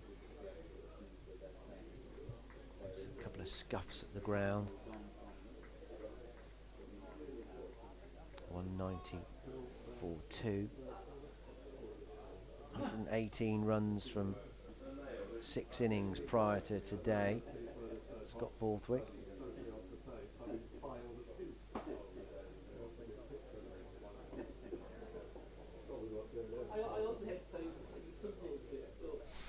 She waits for Gibbon. And again, carbon copy. Outside the left-hander's off stump, wide enough not to tempt him to play a stroke. Don't need to do anything rash here, Durham. 190 for 2. They'll be annoyed at the manner of the dismissal of Keegan Peterson, not as much as Peterson himself, of course. Trying to steer Gibbon down to third man and just deflecting it into the gloves of Ben Cox. He went off very cross after just bringing up his 50. Dixon still there though, 5 away from another ton. He's got 95. Durham 190 for 2 off 57 overs.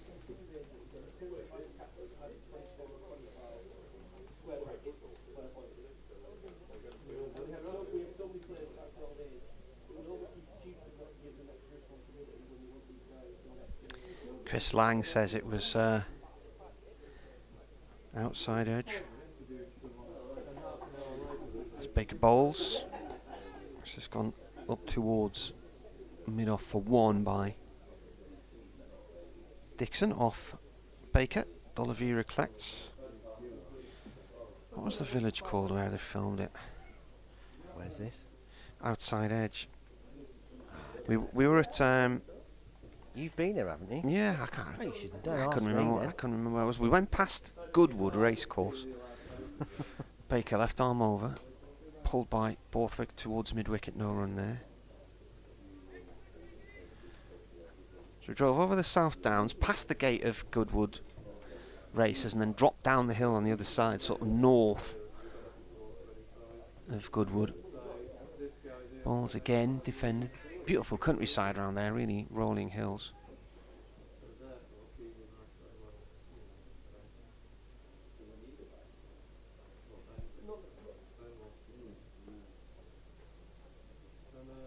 Comes in and bowls again, defended.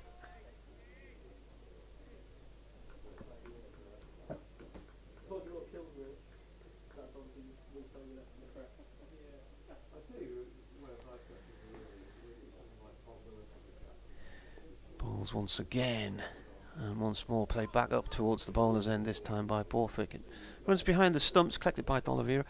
According to IMBD, Internet Movie Database, it was filmed in Wallerton, Nottinghamshire, but that's not where we were.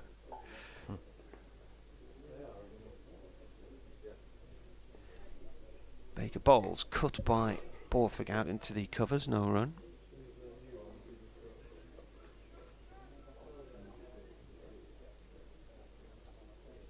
That is the end of the over.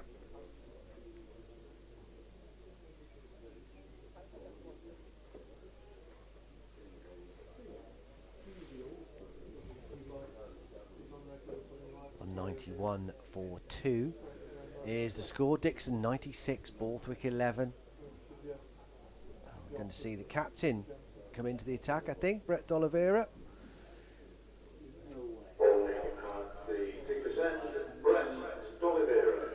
He's going to be bowling to Scott Borthwick to start. Been terrific with the bat this season.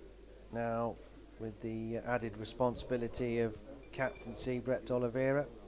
It's a precious little chance to impress with the ball. He's only bowled 6 overs so far this season. Brenda Blethyn was in it.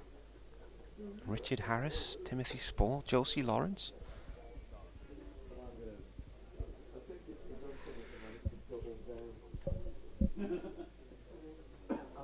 Here we go then, D'Oliveira from the Diglis end, bowling to Dixon on 96. It's short and it's punched off the back foot but straight to mid-wicket, and there's no run. Apparently it's been doing the rounds again on ITV3 recently. Is it? D'Oliveira bowls, a bit more air. It's his turn through the leg side. It'll beat mid-wicket this time. Out towards long on. Ed Pollock is the man at mid-wicket. Josh Baker coming in from the deep to help out with the fielding. Dixon up to 97. 192 for 2. Borthwick takes his guard. There's a slip. Backward point. Deep point. Update for Hereford and Worcester's FM listeners on the way.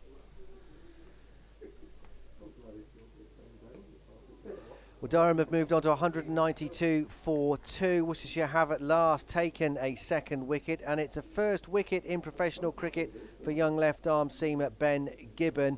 Keegan Peterson will be really cross, though, for giving his wicket away. That's how he'll look at it. Just got to 50, then he tried to guide Gibbon down to third man, but instead he just deflected it straight in to the grateful hands of wicketkeeper Ben Cox. So he's gone for 50, but Sean Dixon is going along beautifully. He's motoring towards what would be a third championship 100 of the season. He's got 97. He's not on strike at the moment. Scott Borthwick, the Durham captain, has come in to keep up the momentum here. He's got 13 to his name from 18 deliveries. Durham 194 for 2 after winning the toss this morning and batting first.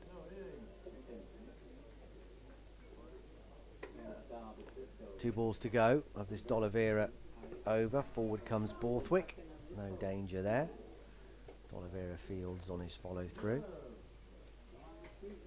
So yeah, it's in-out field here for D'Oliveira. He's got some protection out on the boundaries, on the offside and on the leg side as he bowls. And an attempted sweep. There's a really confident appeal. He should be run out as well, and had he hit Ed Barnard, then I think Scott Borthwick might have been on his way, because he tried to sweep him around the corner and then it almost overbalanced, came forward, and he was out of his ground for quite some time. Ed Barnard doing the fielding at short, fine leg for the left-hander, but uncharacteristic for Ed Barnard. He's normally a brilliant fielder in terms of hitting the stumps. Couldn't hit all three, had a good sight of them as well, and a half chance goes begging for Worcestershire. End of the over, 3 runs coming from it. Durham 194 for 2. There's 6s and 7s there.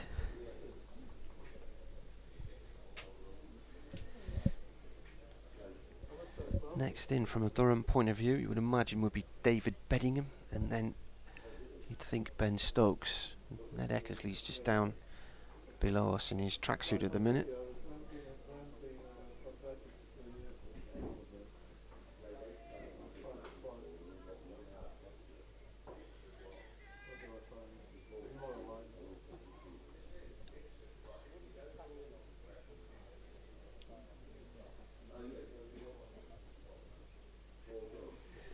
In comes Finch.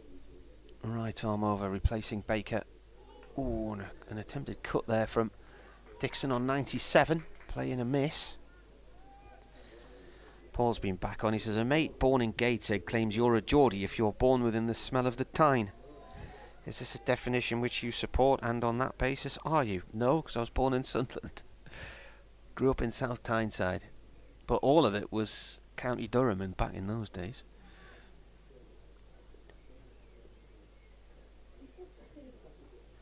Finch none for 36 from 9.1 overs. One maiden from him. He bowls. Dixon ducks out the road of a short one. The whiff of the tine. Is all mine, all mine? Yeah. Is that the B-side to go as a single? Well, Gazza's was a cover version, you know. Yes. Do you remember who sang the original? No, I can't. No. They took their name from an island off the Northumberland coast, which has quite religious links. You're not really up on northeast geography, are you? Or any geography, really. Not No. really. No. Dixon on 97 pulls out towards long leg for one. Lindisfarne, Oh, of course. Oh, otherwise known yes. as Holy Island. yes. And they were on the single with Gaza, weren't they? Were they? Yeah.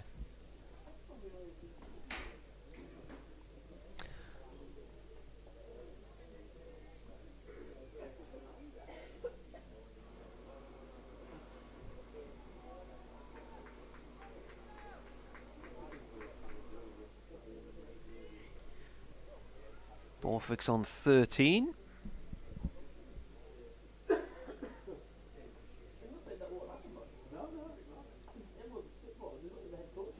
Comes in and bowls, and that's edged away down towards third man for one by Borthwick along the floor. It's greyed over now, Dan. Yeah, where's the sun gone? It's the start of that weather front from tomorrow. Yeah. No, you're such a pessimist. I'm only going on what Carol said on the telly this morning. Yeah, well. I don't think it's going to come this far south. Wake up tomorrow and it'll be... Well, if there's any rain, it was forecast for tomorrow afternoon about 4 o'clock. well. We'll be having cake by then anyway. Will we? Don't know, might be. The rush for the ladies' pavilion cakes is over.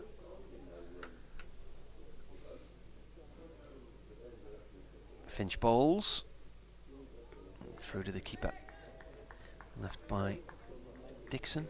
165 balls now Dixon has faced. Looking for his third century of the season. In all, he has 12 hundreds. And has gone past 50.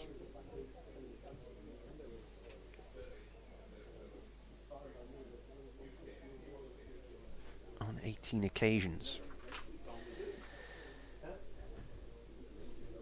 Oh, that's unplayable. That's so short. It's come through to the keeper. He's left it, but no signal for no ball.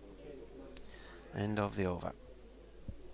Yeah, wants to keep Dixon down there probably. Adam Finch. Make sure the new man is on strike.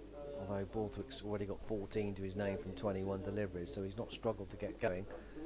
But maybe just Dixon waiting a little bit longer. 2 runs away. 668 has been on. There was a cricket-themed... Oh, it's jumped down the screen now. There was a cricket-themed Death in Paradise murder. Right. The ground they played on was amazing. Palm Right. tree fringed right by the sea. D'Oliveira starts a new over. This one keeps a touch low. Borthwick adjusts just in time. A wristy flick out to mid-wicket, but straight to Jake Libby, and there's no run. If you're gonna, you've got to have one in the Caribbean. Palm haven't you? tree fringed right by the sea with tree-covered hills in the distance. D'Oliveira bowls, and this is a bit shorter and pulled away. Not a million miles away from where Borthwick hit that previous delivery to Jake Libby, but this time it's wider of the Worcestershire opening batter and down to sort of wideish mid-on. Azhar Ali can't cut it off either as it skips towards the covers. 200 up and a batting point.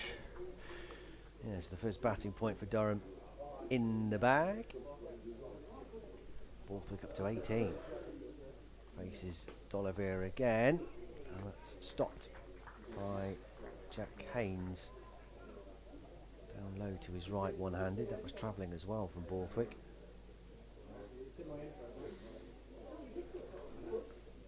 D'Oliveira, right arm leg spin over the wicket. Once more, it's a little short of a length, and Borthwick is able to get in position, roll his wrists on it, and tickle it down to Adam Finch at deep backward square. Through they come. So 2 balls left then. 2 runs away for Sean Dixon.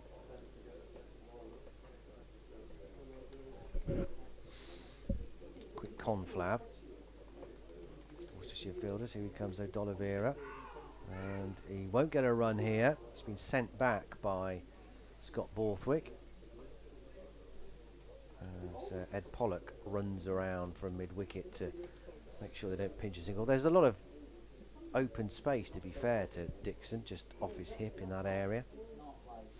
He waits for his final ball from D'Oliveira. He smothers it out to Pollock again at mid-wicket, and there's no run to end the over. Had they both gone immediately, I think there might have been. It would have been tight, but enough room to probably come through for a single off that penultimate ball. Anyway, all academic now. 201 for 2 at the end of the over. Dixon 98, Borthwick 19. 61 overs gone, 35 remain in the day.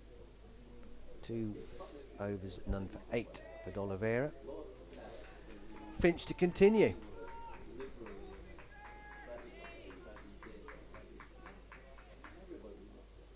It's 32, isn't it, in the last session? What was that? 32? Yeah. 3 to go. Yeah. Have we reached that stage of the day already? Nearly on time. Finch comes in and bowls, right arm over, left by Borthwick, goes through to the keeper Ben Cox. At Marty Cricket on Twitter, at Dan Wheeler Sport, or you can email weircricket@yahoo.co.uk.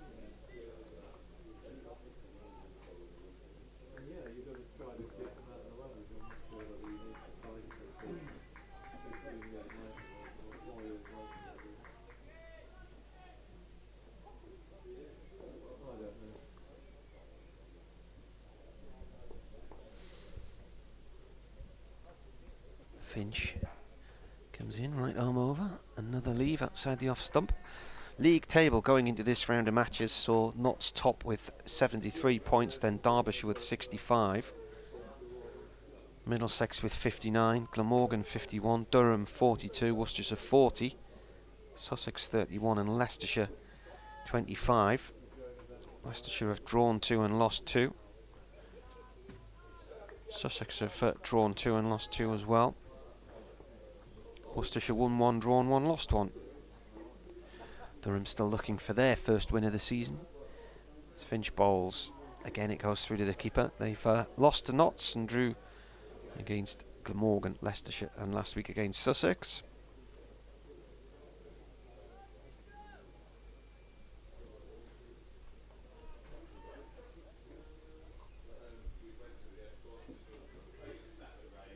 Halfway through this 62nd over here on the BBC, day 1 of Worcestershire against Durham here at New Road.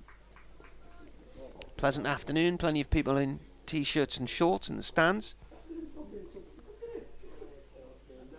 Finch in again, right arm over, driven by Borthwick, straight past point and away for 4. Towards the boundary, which used to be the home of a number of conker trees, but now there's only one left. Now they cut a few of them down, didn't they? Yes, they did. They got ill. Rot or something. Yeah, 2 of them. Conker rot. There was one there, and then there was one. I remember one September going round there and collecting loads of conkers for my kids. Are kids interested in conkers? No, these they days? hated it. What the hell is going on? They said, "Why have you brought us these?" Oh, that magic. Yeah. Threw them in the garden in disgust. We've now lost our view. There's all these trees growing for some reason. 205 for 2. That's through to the keeper. Oh, what is this? Look at this. Thank you. Bit of cake in that, like. Very much. Thank you, John. Oh, go on then, John. This will stay on my hips for ages, you know, John. The moment on the lips and all that. Yeah, one of the saddest things about the redevelopment of the top part of, well, the main centre of Worcester, where they've done a lot of The new cinema and everything. they're just up from there where the Gifford Hotel used to be, and the just outside the cathedral. In comes the bowler. That's left alone. Is that named after Norman Gifford's family? I don't know. You got me there. Might be. He was a former Durham coach. Last time I saw Norman, it was here actually. Yeah, obviously Worcester legend, Yeah. but I don't know. Possibly.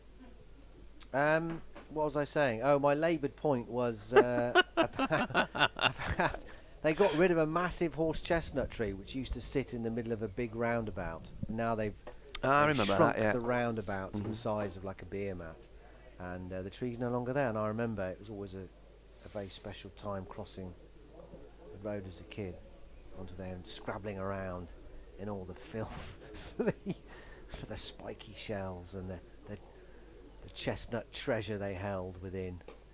As D'Oliveira starts a new over, he's driven out by Dixon, too long off. He goes up to 99. So a few weeks ago, I think it was against Leicestershire where he got to 99 at tee, and then had 20 minutes in the pavilion before he came out to get his 100. Said he didn't enjoy tee that day. No. He'll love his tee if he can pick up this one run he needs the next couple of overs. D'Oliveira bowls to Borthwick, back up the pitch, and there's no run.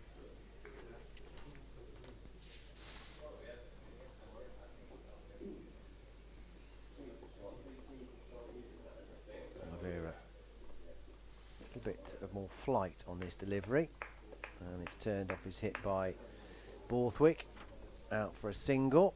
So here we go then, 99. Luftballons. Dixon.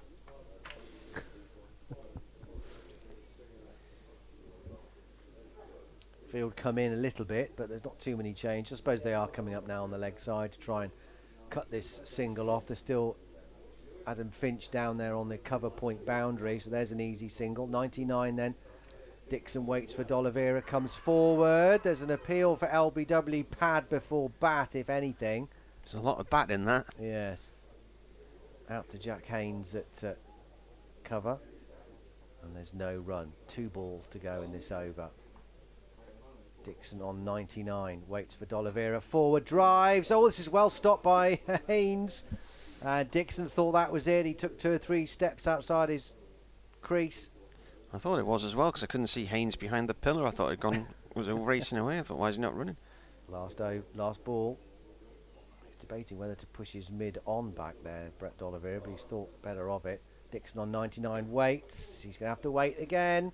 Can only push it back to Jack Haynes. End of the over. 3 overs, none for 10 now for the Worcestershire captain.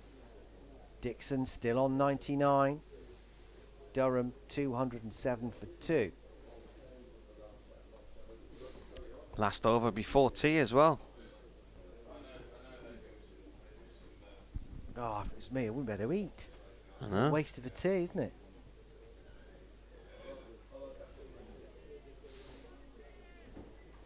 Finch is going to bowl it.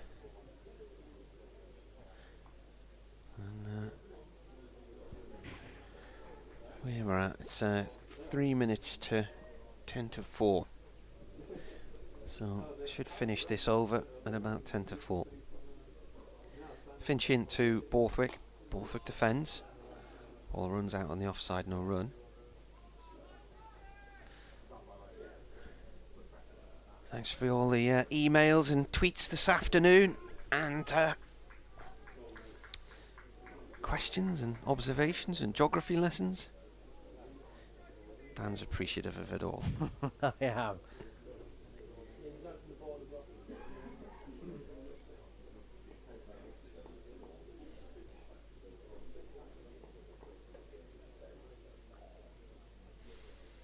Finch from the New Road end, bowling to Borthwick.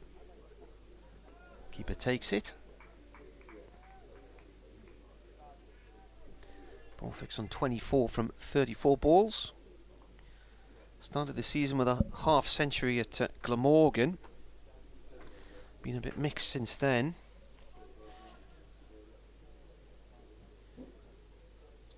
'64, I think it was, that he got at Glamorgan.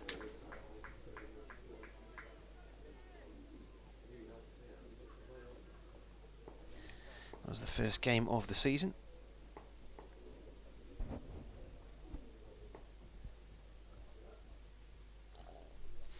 In comes the bowler. Oh, short one. Ducked out the road there by Borthwick. The Durham skipper is in his second spell with the club.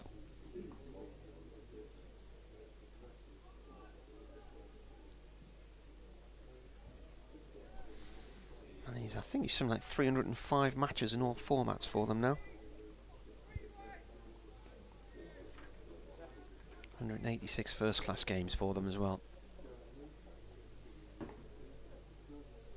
3 balls left of the over. Finch comes in and bowls. Well, that's worth a shout. There's a big appeal. Hands raised, and again the umpire, Richard Illingworth, says no, and those hands end up on the toes in disbelief as he does a bit of a disbelieving stretch. Look from here like Borthwick was playing across the line.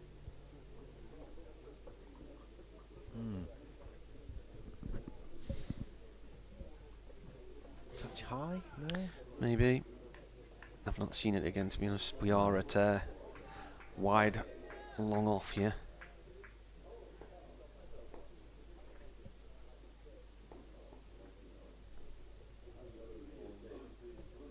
Penultimate ball of the session. Comes in and bowls. Defended. And the clock has ticked over to 3:50. We've got 1 ball to go before tea.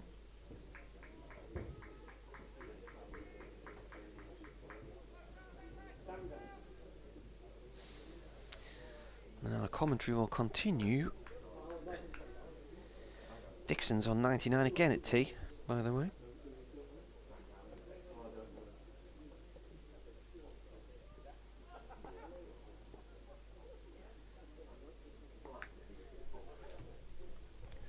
Last delivery, pulled by Borthwick out towards a long leg for 1. So he finishes in 25. And Durham are 208 for 2.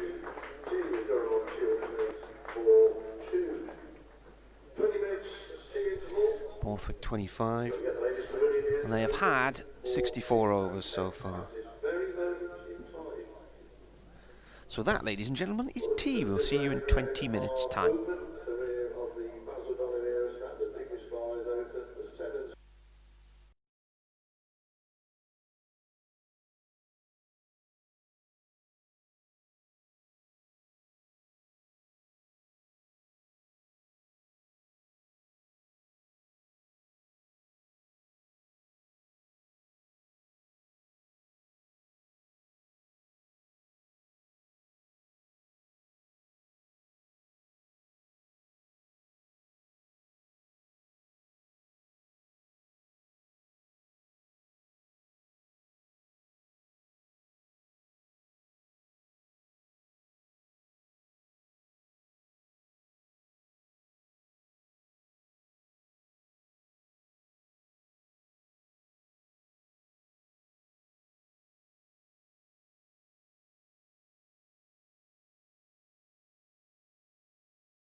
Welcome back, everybody, to New Road for the third and final session of this opening day of the LV County Championship match between Worcestershire and Durham. So far, it's definitely been Durham's day, winning the toss and batting first this morning, and they have reached tee on 208 for 2. That's built around 2 excellent innings primarily. 50 from Keegan Peterson, who was out just before the tea break, and 99 not out from Sean Dixon, whose fantastic start to the summer is continuing. He's on the cusp of what would be a third championship 100 of the season already. 208 for 2. Borthwick, the Durham captain, is with him on 25. He's looked in good touch too, getting to that of just 39 deliveries. Joe Leach is going to open up from the Diglis end after tea. 11 overs so far for the former Worcestershire captain. 5 maidens, none for 24. Here he comes then. Right arm around the wicket and bowls to Borthwick, who's immediately off the mark. Down to long leg to Adam Finch, who does the fielding. So 1 run straight after lunch. After tea even. Afternoon, Dangerous, Martin. that tea. Yes, well, it was for you. Yeah. Choking on the dust. Yeah. I've never seen anyone choke on icing sugar before. I didn't realise it was going to be so loose. It's now making its way around my lungs. So here we are then for Sean Dixon. 99 not out at tea again for the second time this season. Converted it into a ton last time. Can he do it again? Just 1 run away. Field is reasonably spread. There's gaps are out for him. Just the 1 slip in place. 3 close-ish fielders on the offside. Here comes Leach then, bowling to Dixon on 99, and he's almost tempted to play a late cut at that wide ball from Leach, but thinks better of it. That was like the delivery Ben Gibbon got Keegan Peterson with, wasn't it? Yep. A little Just tempter. A steer into the wicketkeeper's gloves, and he was heading down the same road for half a second there. But, unlike Peterson, go through with the shot, so we can reset. 1 run away, waiting for Leach. Dixon, 99 not out, won't play a shot at this one either. He's keeping it together well here. If he sees a chance, obviously he's going to take it, but he's not to try anything daft so soon after tea.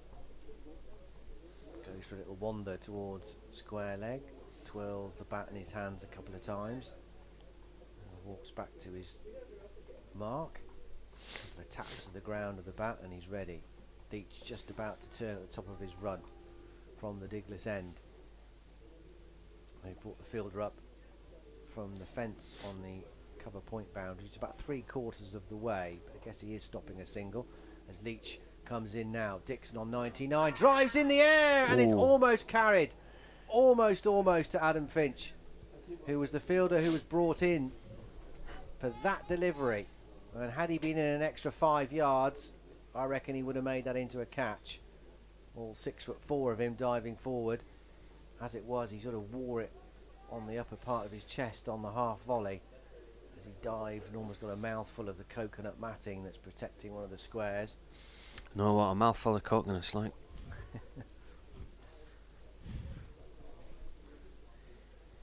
Dixon still on 99. Leach bowls to him, and again he shows good judgment, not tempting. It's quite wide, in all honesty, from Leach. They're not playing fair, are they? No. Just keeping him waiting. Throwing it out there nice and wide, tempting him, but he's not taking the bait at the moment. Plenty of time here. Just trying to win the mind game here, Worcestershire. 209 for 2. Dixon on 99, waits for Leach and plays no stroke again. 1 outside the off stump. That's really good. Good discipline from him not to get frustrated with Worcestershire's tactics there, to keep him on 99 as best they could. They've succeeded in that over. End of it from Joe Leach. 12 overs, 5 maidens, none for 25 now. As he comes halfway down the pitch to have a chat with his captain, Scott Borthwick.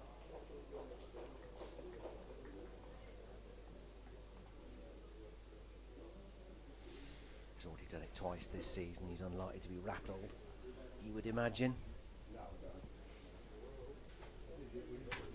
by staying on 99 for another over at least. Non-strikers end now, as Borthwick faces Barnard.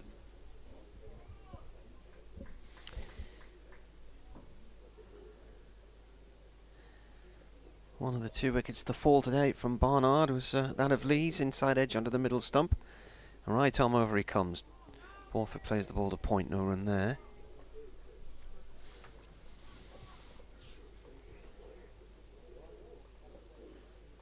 This is his 82nd first-class match at Barnard, and he's now taken 238 wickets. He's got the 5 fifers. Best bowling against Durham, 4 for 42 and 4 for 79 in the same game, which was a defeat at Chelsea Street in 2019. Comes in right arm over to the left-handed Borthwick, who tickles this down to fine leg. Now this is an issue because Dixon's now at the end where the concrete posts in my road, so gonna have to move here. He's faced 177 balls for his 99.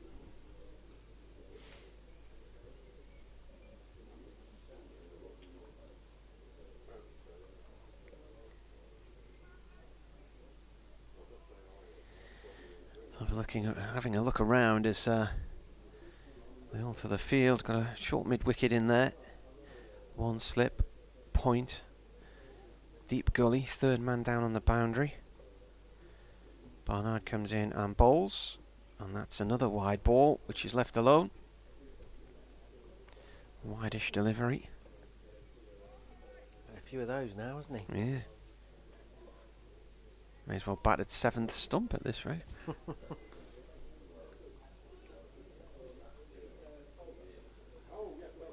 Yeah, off stump on a 2nd set. Yeah. I reckon. Barnard turns. Comes in and bowls. Dixon cuts and he's away. And that is his 3rd century of the season. The ball goes down towards the boundary for 4. Punches the air. And a wave of the bat to the pavilion. And well done, Sean Dixon. His 3rd century of the season.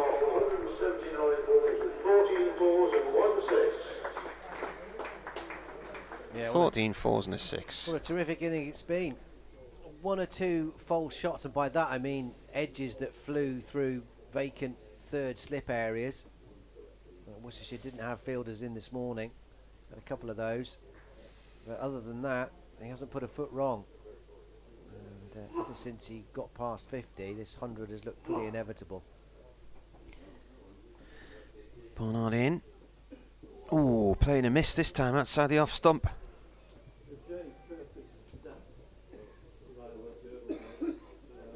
Start to the season for him though, crikey.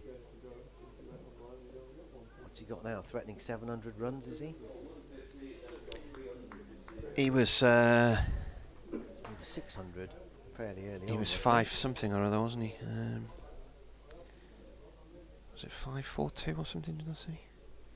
Barnard balls again, that's left outside the off stump. What was he? 520 he was, so 623 now.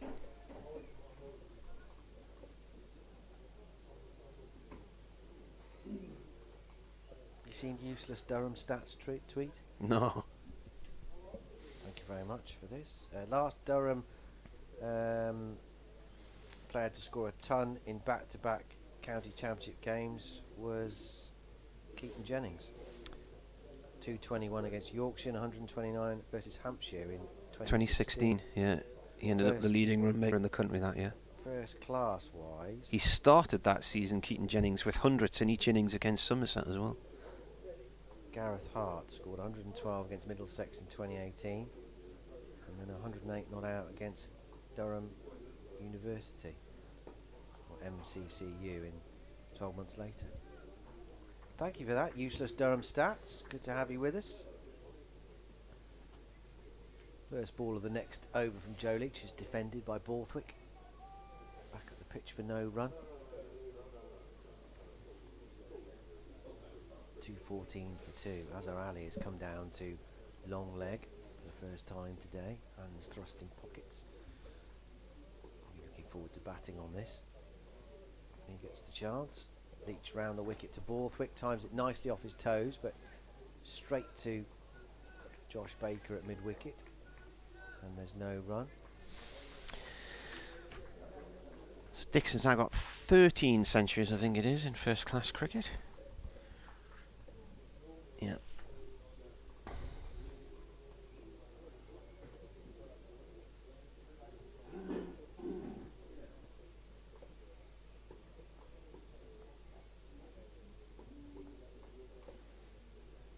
Here's Leach.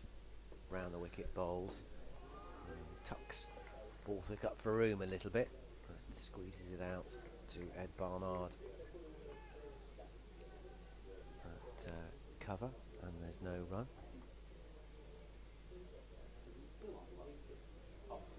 Haven't seen whether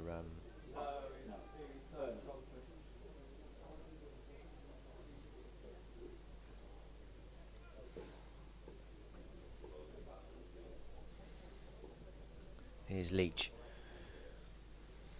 Round the wicket to Borthwick. Drives down into the ground. One hand, one bounce. That would be out. I managed to get 3 photographs of Dixon there as he got to his 100. The first one, he raises his bat, but he's facing away from us.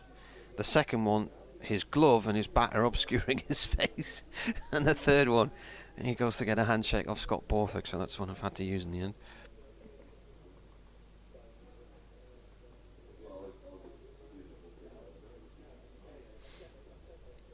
Leach.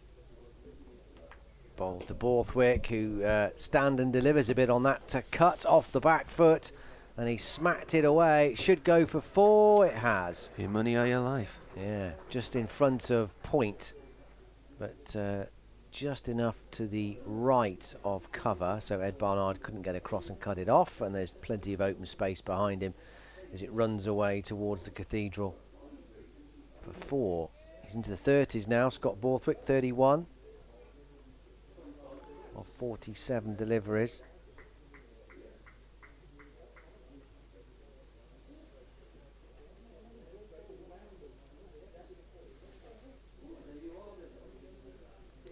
Bit of a conversation between former skipper and current captain, and they're not happy with the ball again. They did this in the 34 overs in or something, wasn't it? Yeah, just after lunch, and umpire Paul Baldwin just immediately tossed it back to Joe Leach and said, on you go.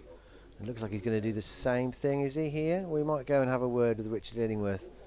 Or has he passed it through the little gauge? I think he has. He's tossed it back to Joe Leach and says, still nothing wrong. So back in the hand of Leach. He bowls, and a little bit edgy but controlled by Borthwick, down to third man, where Ben Gibbon is fielding. Through they come for a single. 32 now to Borthwick even. 2-1 for 2. In my 4 o'clock bulletin, the newsreader Michael handed over to me saying, and we might be seeing Ben Stokes batting shortly, Martin. I said, well, I hope not, because I mean, a couple of quick wickets have fallen. Yeah, At the minute, it's Sean Dixon taking the headlines. He won't be in ahead of Beddingham, will he? Wouldn't have thought so.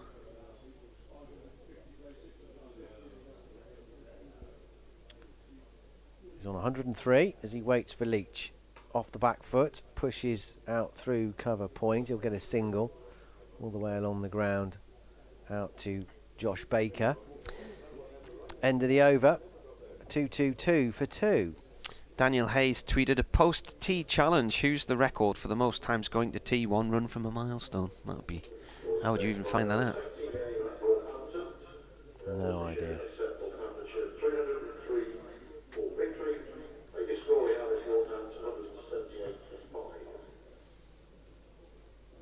That would take some finding out, though, wouldn't it? That's a pretty niche requirement. Don't even know why you're picking on that one.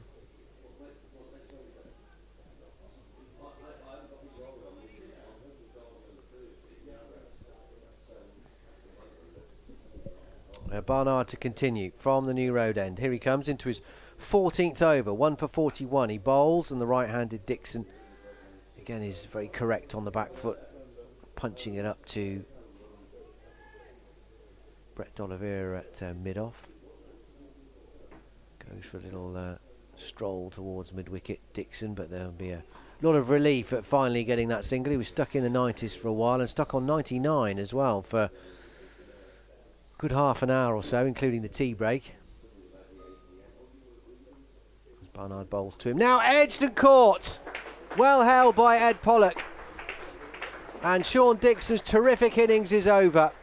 Moments after bringing up a third county championship 100 of the season, he's gone. Just poking at one a touch outside the off stump. And catching practice for Ed Pollock, who pounched it well, waist high, slightly to his left.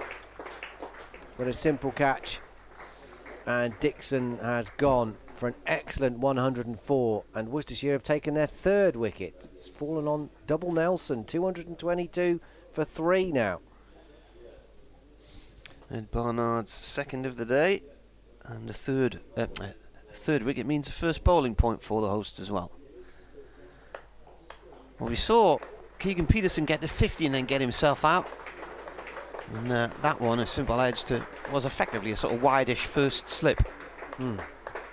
Again, it was a bit of a steer, wasn't it? Yeah.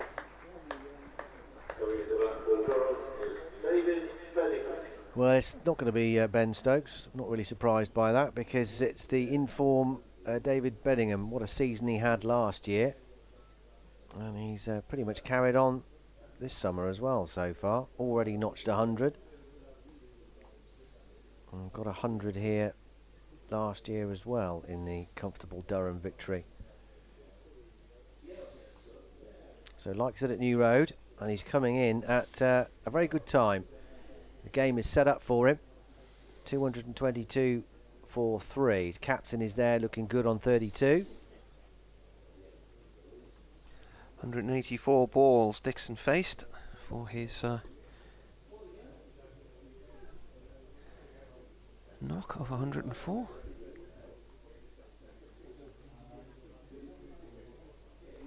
Partnership of 44 for the second wicket. Is that right? Yeah.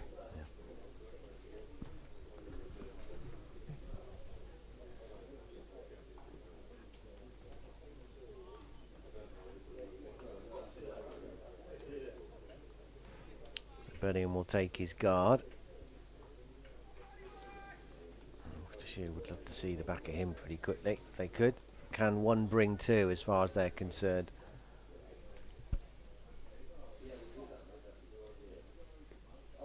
Barnard with 2 of the 3 wickets to fall.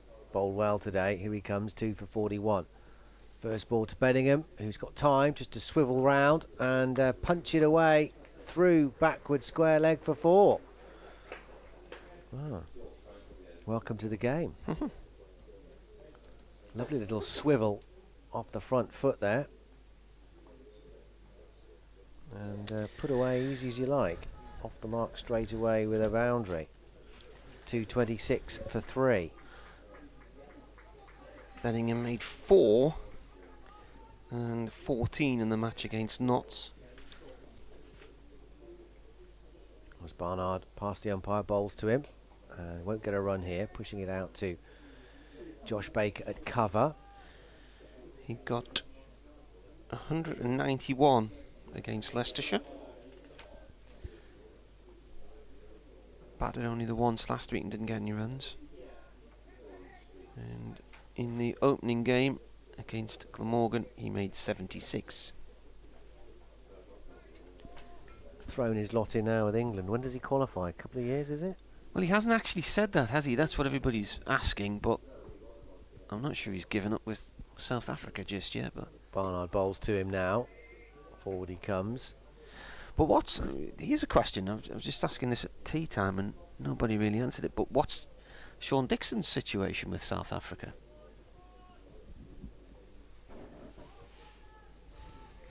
Because he's not...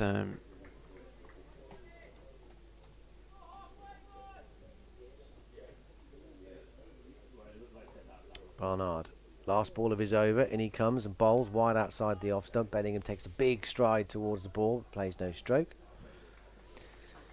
And end of the over. A successful one for Worcestershire. They've seen the back of Sean Dixon for 104. 226 for 3.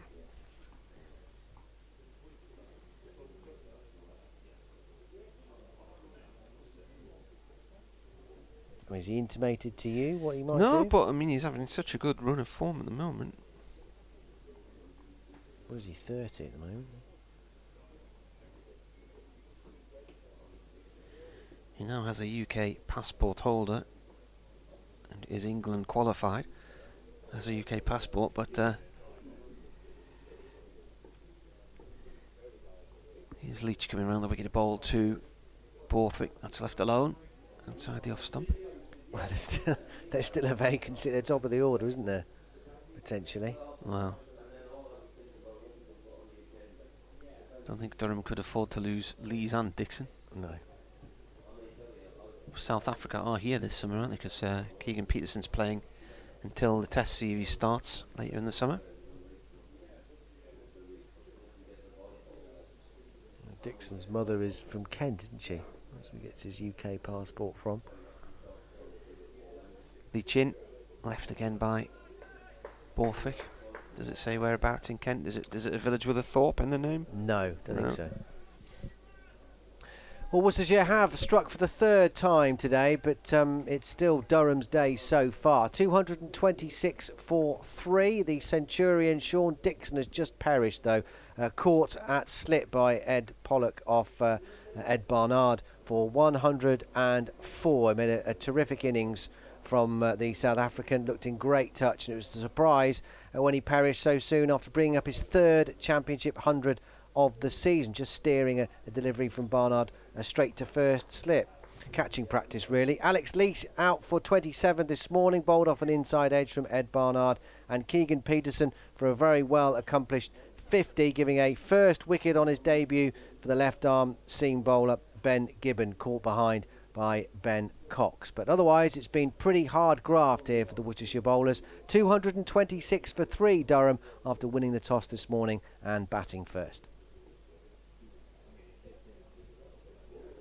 Was a quick update for BBC Hereford and Worcester's FM listeners as Borthwick thrashes this next delivery from Leach off the back foot through the covers for 4.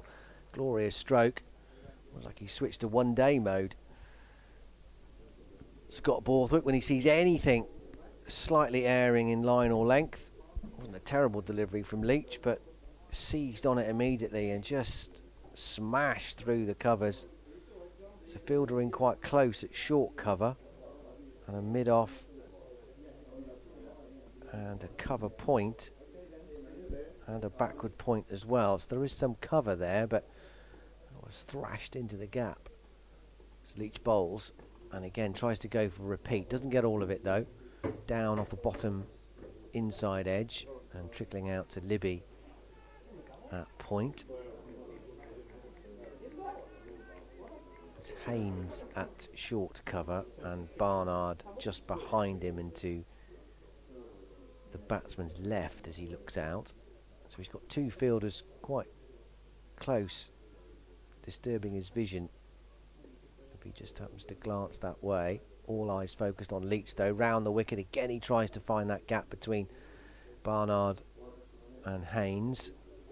Mistimed though. Down into the ground, and there's no run to end the over. Leach 14 overs, 5 maidens, none for 37 now. 230 for 3. Elsewhere in the county championship today, we'll stay in Division 2. Sussex are 263 for 3 at Hove against Middlesex.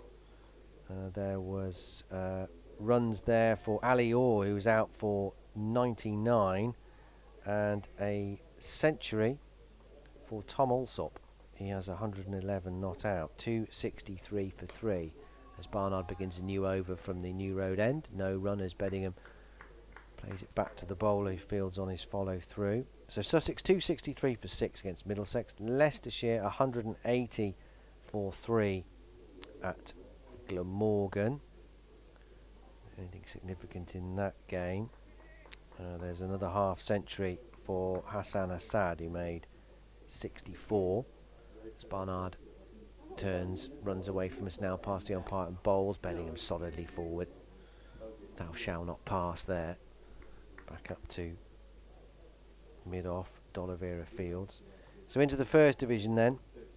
And the leaders Surrey at the Oval against Northants, 167 for 4. After batting first, Rory Burns is 80 not out. He survived a hat-trick from Luke Proctor in that game. Proctor has gone on to take 3 wickets, 3 for 32. The dot ball delivered by Ed Barnard in the meantime. You've missed nothing. At Old Trafford, Lancashire against Warwickshire. Warwickshire batting first, 192 for 4. Alex Davis was out for a duck on his return to Lancashire as Barnard bowls. Bellingham again rock solid in his forward defensive when there's no run. Don Sibley is there though still, 90 not out. Sam Hain made 38. And Hampshire going well at home against Gloucestershire, 222 for 2. Felix Organ is 101 not out, and James Vince, the captain, looking good again, 76 to his name so far. As Barnard bowls to Bellingham, carbon copy shot. Forward defensive out to the covers and there's no run. And then Essex finally, 170 for 2 against Yorkshire. Alistair Cook, 71 not out. And Paul Walter is with him, unbeaten on 66. So that pair are doing well. Came together at 56 for 2. As Barnard bowls, Bellingham won't get a run here, steering it to point. And it's now 170 for 2 in that game. End of the over here. Durham 230 for 3. Bellingham has 4. Borthwick has 36. And Barnard's now got through 15 overs. 3 maidens, 2 for 45.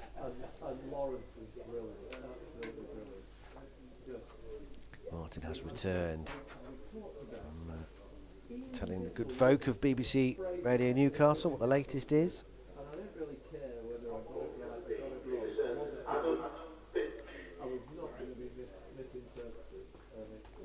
Adam Finch is going to come back into the attack, replacing Joe Leach. I said no at first, and he told me how much he'd give me. I said, oh really? 12 overs, 1 maiden, none for 43 so far for him. And I'm pleased I did it. You're right, it's a bit of a historic. We hope it's a historic thing.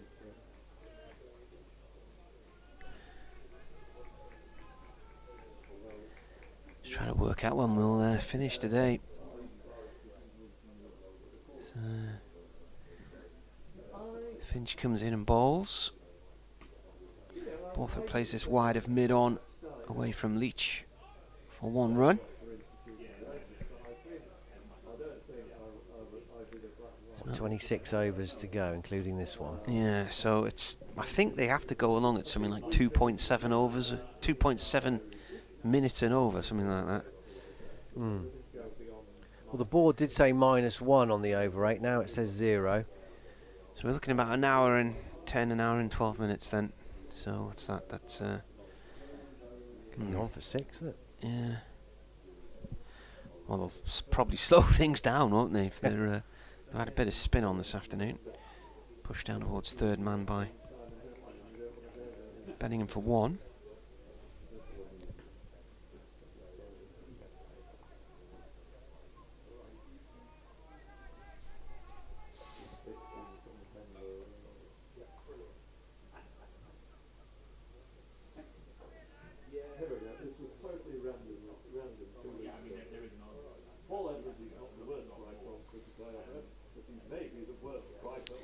Just trying to work out evening report into our evening sports show, Total Sport and Radio Newcastle, and whether or not we'll still be playing when they want to come. Finch right arm over from the Diglis end, driven by Borthwick. That looked really nice. He's gone down on one knee and stroked that beautifully through the covers for 4. It was a half volley and he met it on the bounce. He's looked great, hasn't he? Yeah. Borthwick so far. 41 from 56. He's already approaching a half century, and it's like, well, how's he got there? Felix Organ's got his 100, his second in first class cricket. Was he Hampshire, is that one? Yeah. You were reading that out earlier, weren't you? Yeah.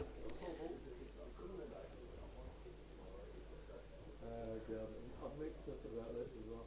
I decided in the end I wouldn't have put the thing up in the first place, but I thought... In comes Finch, bowls. Borthwick leaves that one on. An email that came around about tea time from Ian Anderson. He said Brenda Blethyn's husband in Outside Edge was Robert Dawes. Thanks for the commentary. If it was taken down, we should have at least had the details of the court case in front of us when they took that decision. And they didn't. Paul says, what's behind this crazy idea of awarding a bowling point for the 3rd wicket? Points should be for wickets 6 to 10. It's been for the 3rd wicket as long as I can remember. It's my 23rd year covering Durham. It's been in all that time. In comes Finch, pushed away by Borthwick off the back foot through mid-wicket for 1. I think a point after 3 wickets is fair enough, isn't it? Yeah, well, sometimes teams don't even get that, do they? No. Mervyn's been back on. He said, when Durham signed Dixon, there were the usual doubters saying, why do we always sign cast-offs? He said, I need not dilate on that subject.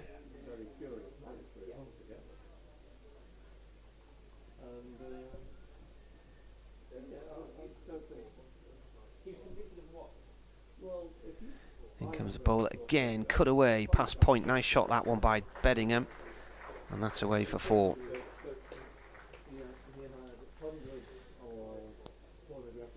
Yeah, so pretty easy this for Durham, really. It's a great pitch to bat on. Ball's coming on nicely.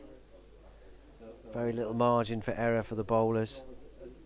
And Beddingham didn't really have to do anything with that, just cuff it away through point, and that absolutely laced away. Has there been much rain down here recently or not? No. No. Well, I've been in Wales for a week, but by all accounts, it was very dry there until Monday, Yeah. Sunday and Monday. And I think it was the same here. So no, there was a bit of rain yesterday. God, I drove through some real cloudbursts yesterday. Yeah. Coming down the A19. As I was approaching the Tees flyover, and there's this fork lightning hit the flyover. 241 for 3. Ed Barnard with a new over to the left-handed Borthwick. He'll get runs here down to 3rd man. In scuttles Joe Leach. Big throw over the top of Ben Cox, but Libby tidies up to make sure no overthrows. One more to the total. 242 for 3. Borthwick up to 43. Sky was jet black, and then this big piece of fork lightning came right down, and a lot of people, I think, just braked out of sheer reaction to it, and 2 or 3 vehicles drove into each other. It was about 1 o'clock yesterday afternoon. Barnard past the umpire, bowls, and Beddingham. Again, he's been absolutely rock solid coming forward with that sort of shot. Just defending it out to mid-on. There's no run. He's got 9. You were all right there. You weren't driving in your deck shoes or anything, were you? No. Good. But that was the second downpour had come through, because there was one at Peterlee as well. And it said in the weather forecast there might be the odd thunderstorm, but I think it's not been warm enough for that. Barnard bowls, and this keeps a bit low maybe on Beddingham, who was riding up onto tip of his toes to play that, expecting it maybe to bounce more than it did. Came off the bottom edge part of the bat, but no alarms, down into the ground and trickling up to mid-on. I think I left the rain around about Borough Bridge. Don't think it rained anymore after that.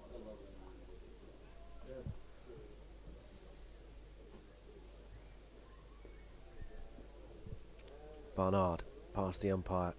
This is full, attempted Yorker almost. Beddingham digs it out and squeezes it up to Gibbon at mid-on. but probably should see a final spurt from him, I reckon. Where were you in Wales? We went to Pembrokeshire, Narberth way. I haven't been down that corner. Oh, it's lovely. Near So Tenby. Yeah, my wife's been Yeah. to Tenby with the kids, but I haven't been there. Yeah, beautiful. Barnard Bowls, and tucked off the hips by Beddingham, straight to Azhar Ali. You're still in that period when you can go on holiday at any time. You're not surrounded by sort of school No. school things. Strictly speaking, no. Yeah. But yeah, amazing beach. I've done Mid Wales many times. Used to go on holiday there all the time as a kid in North Wales. Went to Anglesey for the first time just before lockdown in 2020. That was quite wild and windy. Barnard Bowls, and off the back foot is Beddingham. Won't get a run up to mid-off. End of the over. 16 overs now for Ed Barnard. 2 for 46. 2.42 for 3 is the Durham score. Borthwick 43. Beddingham has 9. Yeah, I mean, it's a great drive actually down to Tenby way. Well, as furthest west I've been across that way was when Durham played at Swansea in 2017, and the Mumbles obviously just beyond. It's up a bit from there, yeah. It's closer to the pig's nose, the snout. Yeah. Drive through the Brecon Beacons. Lovely. That's when your car doesn't break down twice on the way, obviously. Oh, no. Yeah. What caused that? I don't know. Fuel injector, possibly. Ooh. Still not right. Sounds expensive. Yeah. Finch from the Diglas end bowling to Borthwick, who chops down at the ball. It's gone past point and off down towards third man for 1. He moves on to 44, looking for his second half century of the season.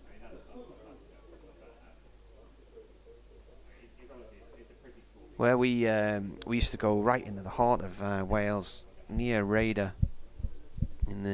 not too far from the Elan Valley, in a little village called St Harmon. And I took the family there about 3 or 4 years ago, and we stayed nearby in a little village called Abercwmbir, which is about 3 or 4 miles from Raider, just near the Elan Valley. Beautiful area. In comes the bowler again, defended by Beddingham on off stump. That's where you've got all the red kites as well around there. Mm-hmm. But the Elan Valley, there's 5 or 6 dams, and the reservoirs they created feed water all the way back to Liverpool and Birmingham, I think. And because it's so high up there, the water feed's done by gravity right the way across country. And then when you get up under the top, there's wild ponies roaming around. You're right up on the top of the Cambrian Mountains, so to the north you look all the way up towards the coast to Aberystwyth, and to the south towards the Brecon Beacons. This is played off the back foot by Beddingham, past point. This should go for 4. It's running along towards the boundary quite easily, and that is 4 runs from him right out the middle of the bat. So you went over the Brecons as well, or did you say the Black Mountains? Brecon Beacons, Beacons. yeah, through the national park. They're absolutely glorious, especially on a lovely day, which it was. See for miles, can't you? Oh yeah, amazing. Yeah, I'd like to try and scale Penny Fan at some stage, but I don't know how ambitious that might be. I've got no idea. It's the tallest mountain in southern Wales, apparently. All right. It's where the SAS train. All right, yeah. 247 for 3. That's left outside the off stump. Durham 3 away from a second batting point. Although obviously I won't be carrying a 90 kilo rucksack. No, Bergen. just pushing a car. Sitting on the grass verge waiting for the emergency recovery services to arrive and tow me. How old's the car? About 10 years. Ooh. Yeah, it's a sore point, Martin. Is it? Mm. Finch coming in here to bowl to Beddingham, that's left alone. I think we need to delve further into this thorny subject. Well, the potted history is Yeah. we bought it 5 years, just before my girls were born, 5 years ago. Actually, a bit longer than that. It broke down twice the first week we had it, Mm. the first 2 weeks we had it. Then it was fine for 5 years, and then it broke down twice on the way to Wales. A bit of symmetry for you. Yeah. So now, the trouble is, you've reached those stages, and probably people will understand this. When you lose trust in a car, it's horrible, Yeah, isn't it? yeah. It's a horrible feeling. You're thinking, how far is this going to get me? Yeah. Finch in, forward comes Beddingham, plays the ball safely out into the covers, end of the over. Yeah, man, cars start costing money as well. But the issue is, you see, because there's a lack of parts for new cars. This has been going on for well over a year now. I ordered a new car last year in the February, and in the August the garage rang me to say it still hadn't been built and they didn't know when it would be. So I cancelled the order. But one of the issues then was the motor industry's recovery from COVID, but B, there's a massive shortage of microchips around the world now. Part of that stemmed from, I think, the US trade embargoes on China, but there was also a fire at a huge microchip plant in Japan. So that's led to a big shortage. Well, the double whammy as well is that the second-hand market is enormous. Well, yeah, I mean, I bought my car off the finance firm, and within weeks it was worth about £3,000 more than I'd paid for it. It's insane. How does that happen? I don't know. Change of bowling at the New Road end here. Ed Barnard's been replaced by Josh Baker, who's going over the wicket. Left armour to left-handed Scott Borthwick, who's on 44. 247 for 3. How much is a fuel injector? A couple of £100, Yeah. plus VAT. Yeah. Baker bowls, bit more air, bit of width too, and allows Borthwick to free his hands and arms and go through the line of the ball and play it beautifully out through extra cover. And 4 more to him. He's played splendidly. Yeah. Scott Borthwick. No messing about. Looks very relaxed, doesn't he? Yeah. Anything slightly off line or off length, he's gobbled up. 48 he has now off 62 balls. The 250 is up for Durham. So they've picked up their second batting point. 251 for 3. Baker, a bit quicker this time and shorter, goes onto the back foot, turns it towards mid-wicket, but hits the fielder.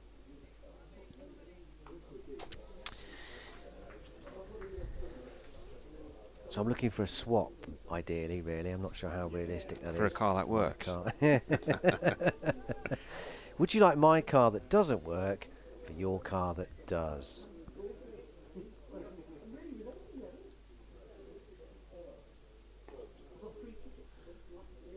And Baker. Again, he's short. Borthwick tries to repeat the stroke with a bit more accuracy in terms of not hitting Jack Haynes at short mid-wicket, and he's done just the same thing as before. Last ball for Josh Baker. Here he comes, and this is through the offside, off the back foot this time, steered calmly out to Adam Finch, who's in the deep at point. So through they trot for a single. End of the over. 252 for 3 is the Durham score. Borthwick now 49, 1 run away from an excellent half century. How's he got there so fast? But it's been that sort of innings. Just got about his business. Got off with a couple of boundaries, didn't he? Yeah, got a good start and has kept the momentum going. If he gets to 66 today, which is how many balls he's faced now, that will be, for him, 6,700 runs in first-class cricket for Durham.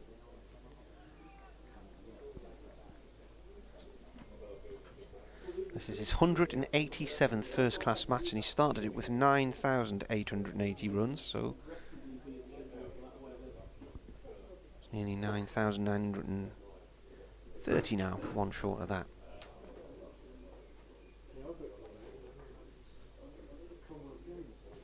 This will be the 73rd time he's gone past 50.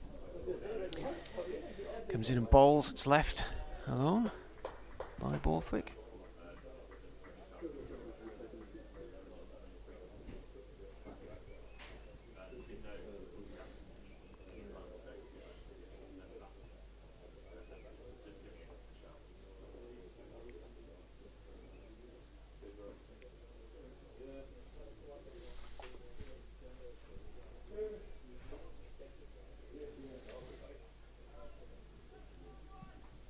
Well, he's still got 22 overs left in the day, but let's talk about Ben Stokes being in action today. Well, he hasn't, has he? In comes the bowler, driven out through the covers by Borthwick for his 50. 68 balls. 73rd time he's got there in first class cricket. John Borthwick's 15 on 68 balls with 8 balls. And it's the second time this year. Yeah, very good innings.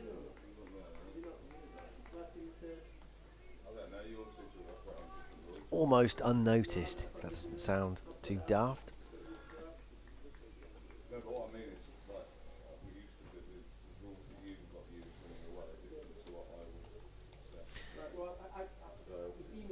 Beddingham is on strike on 13. Cuts it to backward point, no run there. Libby cuts it off, bounces onto his forearm. So that was 68 balls and 68 balls and 8 fours.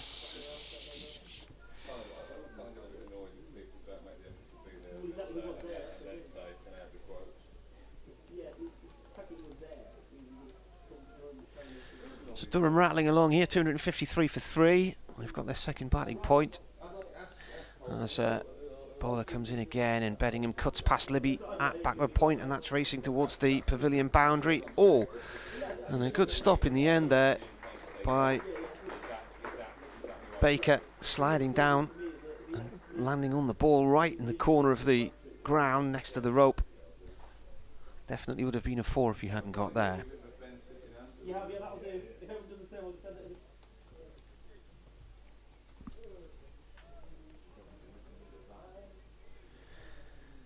So got 2 runs there. Beddingham remains on strike. On 15. 2 balls left of this over.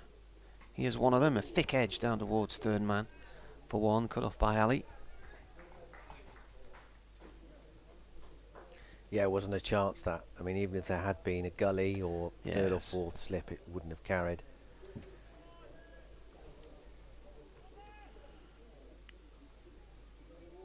First expansive shot we've seen from Beddingham for a while, though.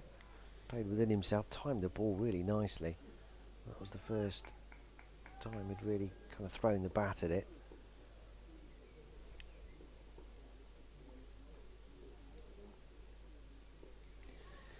Borthwick turns on one and flicks it down the leg side for 4. Wide of any grasp the keeper may have had of that situation. 4 runs. He moves on to 54, and Beddingham will be on strike at the start of the new over on the 16. Durham 260 for 3 here on BBC Radio Hereford and Worcester and BBC Radio Newcastle. Well, you are just joining us. Then Durham won the toss this morning. Unsurprisingly, chose to bat. And barely looked back, really. 260 for 3. The men out today. Alex Leach this morning for 27, playing on to Ed Barnard. One that just sneaked through his defensive push and knocked back his middle stump. That was 55 for 1. And then Keegan Peterson and Sean Dixon put on 123 for the second wicket. Didn't look in too much trouble before Peterson, moments after bringing up his half century, just steered Ben Gibbon to Ben Cox behind the stumps to give Gibbon his first wicket in professional cricket. As Baker starts a new over. This is a smash down the ground from Beddingham. It's wide of Jake Libby, who's quite straight at long on, or the fielder closest to being a long on. Couldn't get across in time to get interested in maybe turning that into a potential catch. Yeah, he's gone very straight because Azhar Ali is quite wide, but he's at orthodox mid-wicket. Perhaps a touch wider than that. So they're trying to cover their bases, but that's pushed Libby straight. And had he been a bit wider, and again, I'm not sure it would have carried to him, but he would have been on the right line for the catch anyway, if not able to get there on the full. Baker round the wicket bowls. Beddingham comes forward. We'll get a single up to Libby. He goes up to 21, 265 for 3.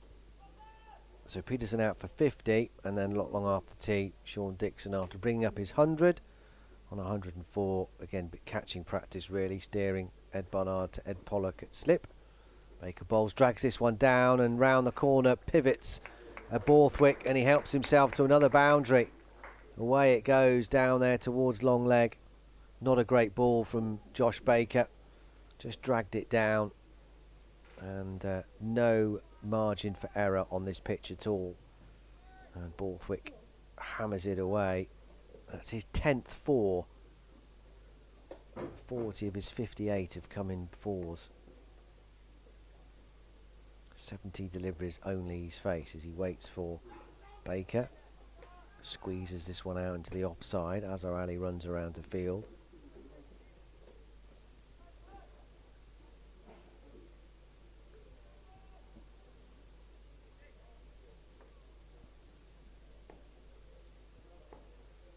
Baker, last ball of the over. And Borthwick is forward stoutly. Back up the pitch. Baker Fields on his follow through. End of the over. Disappointed as he takes his cap from umpire Richard Illingworth. A slight slouching of the shoulders from Josh Baker. Not been anything in the pitch for him today. None for 65 from 16 overs. 269 for 3. Now then, Brett D'Oliveira is just going for a bit of X factor here potentially, bringing on Azhar Ali for some overs of leg spin. He's just trying to lull these Durham batsmen into some kind of false sense of security,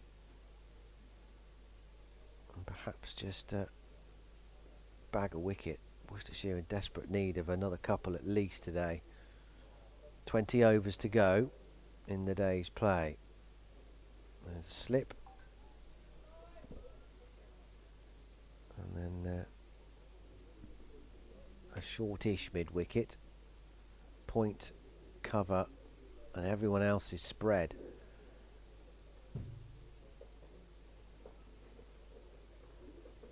Here comes Azhar Ali. It's short, it's a bit of a rank long hop really, a bit of a loosener, and it's whacked out to deep mid wicket by Bedingham.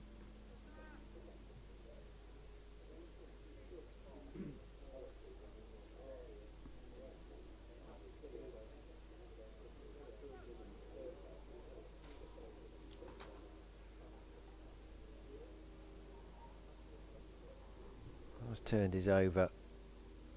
turned his arm over a few times already this season. Not many, it's only his 8th over. He comes from the Diglets, and again it's short, pulled away by Borthwick, down to Finch at deep backward square. Field moves around again for the right-hander.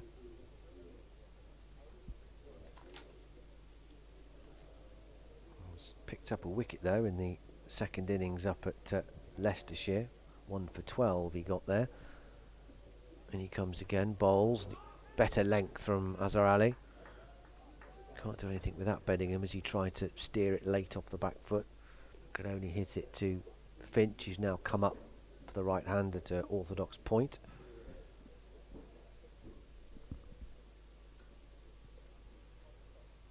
Azhar Ali bowls. Short outside the off stump, cut away by Bedingham. Just the single though.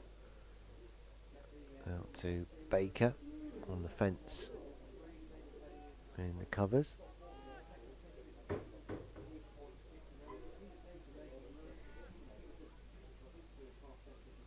Durham are 272 for 3, so Worcestershire have made another breakthrough not long after tea. The Centurion Sean Dixon played beautifully, but not long after bringing up his 3 figures.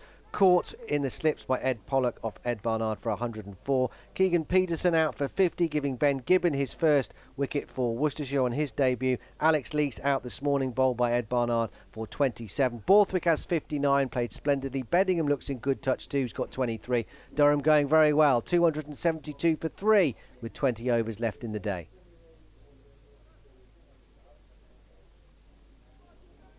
update for BBC Hereford and Worcester's FM listeners. We'll have another one just after 5:30.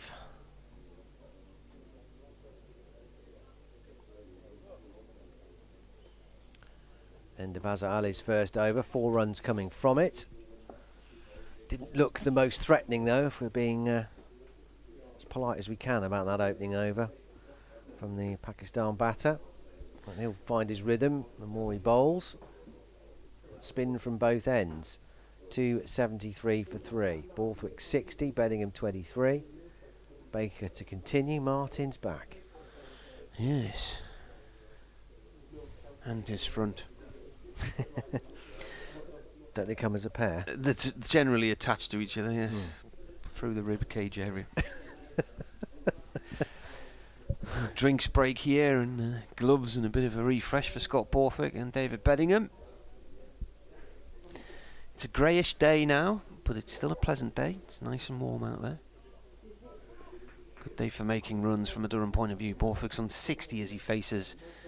Oh, has he lobbed that to? Is he going to be out here? I can't see where the ball's gone. Oh, Leach couldn't quite reach it. He's lobbed one out, inadvertently. I think top edge, down towards deep square leg. And he gets a single. Leach came running in off the boundary with his back to the cathedral, but as he dived in, the ball bounced. Yeah, I don't know whether he just didn't pick it up. Well, as soon as it left the bat, I never saw it again. So there's a lot of dark trees on that side of the ground, and I lost it in the trees. Yeah, it was in the air a long time. It just looked like Leach just hesitated a second. Well, he was trying to make out where it was. Baker left arm round. That one rises up on Beddingham, and he cuts it to Leach on the point boundary now. Oh, he's going to come back for 2.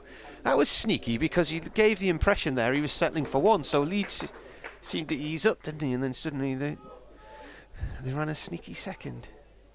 Which is brave on Joe Leach's arm out there. Because that was a good throw right over the top, but well judged. In comes the bowler, and this is a quick single out into the covers from Beddingham. Good running from these two.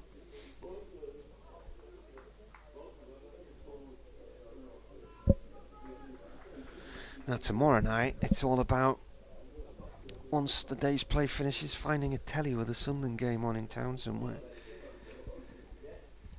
It'll be the second time I've watched the playoffs in Worcester. In comes Finch bowls, Baker, sorry, in bowls. Were we good for you the first time? Yeah, it was. Well, it was the semi-final at Portsmouth about 3 years ago. I think it finished 0-0 on the night. Sunderland had won 1-0 in the first leg, and lost the final to Charlton. This is played round the corner by Borthwick for none. Never gone up in the playoffs, Sunderland. All the years have been in. The time they did go up, they lost the final to Swindon, and then Swindon were relegated on financial issues back in 1990.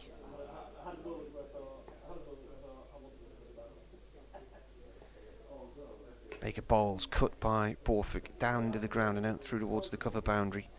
On our side of the ground, where it's picked up by Adam Finch. 1 run, end of the over, he keeps the strike.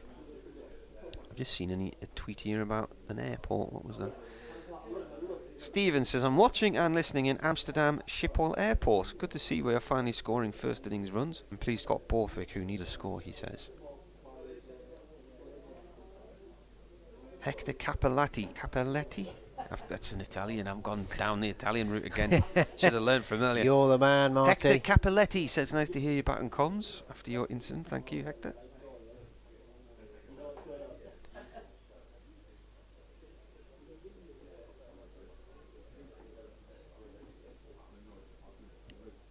New over your end, Ali bowling. And the Dignas end played away by Borthwick up to mid-off. Yeah, first over cost 4. And the field is spread, and his first over he used them because quite a lot of his deliveries were a bit short. And Borthwick removes his helmet just to wipe some of the sweat away from his brow, and now he's back settling 62 from 80 as Azza bowls, and this is nicely flighted to him, steered out towards mid-on, and they take on the arm of Brett D'Oliveira, which is a dangerous thing to do. But it rocketed to D'Oliveira, but they went immediately, so D'Oliveira knew that he couldn't possibly have any kind of fumble, and he did. It wasn't a clean pickup, but even if he had and thrown down the stumps, well, he would have had to have done that to stand any chance, I think, because they looked fairly confident from the word go. As our bowls won't get a run here, Bedingham steers it to mid-wicket. Hector writes a cricket blog. Initially I thought it was Yahoover CC, but it's not. As our bowls, he's cut off the back foot. A bit of a misfield there by Finch at point, but he's got away with it. Ball bounced off him. He did a pirouette and came back round to meet it. It was a bit like that Dennis Bergkamp goal against Newcastle all those years ago. You remember that one? I do, yeah. Yeah. Yeah. Still don't know how he did that. He scored a similar one in the World Cup, didn't he? Was it against Yes, Argentina? Great drive from Bedingham. He's found the gap, yep, between the two fielders in the deep. Whistled away out to the long off region. Skipping away under the tractor, the bright orange tractor that's pulling the covers round, or will do at the end of play, by the side of the Basil D'Oliveira stand. 283 for 3. Bedingham, he's up to 30 now. Ominous signs here for Worcestershire. Azza bowls, onto the back foot goes Bedingham. Back to the bowler who fields on his follow through. 2 overs for 9 now for Azza Ali. Did you get the 50 for partnership for these two? Must have been while I was doing an update. No, it's only just happened, doesn't it? No, it was 272 when that happened, yeah. No. Thanks. It was about 2 overs ago. So I'm going about 58 balls, something like that.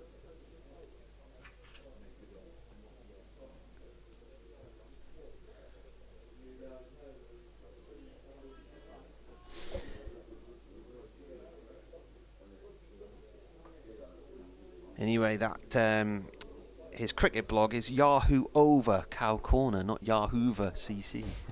So here's Baker bowling, left arm over to Borthwick. Borthwick plays the ball towards the square leg boundary on the river side of the ground for 1. The sun is shining. The sun hasn't been shining for a while, and now it is shining again as a cloud breaks up. Sun catching the luminous greeny bibs of 2 stewards on the far side of the ground towards the nets. Baker round the wicket, bowls, nudged away by Bedingham up to long on for 1. Libby comes in off the fence just below our commentary position to field that one.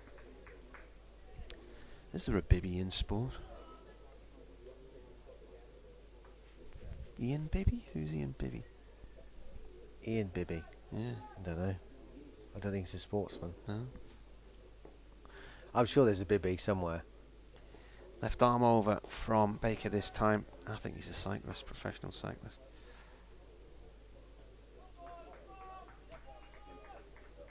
Yes, he is. Former professional cyclist and cyclocross rider. Nice grab. Comes the bowler. And played back up towards the bowler's end. No run. There's definitely a footballer Bibby. There's a Bibby. A Bibby. A Bibby footballer. Is it? Defended by Borthwick on a length this time from Baker. There's a financial company.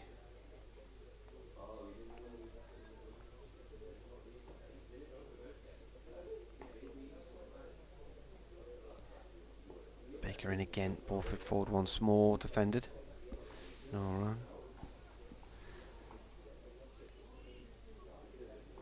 There's the Bibby family.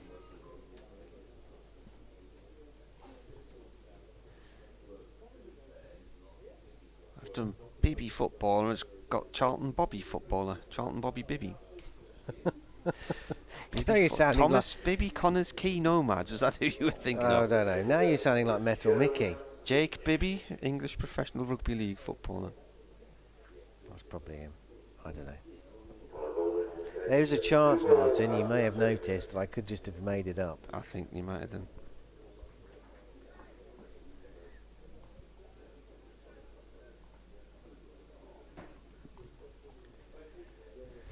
Leach coming into the attack,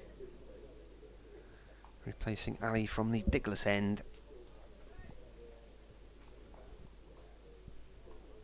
14 overs, 5 mains, none for 37 for Joe Leach. Wicketless today then.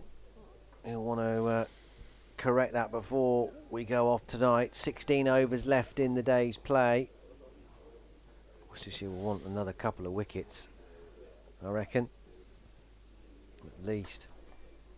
Runs here immediately for Beddingham. He's got all the time in the world to punch that off the back foot through the covers. Libby slides and fields, but they're back for a couple. Diving, tumbling take from Ben Cox.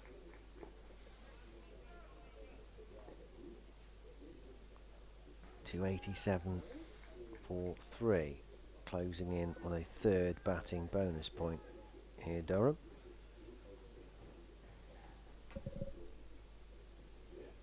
Leach.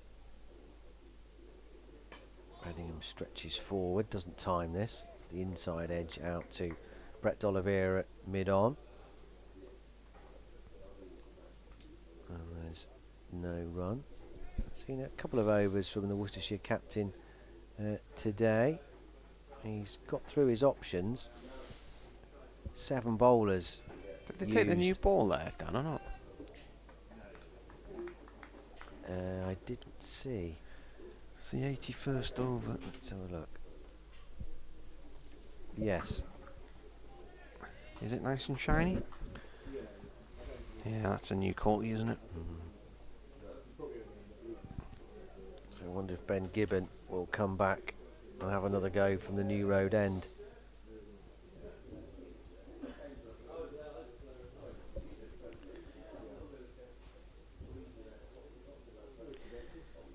.285 for 3 when the new ball was taken. So a new cherry. And Worcestershire want another couple of wickets at least tonight. If they can do it. No run here up to D'Oliveira at mid-on. 2 slips in place. All the fun's gone out of this encounter for Chris Rushworth, hasn't it, now that Darryl Mitchell's retired? Got him 9 times. What's the point of coming? Yeah. There's now a third man and a fine leg for Worcestershire. Everyone else up in the ring. Leach bowls, Beddingham forward. No run out to Barnard at cover.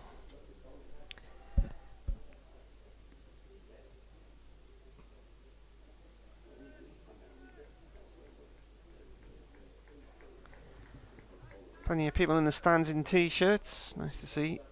It's been a chilly start this season generally. Haven't had much in the way of rain, but it's not been that warm. Leach bowls. Beddingham won't get a run here. He's right on the money here, Leach, as you would expect. New ball in hand. Not giving anything away. End of the over. 15 overs, none for 39 now, with 5 maidens for Joe Leach.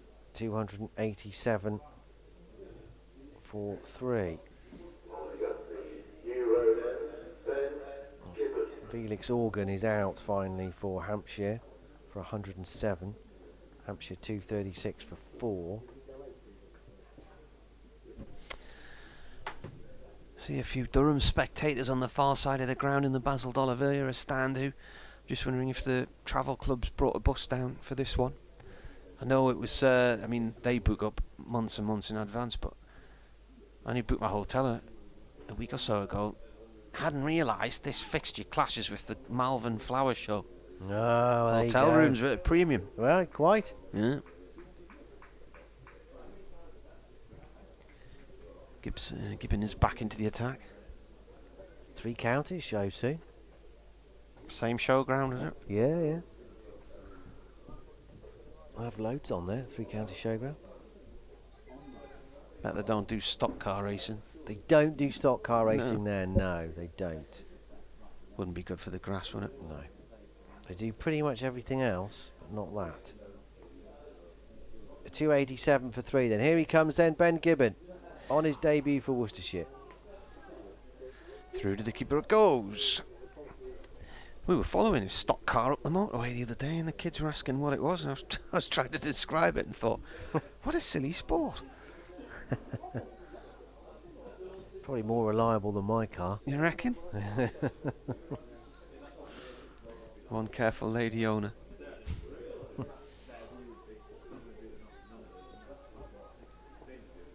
You should get in touch with Kevin Hand from Radio London about buying a second-hand car off him. Gibbon in, left arm over, that's left by Borthwick. Does he do a line in Well, there he was moving out of Spain a few years ago, and might have been about 2015, and we were doing a commentary at Lord's, and he left the commentary box in the middle of the game to go and sell a car to a woman at the nursery end, and we were just imagining Kev's used car lot at the nursery end of the ground. One careful lady owner from Dagenham. There goes another mug. That's a good effort.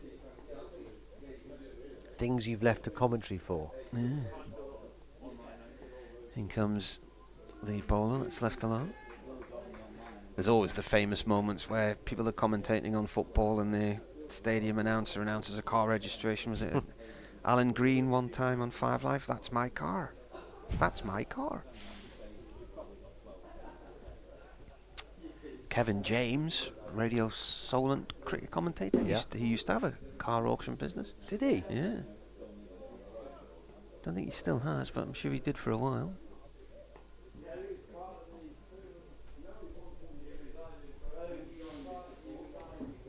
Comes Gibbon, another leave. As far as Scott Borthwick's concerned, you just watch as that go through to the keeper. I had my car towed once from outside the new den. Did you? I did, yeah. Station car as well. Oh, well done. Aye. Very touchy about where you park. Did you park next to the incinerator next door or something?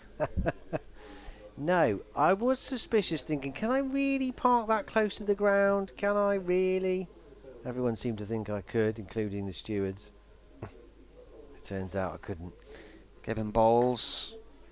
Just played back up to mid-on to Dolivera. Who was playing there that day? It was it was obviously one of the Midlands teams, so it was either West Brom or it was, in fact it was West Brom. West Brom or Wolves, one of the two. And yeah, the dreaded stadium announcement came on. The driver of the whatever it was, Peugeot 306. Oh, the infamous Peugeot 306 pool car. Yeah, but they didn't. They didn't read out the station name, which was a bit strange. Maybe they wanted to save my. Well, maybe they embarrassment. didn't know. Yes. It's gone up to mid-on now, and there. So yeah, it got towed, and the best thing about it was, they didn't tell me where it had gone. Oh. Oh, was it So- a private clamping company? Yeah, I think Sort so. that are outlawed now. Yeah, Yeah. and then it was a night game, obviously, and I remember coming out afterwards, and it poured with rain, which kind of summed up the night, really. Yeah. Did West Brom lose? I can't remember. To be honest, Martin, I wasn't interested in the result by then. I was wondering how I was going to get home. The only silver lining was my brother had just moved to a flat near Canary Wharf. As Leach starts a new over, bowls, and Bellingham is firmly behind this. There's no run. So literally, you Had can he see. won the pools? No. Well, he worked in advertising. Oh, right. This was a long time ago, where property wasn't as ridiculous as it is now. Well, I say a long time ago, 20. Yeah, probably 20 years. Obviously, where Millwall play, it's sort of southeast, isn't it? So it's across the river, and it's quite near Canary Wharf. Yeah. So I followed the flashing beacon as Bellingham picks up a single down to wide-ish third man. They come back for two, actually. They do. But that's where the river bends, so you should have gone in a straight line instead of... Because you've gone in a big arc there, haven't you? Through Well, the Elephant and Castle from Bermondsey. I did make an attempt, a forlorn attempt to Past try and Fisher and Worth's Boys Club. try find the car, and people kept telling me, "Oh, there's a car pound down the road, mate. Keep walking." So I walked around the dark streets of Millwall for, oh yeah, quite a while. Anyway, turned up the next day. Leach bowls. Bellingham plays it nicely. Goes on the walk after. Where did it turn up in? connection. Oh, not that far away, but just left on a street. So they just towed it away. Just towed it away. You had left to it. pay over the phone, and then they said where it was. Something like that, yeah. Using the app. Which three words? Which three rude words? Yeah. Something like that, yeah. But I stayed the night at my brother's, so had he not lived there, it would have been a lot worse. Leach in bowls. Bellingham won't get a run here. Turns it to mid-wicket. Slight fumble there from Baker, and they'll come for a single. That's disappointing from Worcestershire's point of view. Through they scamper. 290 now for 3. Bellingham up to 36 with that bonus run. So yes, it was sort of a bit sheepish in the newsroom the next day. Yeah. How much was that? 180 quid? Oh, I can't remember. Did you not pay it? I don't know. No, I think no assurance, or they realised that they shouldn't have towed me, or something happened. I can't remember. They realised I shouldn't have told you on the fact that on the front of the bus it said West Bromwich Albion FC. Yeah. Leach bowls round the wicket to left-handed Borthwick. Squares him up a little bit, but well controlled by Borthwick off the outside portion of his bat down to Libby at gully. There's no run. Yeah, so he was towed, and it was a horrible few hours, but it all came out in the wash, really. But yes, that announcement over the thing when it's your car is like a horrible. Yeah. But to announce the car and then to go outside to find they'd towed it anyway. Yeah. Heartless. Leach bowls. There's no run here. Borthwick blocks it back up the pitch. Azhar Ali does the fielding. A friend of mine met a colleague somewhere down the A19 in Deeside or wherever. They were going off on a meeting somewhere for the day, and when he came back that night his car wasn't there, and he thought, oh no, my car's been stolen. So he went in to ask the lady in the petrol station if she had any idea what had happened to his car, and she said it was towed away. And he went back outside and he looked, and there was a tiny sticker way up a lamppost, and he'd parked on a little plot of land which looked like it was part of a service station but actually belonged to somebody else. Really? Sneaky. And he was convinced the lady was in cahoots with the tow team, but she wouldn't tell him where the car had been taken to. And he had to pay, I think it was something like 180 quid the next day, and then they announced where it was, and it was in a car park in Durham City, miles away. Gibbon starts a new over, bowling to Bellingham. He chases one outside the off stump, drives and misses. It's gone through to the keeper. Anyway, when he started to look up the background of this company who'd clamped him, he found all kinds of things going on. So he started his own investigation against them and took a private action against them, and basically got his money back and cost them quite a bit in the process. So, I remember calling the police with my episode. And did they laugh? No, I think they were quite helpful. Given in, defended by Bellingham, no run there. The sun's shining brightly here in Worcester, and Durham are 290 for 3, 10 away from a third batting point. I think they might be the ones that found it and then rang me. Right. It's coming back to me slowly. I've been to Millwall a few times. It's a spicy place, isn't it? Millwall, yeah. Yeah, a night game as well, yeah. Especially when your team's losing.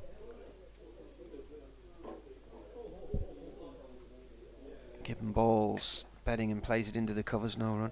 I remember once going there with my wife, and it was the first time they'd used a new train station platform purely for the away fans.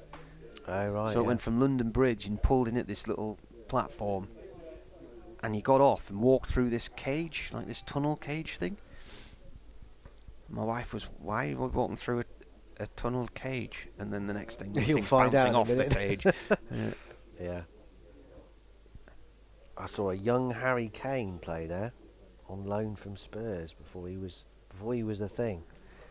Given to Beddingham up to Dolavira at Minoff, no run. Before he was a thing. Before he was the thing at Spurs, yeah. I went to the old Den. That was a fun place. Had all these really tight, packed-in terraced houses, but they all had flat roofs. That was down around Bermondsey, I think. Bermondsey Tube Station.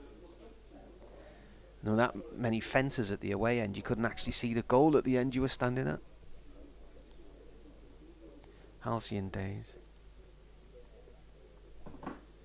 2 balls left of this 84th over. Gibbon left arm over to Beddingham, playing a miss again. That one's left him outside the off stump. Angled across from the left armour. Just mistiming his drive there. It's on 36 Beddingham. Yeah, for the first time, he looks not in complete control, is he, Beddingham, with some of his... 68 runs these two have put on. Borthwick at the other end on 64.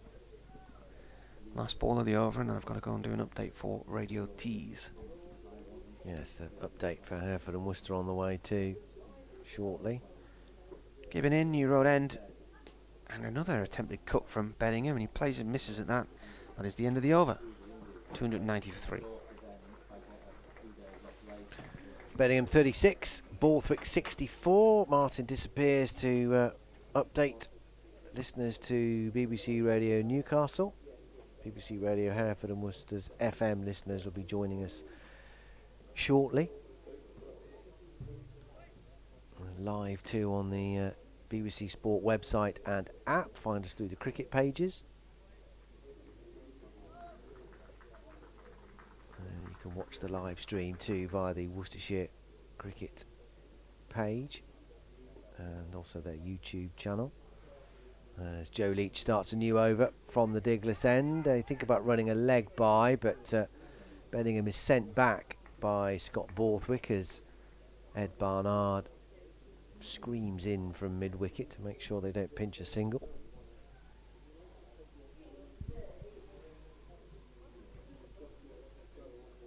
And of course you can follow all the action from right across the county championship as it happens with the BBC live text service. Jed Scott and Alex Winter are looking after that today, as they will be probably for the next 3 days. No shot offered by Borthwick to that delivery from Joe Leach. Borthwick 64 has come off 96 deliveries with 10 fours.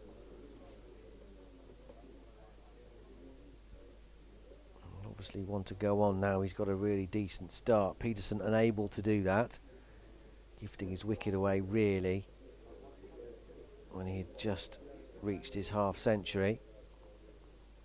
Borthwick waits for Leach around the wicket, defends him out to cover. Josh Baker fields, and there's no run. Beddingham also is looking ominously good. 36 he has from just 54 balls. Here comes the update for BBC Hereford and Worcester. Still very much Durham's day here. 290 for 3. 12 overs to go in the day. Scott Borthwick, the Durham captain, is going along beautifully. He's got 64. And David Beddingham, who got 100 here last season, on his way to 1,000 championship runs, is going well again. He's got 36. The 3 men out. Alex Leach this morning for 27. Sean Dixon for a very well compiled 104, his 3rd championship ton of the season. And Keegan Peterson out immediately after bringing up his 50, giving Ben Gibbon, the debutant, the left-arm seamer, his very first Worcestershire wicket. But it's been hard graft for the home bowlers here after losing the toss and watching Durham rack up the runs. 294 for 3 with just over 11 overs to go in the day.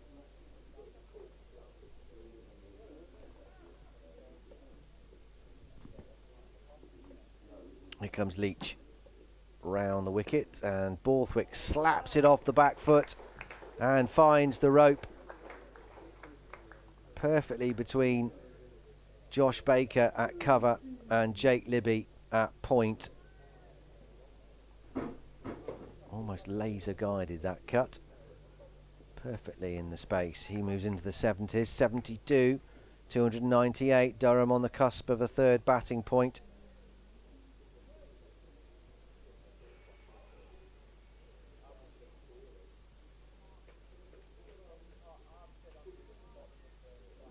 Already this partnership is worth 76. Leach bowls.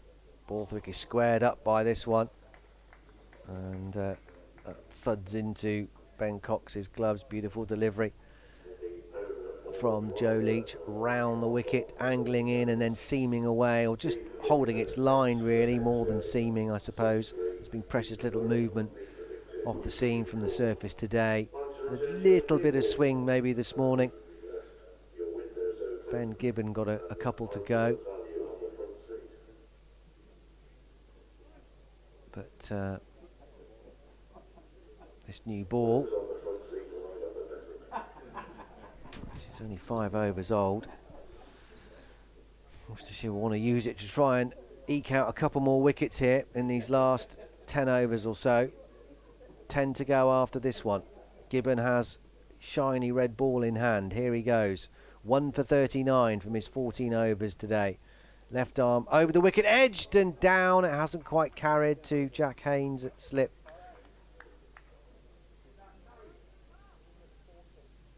I think it died just before it got to Jack Haynes. Good ball from Gibbon.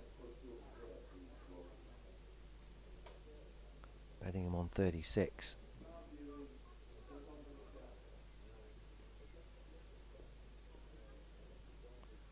In comes Gibbon again, head down, and now he's into his bowling and flick down the leg side. It's not going to go for 4 because Azhar Ali has run round to cut that off. He's quite wide there at long leg.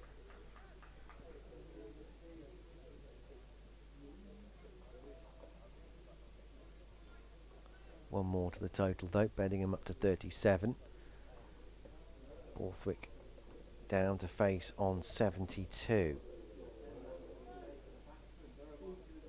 7 centuries now for Durham this season. Borthwick will be eyeing an 8th here as he waits for Gibbon. It's a full toss and it's fielded on his follow through, sliding on his knees. A puff of dust from the surface as he scrambles to stop that. Borthwick will be cross, he didn't make more of that. It was actually the left boot in the end that he stuck out Gibbon to make sure that didn't go for runs.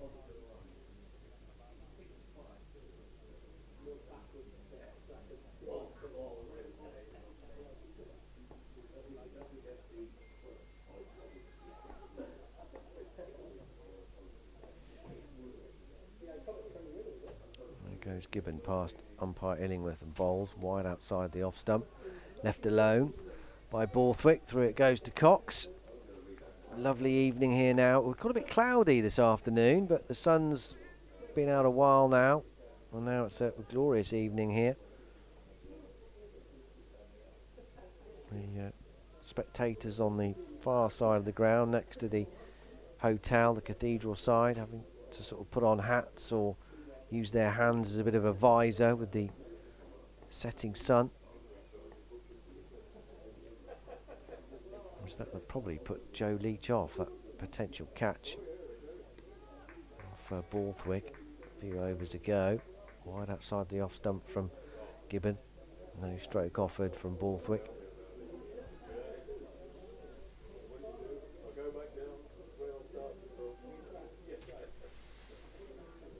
Elsewhere in the Championship, elsewhere in Division 2, Sussex are 325 for 5.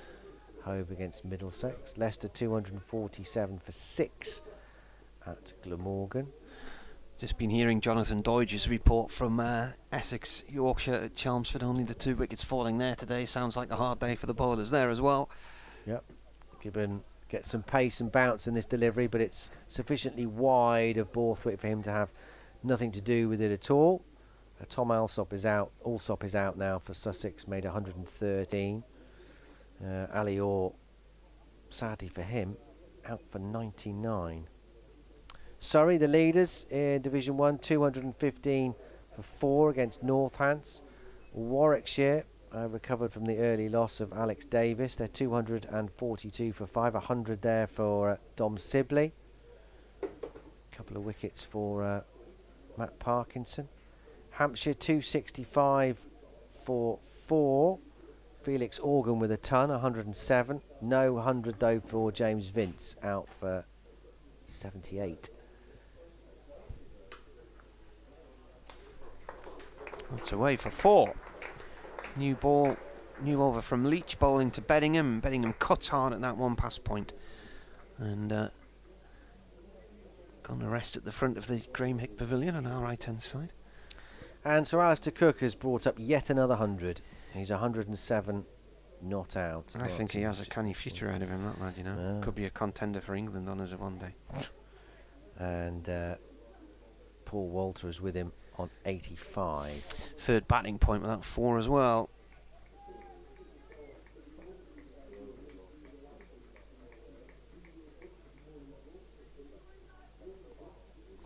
No, Durham didn't bat very well in the first innings last week or either innings against Notts, but generally the runs have flown this year. That's played off the back foot by Beddingham towards the point boundary for 1. I don't suppose it's the county championship's fault anymore now, is it? No. All these runs flowing around the country. There was an email from Adam Gallop. It was quite a long one. He said, "Afternoon, Martin. Long time Durham fan listening from the cold Scottish borders," he says. "I wanted to know your thoughts on Stokes' potential England selection and whether someone like Scott Borthwick, who Adam describes as his best mate, would be considered, or Matty Potts. I don't think Borthwick's anywhere near an England call-up. He had one years ago. He watches this one go through to the keeper. He was playing club cricket in Sydney, I think it was, when Graham Swan announced his retirement midway through an Ashes series, and so Borthwick played in a test at Sydney. I don't know how close Ben and Scott are either, to be honest with you. Matty Potts, I think, well, he's been on the England Lions radar, hasn't he? So certainly a future possibility for England honours. Bowling well this season. Reach in, bowls. Defended by Borthwick. He's got a bit of extra pace about him as well this year, Matty Potts. Has he? Yeah. He's quick enough last year. Yeah. Now Adam reckons Alex Lees may be playing himself out of selection. Well, he got 105 last week and 180 odd in the opening game at Glamorgan, and has been injured for 2 matches. So I don't think there's any question about that. He looked all right today as well. Yeah. Leach coming round the wicket now to Borthwick, the left-hander. Borthwick forward to that one. Ball runs across towards backward point, no run there. He says also Stokes is close to Colley. Would that have any impact on who the coach announcement might be? I don't know. And then he said to continue the TV and film theme, Dad's Army episodes featured cricket a few times. They featured just about everything, Dad's Army, didn't they? Yeah. And he said maybe this one for a collection of journalists. How about a bale of journalists? Like it. Or an expensive journalist. Round the wicket comes the bowler, left alone by Borthwick. Big stride forward and watches that go through to the keeper. 304 for 3, 10 overs to go tonight. 9 overs to go tonight now. So what's that? That's half an hour and a smidge, isn't it? 20 past? Yeah, it's going to be about a 15 finish. Which is not bad, is it?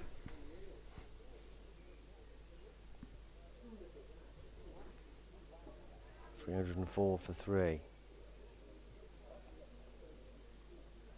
That's drifted dramatically then, because when I last did the sums, I thought it would be finished in about 6.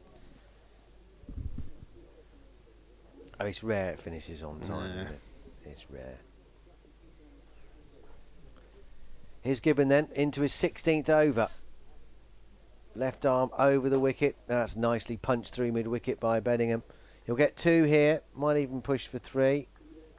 As Barnard moves round from deep mid-wicket to field it at what is essentially, I guess, cow corner if you're going for the slog. He's lost his white sun hat in the process of the chase. Beddingham back for 2. He's up to 44 off just 59 balls. Looks good again. Looks very good. Rory Burns has got 100. He survived a hat-trick. Goes on to score a ton.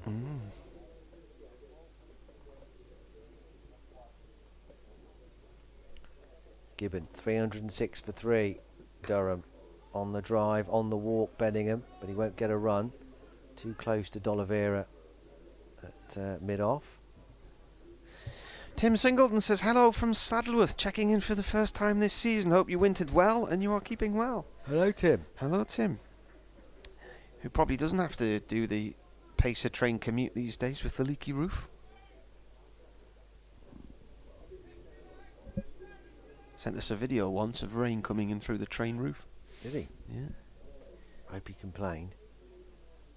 It was a regular occurrence. What did they say, the train company? Tell us something we don't know. Gibbon bowls. This is driven. Wrong. Out to the covers. Baker Fields, no run. Wrong type of rain. Oh. It's always the wrong type of leaves, isn't it? Yes, that's true. Or every autumn. on Isn't there our- any leaves, though? Well, they cause a mulch, don't they? So then that leads to low rail adhesion. Yes. And also on the Tynemere metro system, at certain times of the year, the low sun can be a problem as well for the drivers, because they can't see if the sun's shining in a particular direction. They can't see if the platform's clear for them to be able to shut the doors and drive off. Gibbon in bowls and played up to mid-on by Beddingham, and there's no run. I haven't invented this. It sounds like I have invented this, but for once I haven't. There are some trains that have little blowers on the front, aren't they, that clear the leaves? Yeah. That's true, isn't it? I haven't invented that. I have seen that. Don't tell me I haven't You'd need seen a that. you'd need a hoover really, because what's the point of blowing the leaves off the track? They'll Well, just it- blow back on again. Well, won't it just as the immediate leaves, I guess, the ones that are closest to the wheels. I don't know. I didn't invent it. I just saw it. they? Alright. 2 balls to go. Gibbon in wide, and that's driven nicely, beautifully by Beddingham. That's 4 all the way through the Oof. covers. That shot up off the rope and went flying past the heads of 2 women sitting at the front of the Gotta try and stay alert there. the hotel boundary, and then it bounced off the chair behind and shot back through between their heads again. Because if you're sitting there a certain number of rows back, you wouldn't see the rope, would you? No. So you'd think that's just going to clatter into the boards at some stage, and then, yeah. Got to watch out. That was a lovely stroke from Beddingham. It was there to be hit, to be fair. He's not going to miss those. He's up to 48 now. Look like they've caught the sun as well over there. There's quite a few people looking a bit red in that stand. 7th 4 for Beddingham. This is shorter down the leg side, trying to snare him with one of those little nicks down the leg side. Taken by Cox. End of the over. Throws himself a catch with his cap. Ben Gibbon as he takes it off umpire Illingworth, and away he runs. 310 for 3 at the end of that over. 1 for 48 from his 16 overs.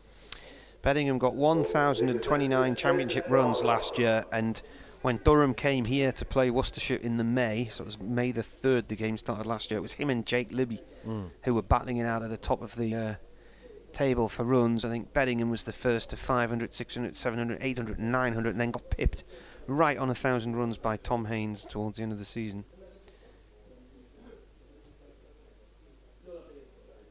Got 3 centuries last year, and a 92 not out against Warwickshire. I don't think anyone's done the Graham Hick, have they? 1,000 runs by the end of May. No. He's No still one will the- now, will it? Still the last person to do it. No, they Mm. won't. New over from the Diglas end. Borthwick forward to this one from Barnard. Dot ball and off stump. What was it, So 80 then, 88 what are we? was it? 29.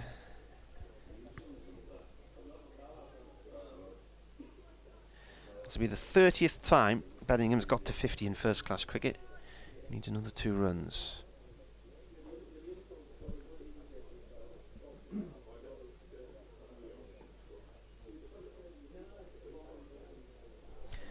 Barnard to Borthwick. Ooh, that's jammed between bat and pad and rolls out towards point.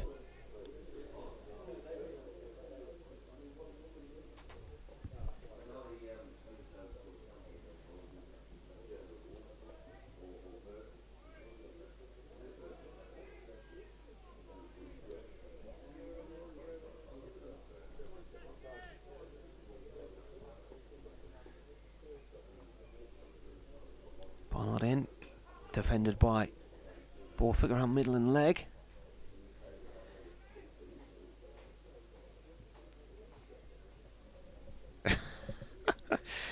Well, good luck on this one, Bernard. Bernard says, I've not seen much cricket today, certainly not much of the first 85 overs for personal reasons relating to my bank. I won't name them because other banks are available. But it's been a great day so far for Durham, and I hope they can build a big score with a possible win later. Barnard in again. Borthwick cuts towards mid-off and cover. No run there. Other banks are available, which presumably he'll be using from now on. Yeah, some of them are offering 150 quid at the minute, I think, as well. Yeah.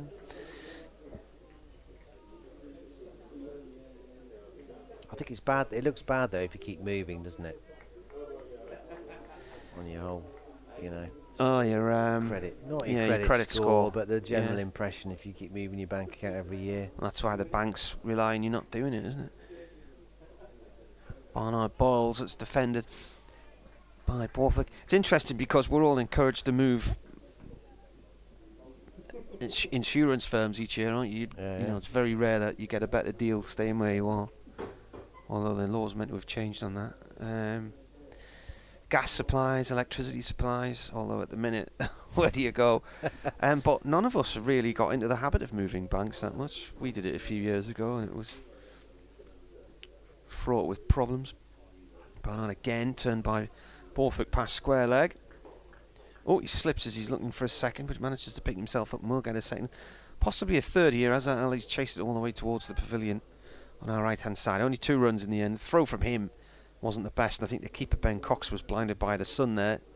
The ball rolled past the stumps and through the other side of the square. End of the over then. 7 to go this evening. 312.43 here on BBC Hereford and Worcester, BBC Radio Newcastle.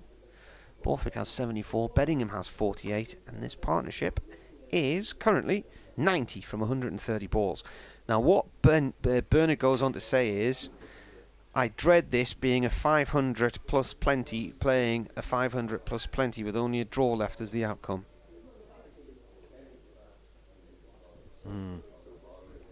Well, I mean, even if, when Worcestershire come to bat, I mean, they'll have the pressure, won't they, of the scoreboard. So they'll have that advantage, Durham. Well, Durham haven't managed to bowl a side out twice yet this season. Gibbon starting a new over. In he comes, full, driven by Beddingham. Won't get a run here. Out to D'Oliveira at mid-off.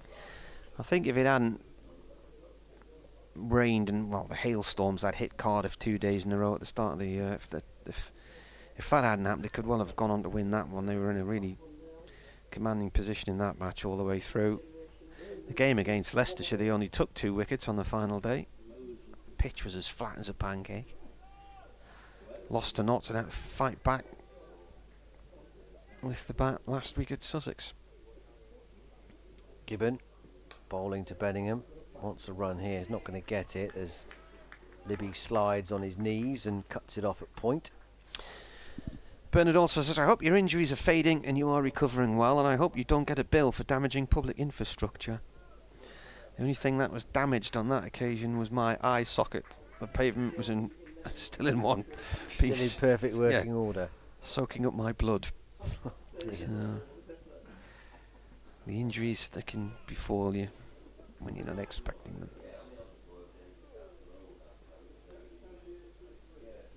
Gibbon moving smoothly past the umpire and bowls. Bit leg side.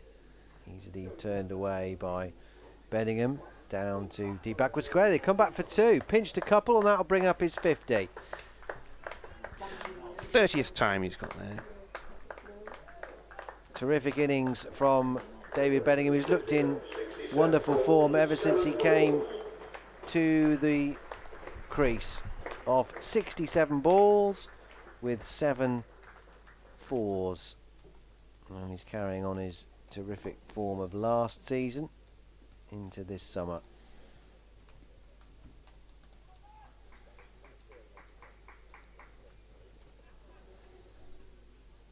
Can't think of any even half chance. Well, he had a couple of playing and misses, didn't he, to Yeah. Gibbon when he first came back into the attack. Gibbon bowls to him, solidly forward. He's played that shot a lot. A very impenetrable defensive stroke. Out to cover, and there's no run. Yeah, he's looked in no real trouble, Bellingham, neither's Borthwick. These two going along pretty easily.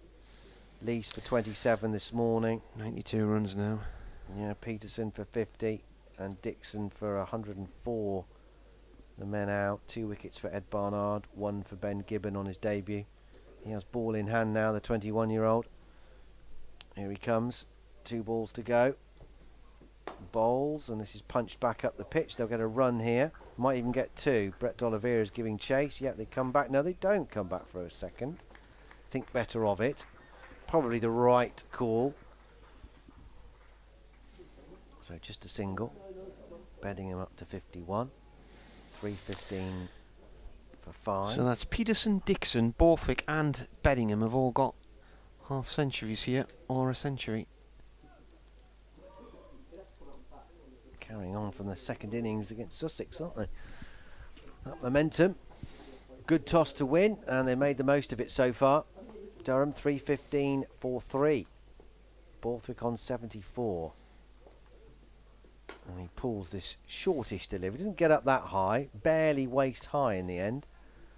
As he pivots round and will pick up a single. Josh Baker fielding at deep square leg.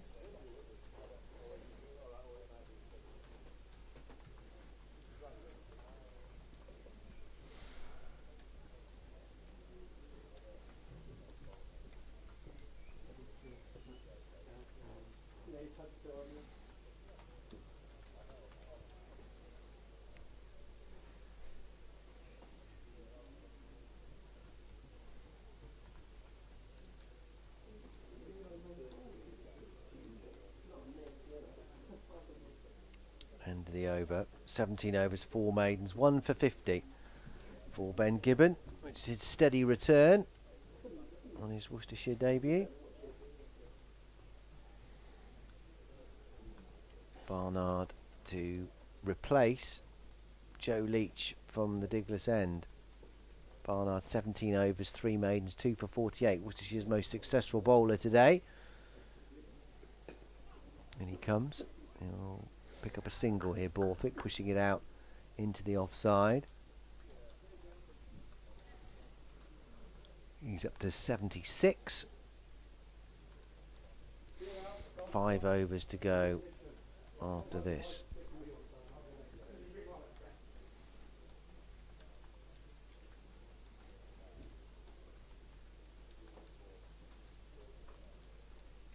Clock ticking round to 6 o'clock. Shadows starting to lengthen here. Bright sunshine now here. Lovely evening here at New Road. I'll be updating listeners into the news at 6 o'clock to BBC Hereford and Worcester's FM frequency.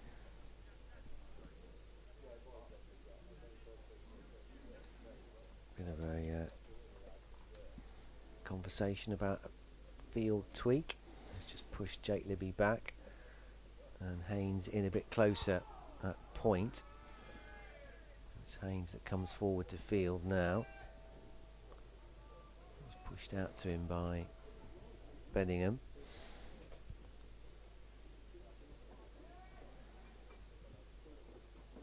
Don't want to take obviously any undue risks here. Durham quite happy to see it out now.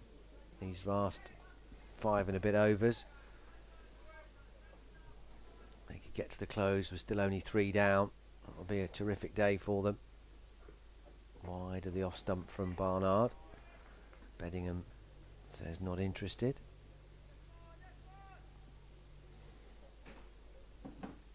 One or two people starting to pack their bags and Move slowly away here.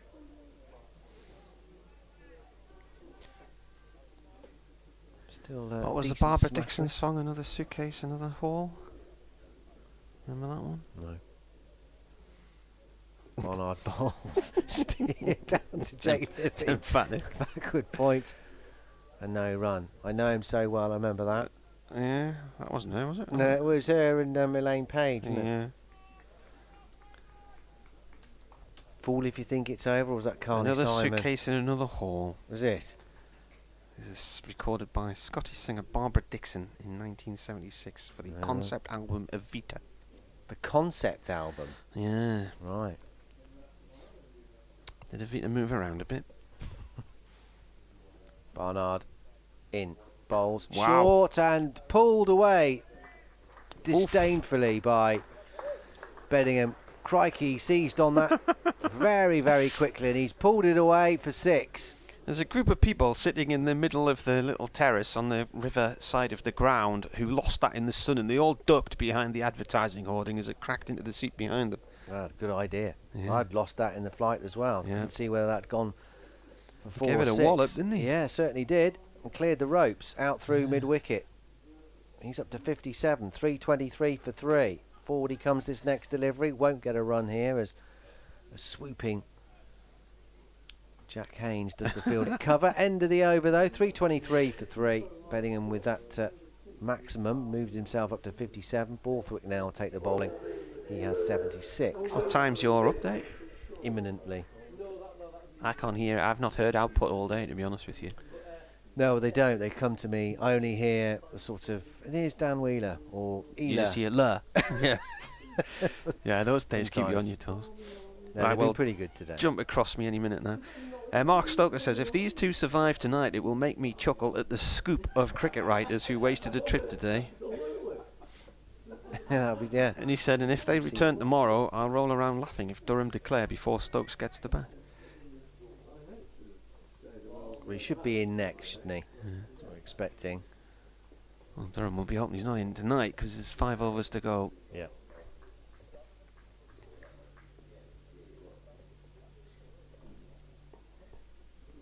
Finch coming into bowl here, replacing Gibbon from the New Road end. Right arm over, left alone by Borthwick.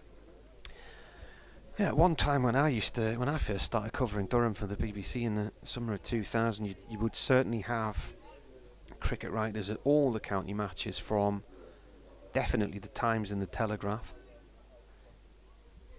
Not really the tabloids. Sometimes the Independent.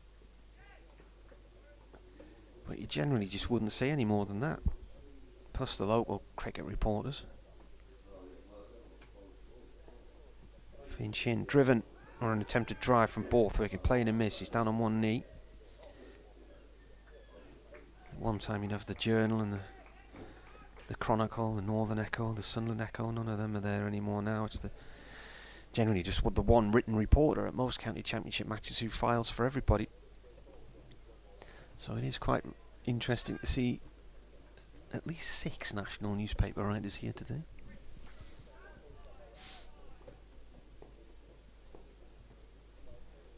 .323 for 3. Finch in, driven by Borthwick. Good diving stop in the covers. No run there. I haven't seen anyone talk to him today either, have you? No? Maybe they've got something planned for the close of play. Yeah. Jack Haynes with that diving stop. He's got a wide brimmed hat on, got his back to the sun. Here comes the update. Well, Durham have moved on to 323 for 3. It's been a day for their batters. Borthwick 76 not out. The captain Bedingham is in great touch too. He's got 57. The men out. Sean Dixon for a 3rd county championship 100 of the season. 104 he made. Keegan Peterson out for 50. And Alex Leach this morning, the only wicket to go before lunch for 27. 2 wickets for Ed Barnard and 1 on his debut for Ben Gibbon. But Durham's day so far, 323 for 3 with 5 overs to go. That was strange. It was strange because the cue I got has made Gavin, our newsreader, sound like a Dalek. Now then, as Finch comes in the bowl here, defended. Interestingly, just had a message from Chris Sharp saying, what's going on? It sounds like somebody is eating the microphone. Oh. I don't know. Everything's as it should be in terms of the display here. I don't know what I sounded like. Probably more incoherent than usual, which is hard to believe. But I just assumed it would come out all right, despite the Doctor Who introduction.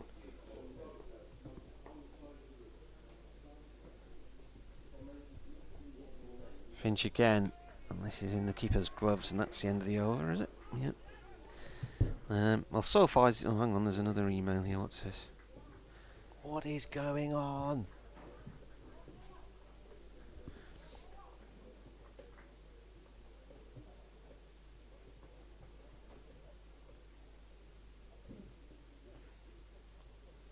You've been making a string of noises for over a minute, says Paul Bennett. Have we? Only for a minute. Maybe needs rejigging. There's only 4 overs to go as well. Do you want to hang up and dial back in? If it's gone a bit, make a difference. Yeah, I think it might do. Work. Keep commentating for those watching the live feed on YouTube on the Worcestershire County Cricket Club channel. Barnard from the Diglas end, bowling to Beddingham. Beddingham has got an inside edge there. I was looking for that through the covers, and it's gone behind him. Now to fine leg for 4. Thick inside edge. Well, hopefully that'll work. We're back on in terms of the internet. If that doesn't work, I'll unplug it and blow on the plug. Yeah. Incredible what they just missed as well.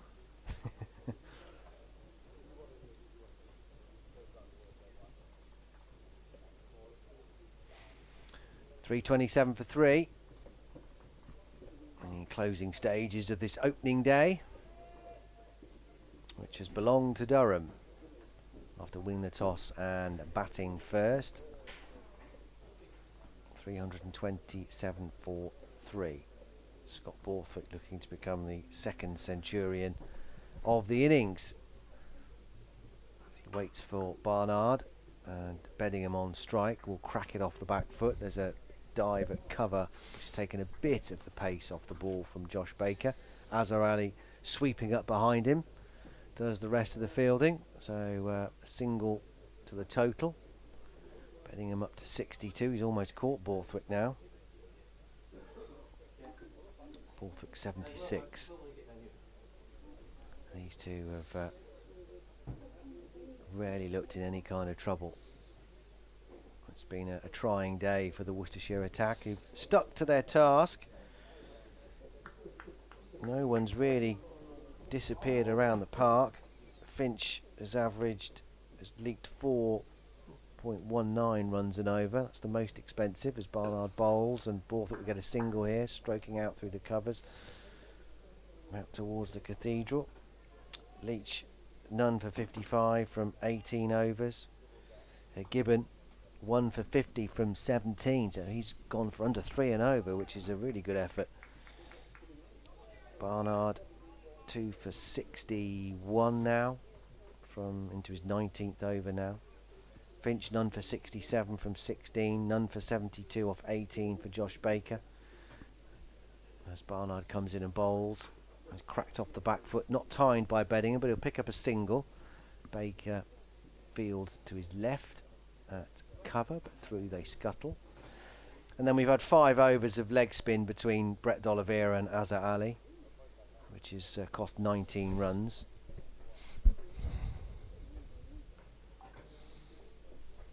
But yeah, Brett D'Oliveira's shuffled his pack. He's used 7 bowlers to try and find an answer, a breakthrough. And just the 3 wickets today.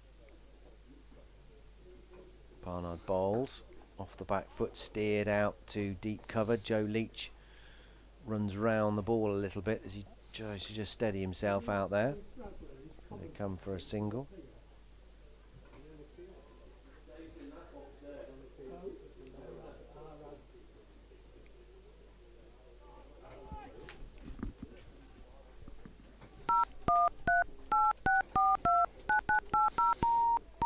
Just had a message from base saying we still sound like robots underwater.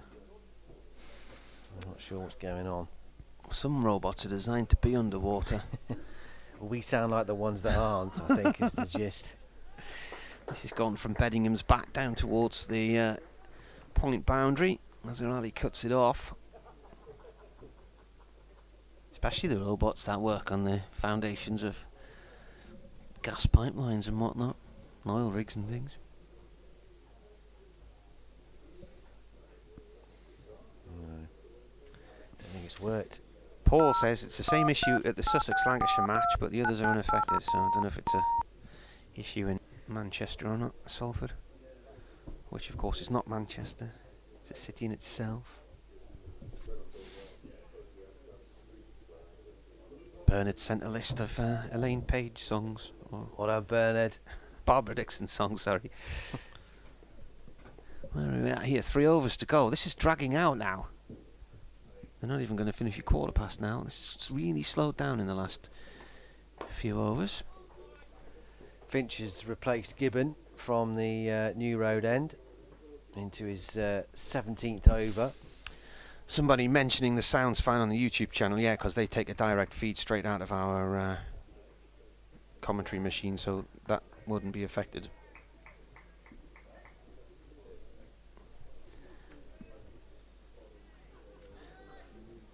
I think I really will have to take the plug out and blow on it at this rate. Finch in, and an expansive drive from Borthwick, and a dive at Gully. Couldn't see whether that was a potential catch to Jake Libby because he's right behind the pillar. There's one or two oohs and ahs, but I don't think it was. Alright, for those of you on YouTube, this is going to make sense, but for those of you on... is it not connected? It's not framing anymore. It was, but I just think it sounds terrible.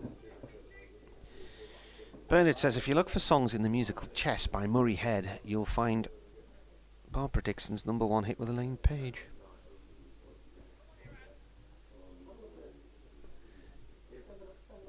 Finch in again.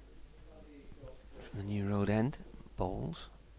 Oh, that's a rather erratic bouncer. It's not a no ball on height though. And he said, I'm not sure if the song featuring the suitcase was associated with Chess or with Julie Covington's hit Don't Cry For Me Argentina from Evita. I think it was from Evita, wasn't it? Bernard says, Chess was a great show that I saw at Newcastle Theatre Royal.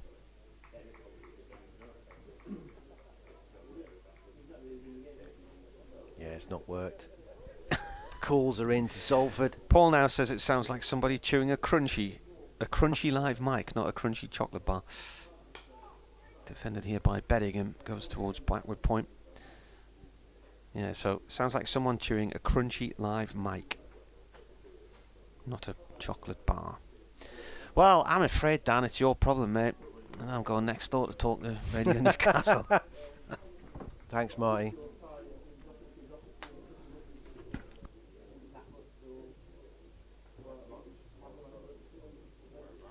There's no I in team, you know.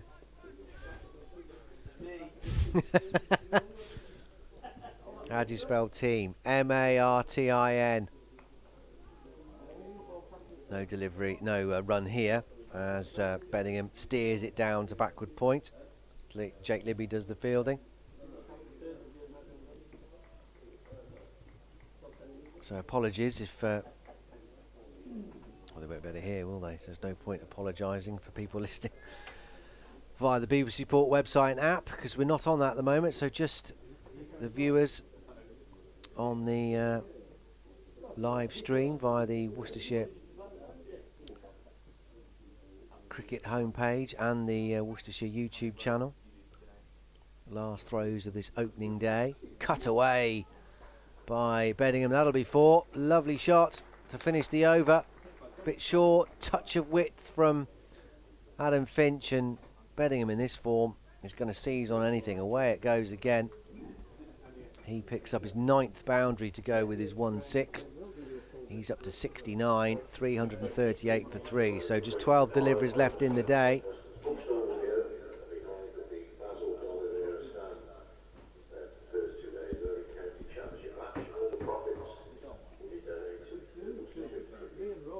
Finch none for 72 from his 17 overs.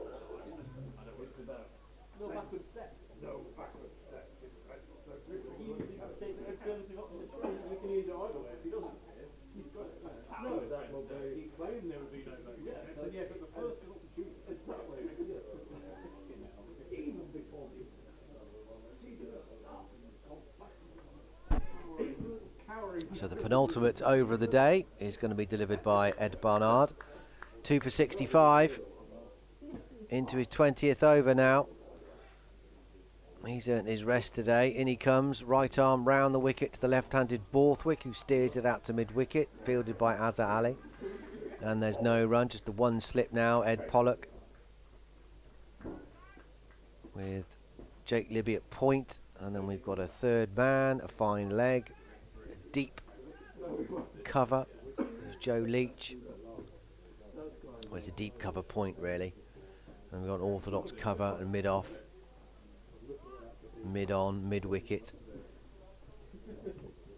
No one out in the deep on the leg side, apart from the fine leg. That's a bit of a waft by Borthwick, in all honesty. The first false shot he's played for a while, quite possibly the first of his innings.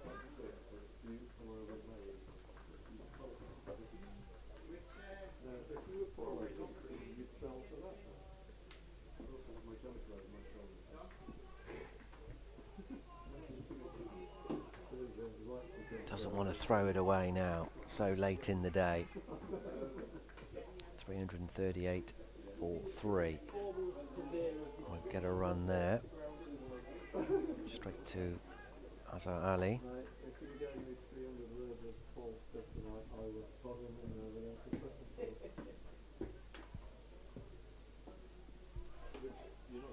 We'll try and restore power to the online service if we can, but with only 9 balls left, it's probably doubtful. We'll be back tomorrow, all being well.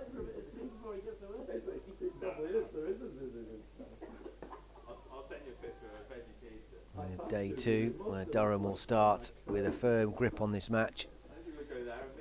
Desperate to get to the close without any further loss here. What a position they'll be in if they can achieve that. Just now only 8 deliveries away. Second new ball has not brought the flurry of wickets. There's an appeal there, but there's no great conviction, mostly led by Ben Cox. Not really a concerted appeal from Ed Barnard.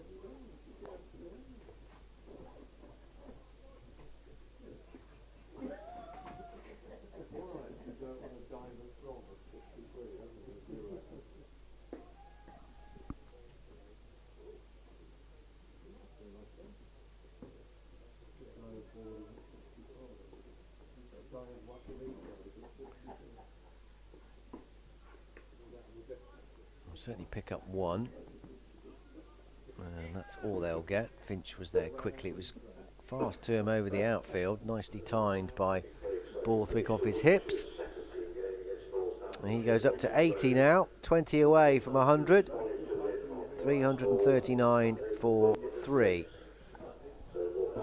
Approaching the final over of the day, which is going to be bowled by Adam Finch.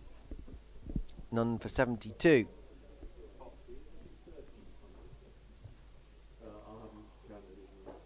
More scores around the country today. They've reached stumps at Chelmsford. Essex 234 for 3. 100 there for Sir Alistair Cook. Out for 107. With Paul Walter 89 not out. They took Essex from 56 for 2 to 230 for 3. 234 for 3 at the close against Yorkshire. Dot ball outside the off stump from Finch first up. Hampshire 286 for 6 against Gloucestershire. There was another 100 there for Felix Organ, and 78 from the captain James Vince. Mohammed Amir picking up 3 wickets for Gloucestershire. And the defending champions Warwickshire 273 for 7 at Old Trafford against Lancashire. Dom Sibley, another Centurion, he's 118 not out. And the leaders Surrey, as Finch comes in and bowls, steered by Borthwick down into the ground and then taken high to his right by Jack Haynes, and there's no run. The leaders Surrey 251 for 6 against Northants, another 100 there. Rory Burns, who survived a hat-trick ball from Luke Proctor, and went on to make a ton, out for 107 in the end. But Sam Curran is 61 not out. He's been struggling with back problems, Sam Curran, but he's in the runs today. Wide outside the off stump from Finch, no shot offered. And in Division 2 they've reached stumps at Hove. Sussex 354 for 6, 113 from Tom Alsop and 99 from Ali Orr. Middlesex have spread the wickets around, 6 bowlers, and they've all taken a wicket each. 254 for 6.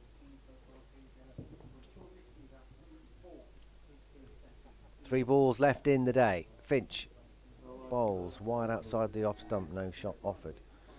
So it sounds like there was 100 in every game, including, of course, this one.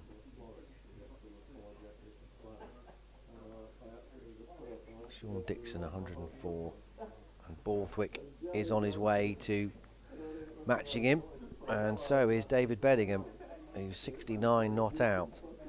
He'll come back tomorrow hoping to convert that into 100 apiece and putting Durham in a thoroughly dominant position, if they aren't all there already.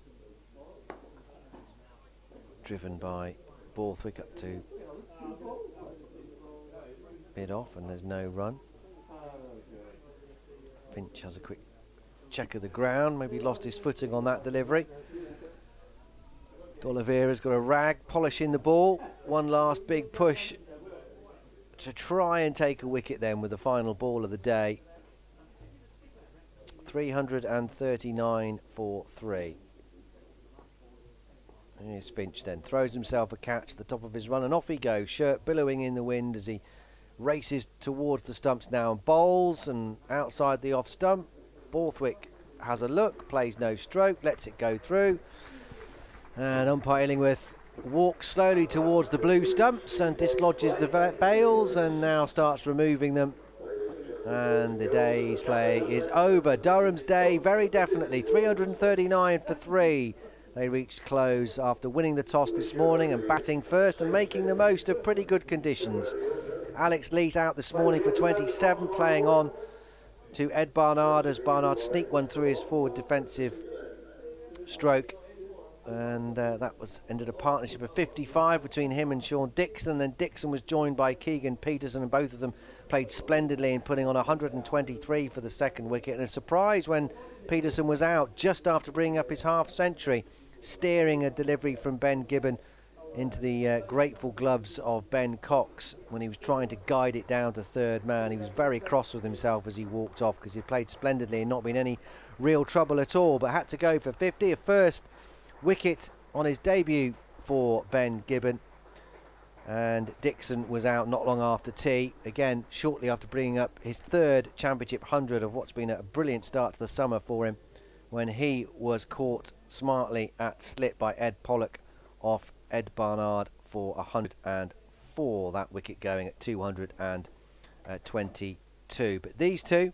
Scott Borthwick the captain and David Bedingham, 80 and 69 apiece, have taken the score on to 339. So they've put on 117 already for this fourth wicket, and the promise of much more tomorrow. The Worcestershire bowlers stuck at their task gainfully, but didn't have much reward today. Not a lot in it for them from this surface. Leach, 18 overs, 5 maidens, none for 55.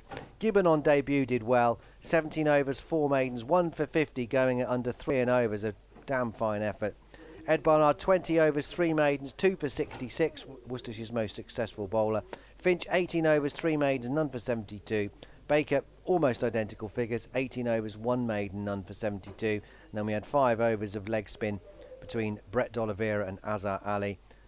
None for 10 off 3 overs for D'Oliveira, none for 9 off 2 overs for Azhar Ali. So Durham will come back tomorrow in a very healthy position. 339 for 3 from me, Dan Wheeler, and my colleague, BBC Radio Newcastle's Martin Emerson. Please join us again tomorrow from New Road. We'll have live ball-by-ball commentary. But from now, enjoy the rest of your evening.